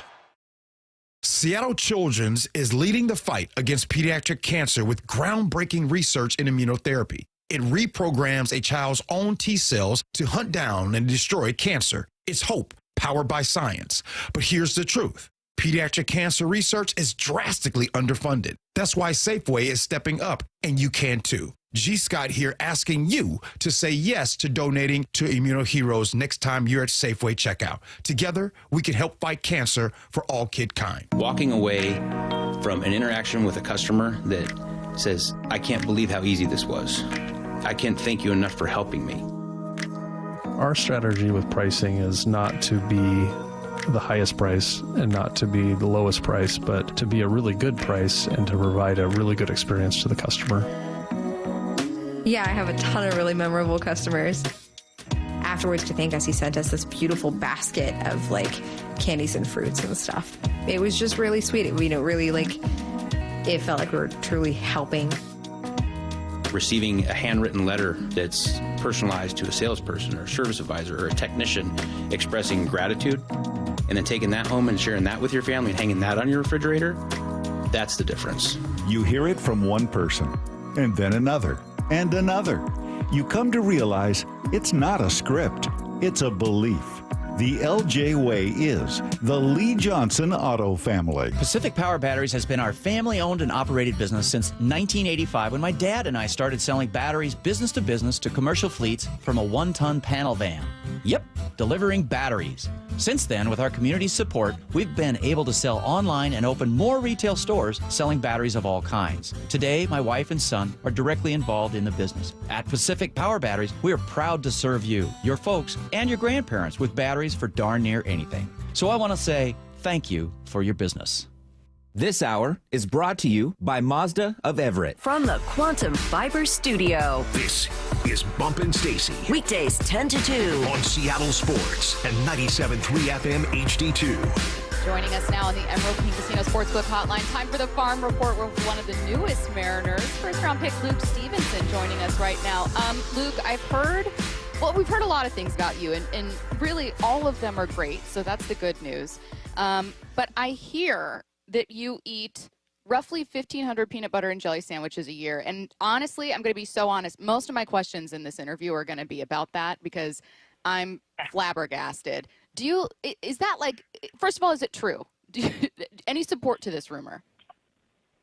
Well, I do eat a good amount of peanut butter and jellies, but it is nowhere near 1,500. Oh, there are probably some pitchers on my team that ate much more than me. I just did this every 3 at-bats that I'd have. whether I was 3 for 3 or 0 for 3, I'd always have like a reset of like I'd have a peanut butter and jelly. And I don't know if that got misconstrued that I do it every 3 at-bats of the game. Well, that's so many in a game. Yeah, no. So I basically have 1 a game, but I guess somehow that math adds up to 1,500. But it's pretty funny. My buddies have made fun of me and gotten a good laugh out of it. So is that a habit you keep up in the off season too? Like, let's say you carry in all the groceries in one trip. That rewards itself with a peanut butter and jelly, right? Is that how it works? I don't think I've had a peanut butter and jelly since our last game against Arizona. I do have a love for peanut butter and jellies, but it's not 1,500 love. What's the perfect peanut butter and jelly sandwich to you? Are you a brand guy? What flavor of jelly are you using? How do you construct it? Well, I was fortunate. I got some products from Skippy and Hawaiian rolls, so I've been making my peanut butter and jellies with those. But in season, our director of ops, he makes some really, really good peanut butter and jelly. So he's the one that makes them and supplies me of all of my 1,500, I guess. I think you should lean into it, Luke. You should not correct anyone else, and you should pretend that you do, in fact, have like 2,000 a year, and you're going to get more brand stuff. Like, that's just my suggestion for you is like, let's keep this between us. Do not let it leave, this interview, and continue to tell people that you have thousands every time. Okay, let's jump to the actual news of you being here, because congratulations. This is so awesome for you, and I'm really curious about the process and what it was like. Where were you when you got the call from the Mariners? Were you expecting it to be Seattle? So, I mean, it's an unbelievable opportunity. I was at home in Wake Forest with my family and some close friends, and I knew that they had some strong interest, and I had a good feeling that I could be a Mariner. I had really good meetings with them at the Combine, and then they gave me the call, and I was pumped, especially just with. I've been here for like a week, and with what they've been doing with me and how they just treat you, it's been an unbelievable experience so far. What's it been like in this week plus since joining the organization? Have you gotten a chance to talk to any of the veterans on the team? No, not yet. Right now, we just finished our draft camp, so I've been just getting to know a lot of the other draftees in our class. And then some of the other guys, like rehabbing, like I'm good friends with Johnny Farmella, so I've been able to catch up with him and talk with him. But right now everyone's at their affiliates, so I'm excited to meet them in the off season. Were you growing up, a guy that played a couple different sports, really got really active? Did you kind of specialize with baseball? I mean, tell me about kind of not just how you fell in love with baseball, but maybe where, you first started getting into sports. Yeah, it's always been baseball. My mom played softball at a small school in Pennsylvania, so I grew up it's always been baseball. I played basketball, I ran track, stuff like that. But I always took baseball seriously at a young age. It's always been baseball with just some little sports here and there. Luke, what drew you to catching? Because catchers are a different breed. You guys aren't normal like everybody else. So what drew you to squatting behind the plate and taking a beating like catchers do every single game? Yeah, same thing. I've always been a catcher. My mom, she caught, so I've worn the gear my whole life. And I had a catching coach when I was really young who taught me to be like the role of a catcher and lead the squad and be the general, be that presence behind the plate. So I fell in love with it at a very young age, and I have not looked back since. And there's not another position that I'd rather play. I mean, I love being behind there and being a servant for our team and our staff. You found success really early with UNC, which is on the one hand very awesome and speaks to obviously how talented you are. I think sometimes teams are always interested to know, like, okay, but how has someone struggled? So I'm curious to ask you, has there been a time in your college career, even before college, where you thought like, man, I really had to take something and learn something from this? Absolutely. I mean, in this game and just in life, like there's so many, you fail so often. And the biggest thing, like, I mean, going into Carolina, like I was a freshman and I had older guys, like I had Vance Honeycutt, like he took me under his wing. And I just always had like a really tight circle of people who I can trust. And when going through struggle that I can fall back on and them help me and pick me up when I'm needed. So I've been fortunate to have a really good group of friends and family that helps me through that struggle.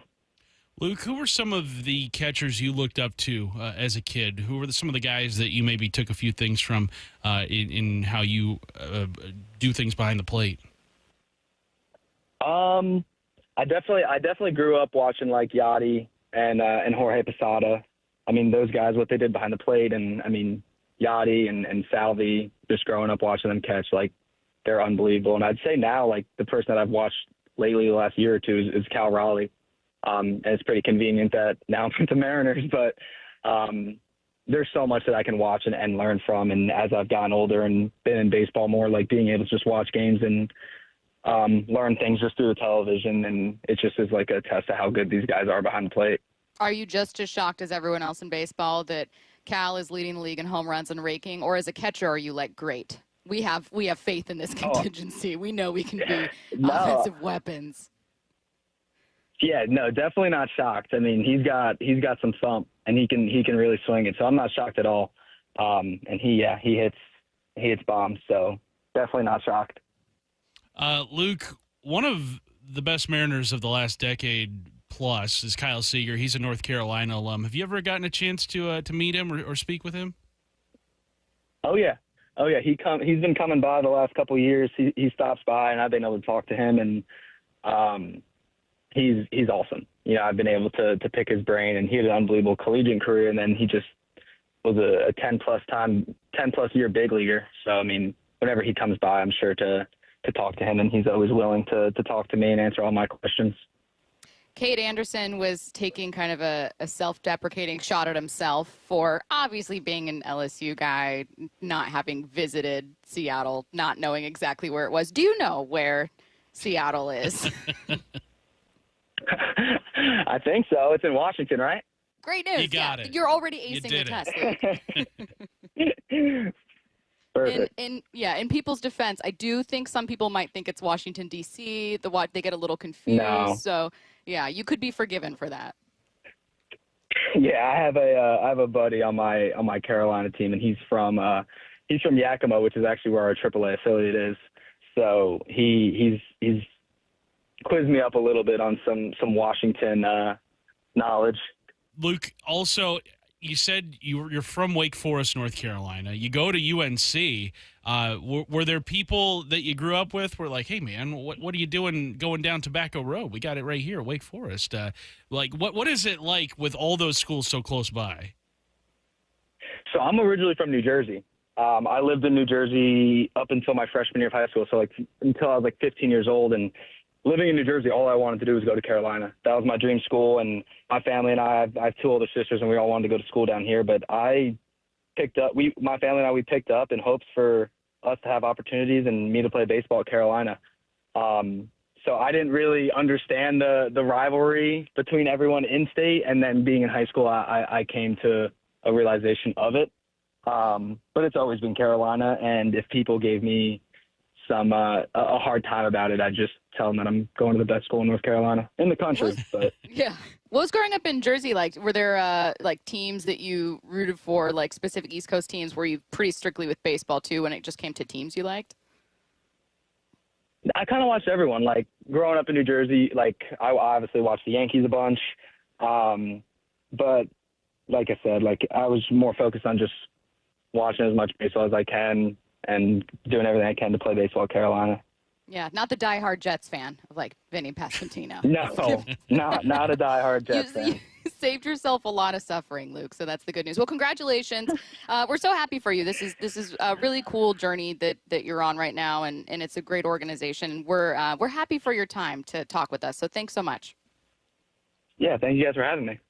Have a good one. What I need to know coming your way next. Get your questions in 866-979-3776. Seahawks training camp is underway. That is music to the ears. And nobody gives you more insider access than the home of the Seahawks, Seattle Sports. Coach McDonald sitting down with us right now. This thing on and ready for you. Watch how the Seahawks roster comes together. Seattle Sports training camp coverage is presented by the Landing in Renton. Seahawks training camp on Seattle Sports on 710, the Seattle Sports app, and the Seattle Sports YouTube page.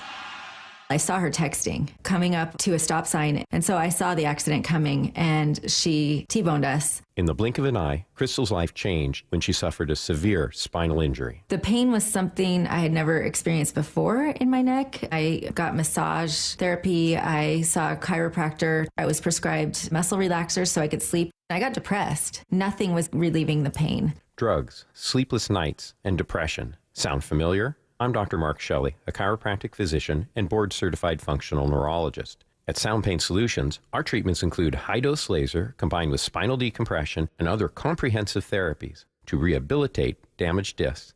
We use treatments that are non-surgical, FDA-cleared, drug and pain-free. I was able to get off my pain medicines, and I was able to sleep through the night, and that was what I was desperate for. To learn if you're a candidate for our treatment, call us. Sound Pain Solutions, 855-996-0025, or click soundpainsolutions.com. I'm still going for it, even with higher stroke risk from atrial fibrillation and a regular heartbeat not caused by a heart valve problem. Over a 3-year study, Eliquis apixaban tablets reduce stroke risk better than warfarin, and over 97% of Eliquis patients did not experience a stroke. A first stroke occurred in 2.9% of warfarin patients versus 2.3% of Eliquis patients.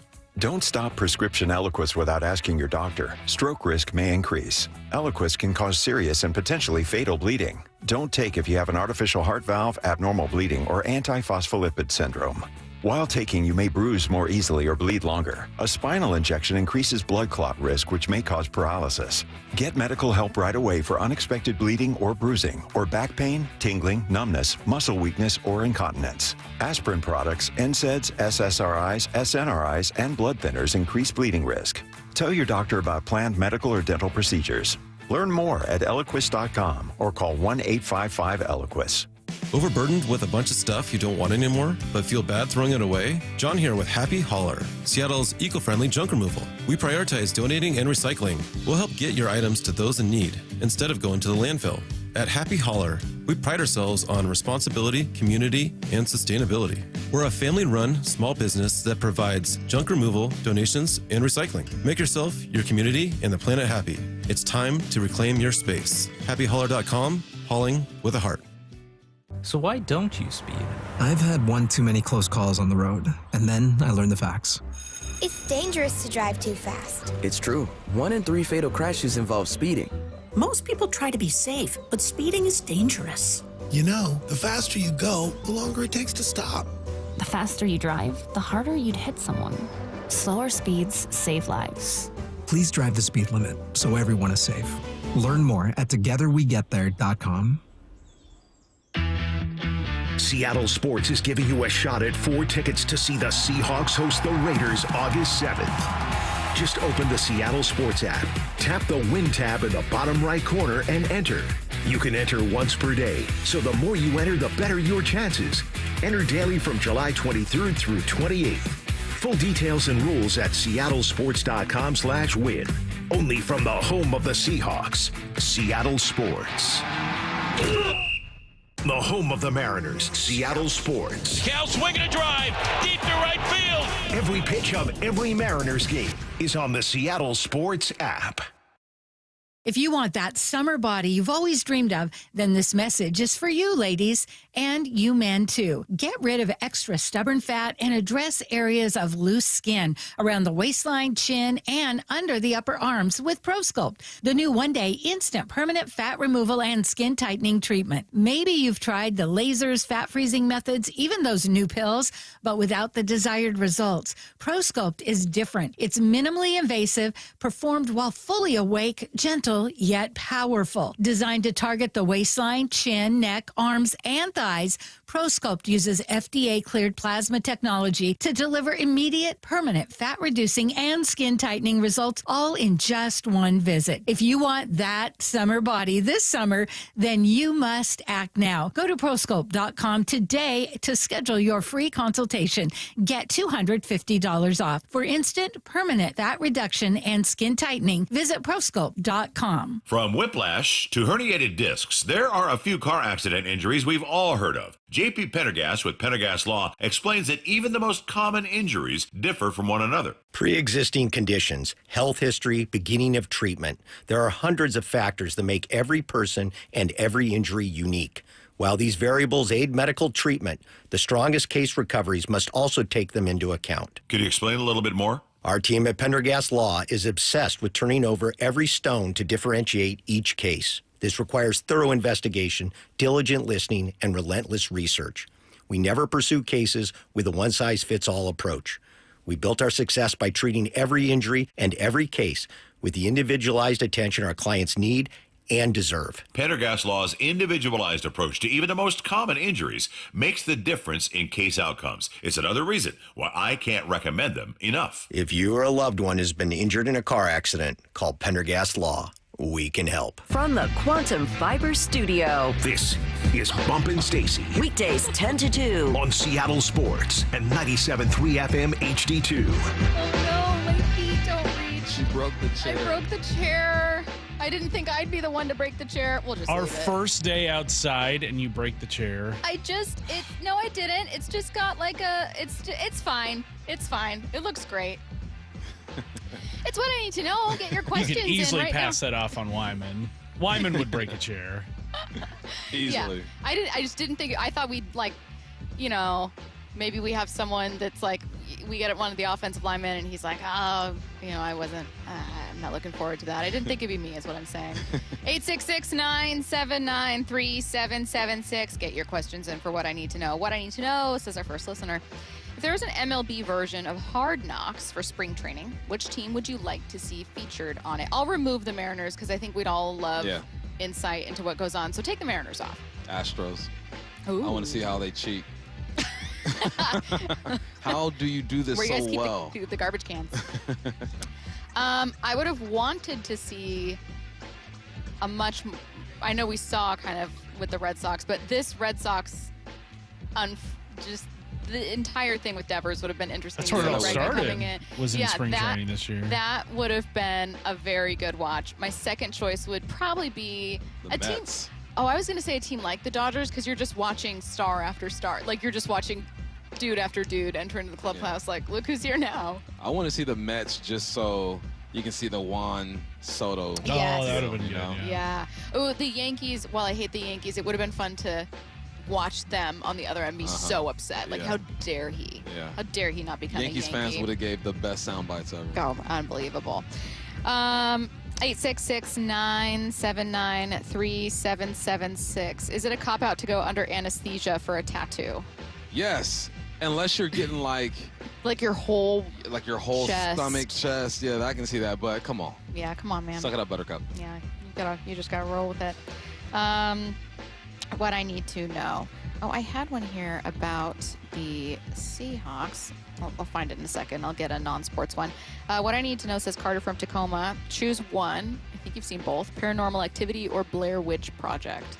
Let's go like scarier. Like scarier? Yeah. Probably Paranormal Activity. But when Blair Witch came out, I was so young. That was a game changer. It shook me. And I was staying in a cabin in Big Bear up in the mountains in California. And yeah, we were shook. Blair Witch Project I was too young to understand the concept of what they were doing, so it seemed real. It seemed real. Yeah, you thought it was real. Yeah, exactly.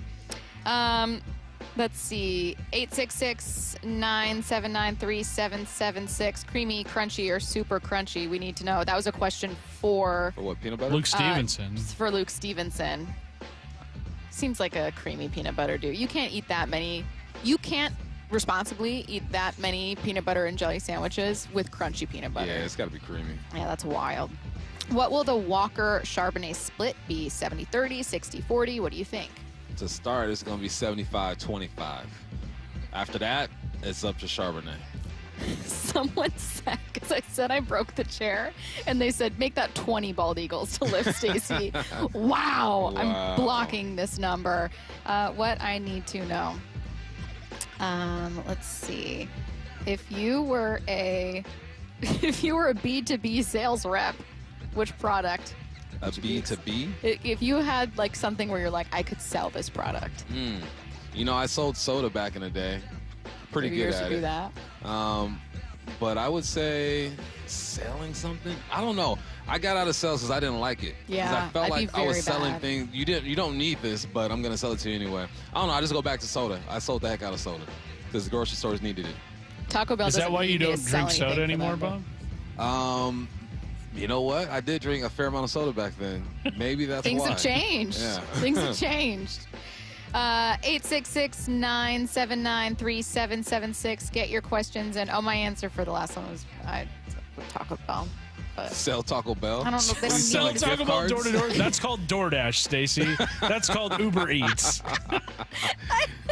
Sell Taco Bell. They don't. I'm just thinking of something where, like, What? unprompted, you'll mention it to people. You have like a little know? brochure, and here is a Crunchwrap Supreme. They fold it into an Did you see the octagon. video Bump sent us of all the new things that they're getting? Oh, yeah. A Flamin' Hot Cheetos burrito. Yo, Taco were Bell, introducing they're at the forefront of innovation. They really are. So you're selling them right now. They're having, I believe later this year, they're having a Baja Blast pie that you can buy. Yeah. Baja Blast pie. Amazing. What I need to know. Will Ken Walker rush for 1,000 yards? If he plays in 15 games, he will. Yeah, I mean, this sounds stupid to say about any player, but it is relevant to say with him it's been health. It's not been like, oh, he's not a fit, or like it doesn't work out. Like he can really get into the swing of it. I mean, it's health and there's play design, like patience, him just giving it a chance too. Curious on when you guys stand on the sidelines at training camp with the rest of the media. What do you guys talk about? Stacy, how are you wearing jeans in this weather? I wore jeans yesterday. Big mistake. It's windy. There's a breeze. It's not as hot as it's it not looks as today. bad. Today isn't as bad. Let's talk about what we're seeing. Yeah. You know, yesterday I was mainly focused on the offense and personnel groups and where guys are. Defensively, I was looking at the fronts. This is a 3-4 team, but they will roll into a 4-2-5, meaning five DBs out there. Just football jargon. That's all it is. Joe in Bellevue says B2B is business to business. Joe, listen, I'm in radio. B2B sounds like a Butterfinger knockoff. Like I don't. Sounds like a boy band. That's just simply not my business. It's simply none of my business, is what that is. Have you ever won a jackpot at a casino? No, my mom has and my grandma has though. Do they like have police come up and like escort you to go get? Because it's thousands and thousands and thousands. Yeah. Curtis, have you? I have not. No, I don't dabble in gambling that much. I think the most I've ever won, I put like 20 on like a 2-team parlay and won like $50. Nice. Yeah. A win's a win. I tried slot machines one time. It was very confusing. I don't know what's going on. I don't Just either. Push I'm the like, button and wait for the sound. I really was having a really hard time with it because I'm a problem solver, and I was looking around at all these people going, "Does this make sense to you? Like, what are the rules?" I guess it just like it adds, or there's no rhyme or reason to it. I couldn't figure it out. I'll never do it again. It was very confusing. If Cal doesn't hit 55 home runs, says the 253, will it be a disappointment? Nah, he gets 50. I'm good. Has that been a recent change? No, I remember we said that earlier. We were at 50 like when he was at 30. Oh, that was the barometer. Yeah. Okay, yeah. Yeah, this 50. I thought 50 was our level where we were joking about how we'd be disappointed and how silly it felt. But no, that's good, especially since I do think that fatigue's going to catch up. It's not truly the second half of the season. Oh, boy, get tired. I believe, though. He's I believe. tired. I think it's still going to be a great second half. All right. Well, speaking of, you guys are going to have the Mariners taking on the Angels for Game 1 of this series coming up a bit later today. First, Wyman and Bob coming your way next.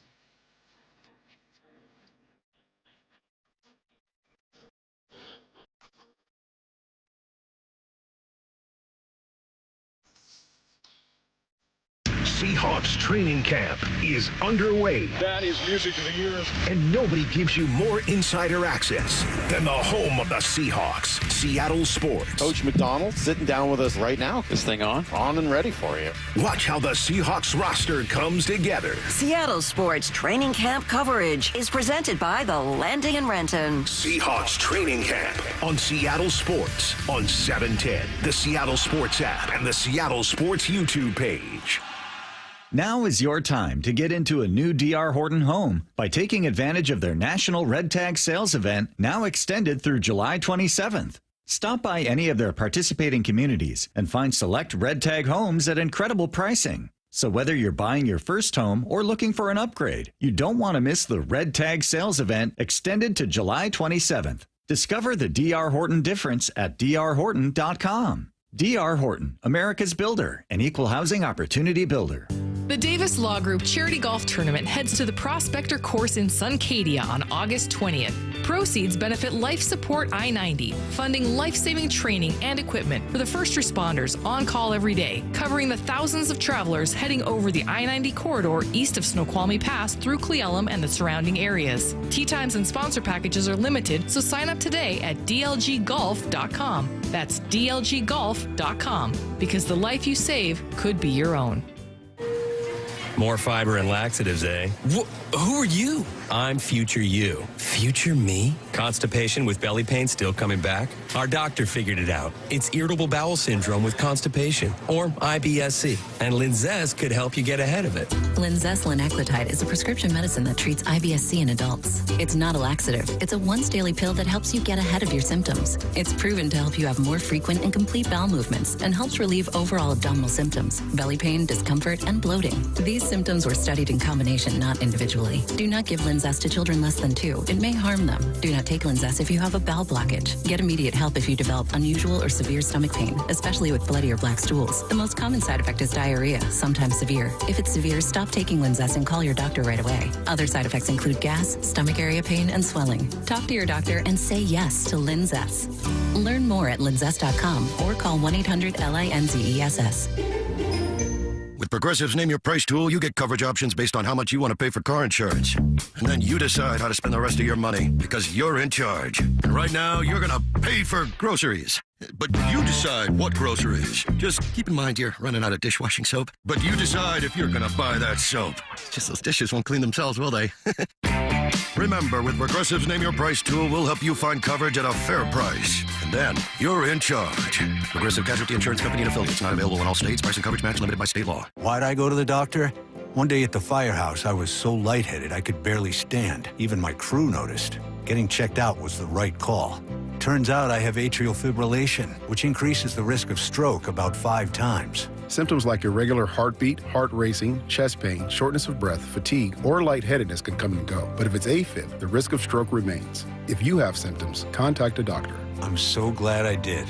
Visit NoTimeToWait.com. Sponsored by Bristol-Myers Squibb and Pfizer. Actual price will depend on product and subscription plan. Featured products are compounded drug products, which the FDA does not approve or verify for safety, effectiveness, or quality. Prescription products require an online consultation with a healthcare provider who will determine if appropriate. See website for details, restrictions, and important safety information. Want a boost in and out of the bedroom? Hims has you covered. Introducing a new 2-in-1 approach to level up your game. Tadalafil for better bedroom performance and zinc for testosterone support. Put it all together and you've got what you need to turn things all the way up. Getting started is simple. Just go to hims.com/joy to start your free online visit. Through Hims, you can access ED treatments including pills, chews, and more. 100% online. No office visits, no pharmacy lines. Just fill out a simple intake form and a licensed medical provider will determine if treatment's right for you. If prescribed, it ships free and discreetly to your door. Find affordable treatment options at up to 95% less than brand names at hims.com/joy. That's hims.com/joy, hims.com/joy. Actual price will depend on product and subscription plan. Featured products are compounded drug products, which the FDA does not approve or verify for safety, effectiveness, or quality. Prescription products require an online consultation with a healthcare provider who will determine if appropriate. See website for details, restrictions, and important safety information. Want a boost in and out of the bedroom? Hims has you covered. Introducing a new 2-in-1 approach to level up your game. Tadalafil for better bedroom performance and zinc for testosterone support. Put it all together and you've got what you need to turn things all the way up. Getting started is simple. Just go to hims.com/joy to start your free online visit. Through Hims, you can access ED treatments including pills, chews, and more. 100% online.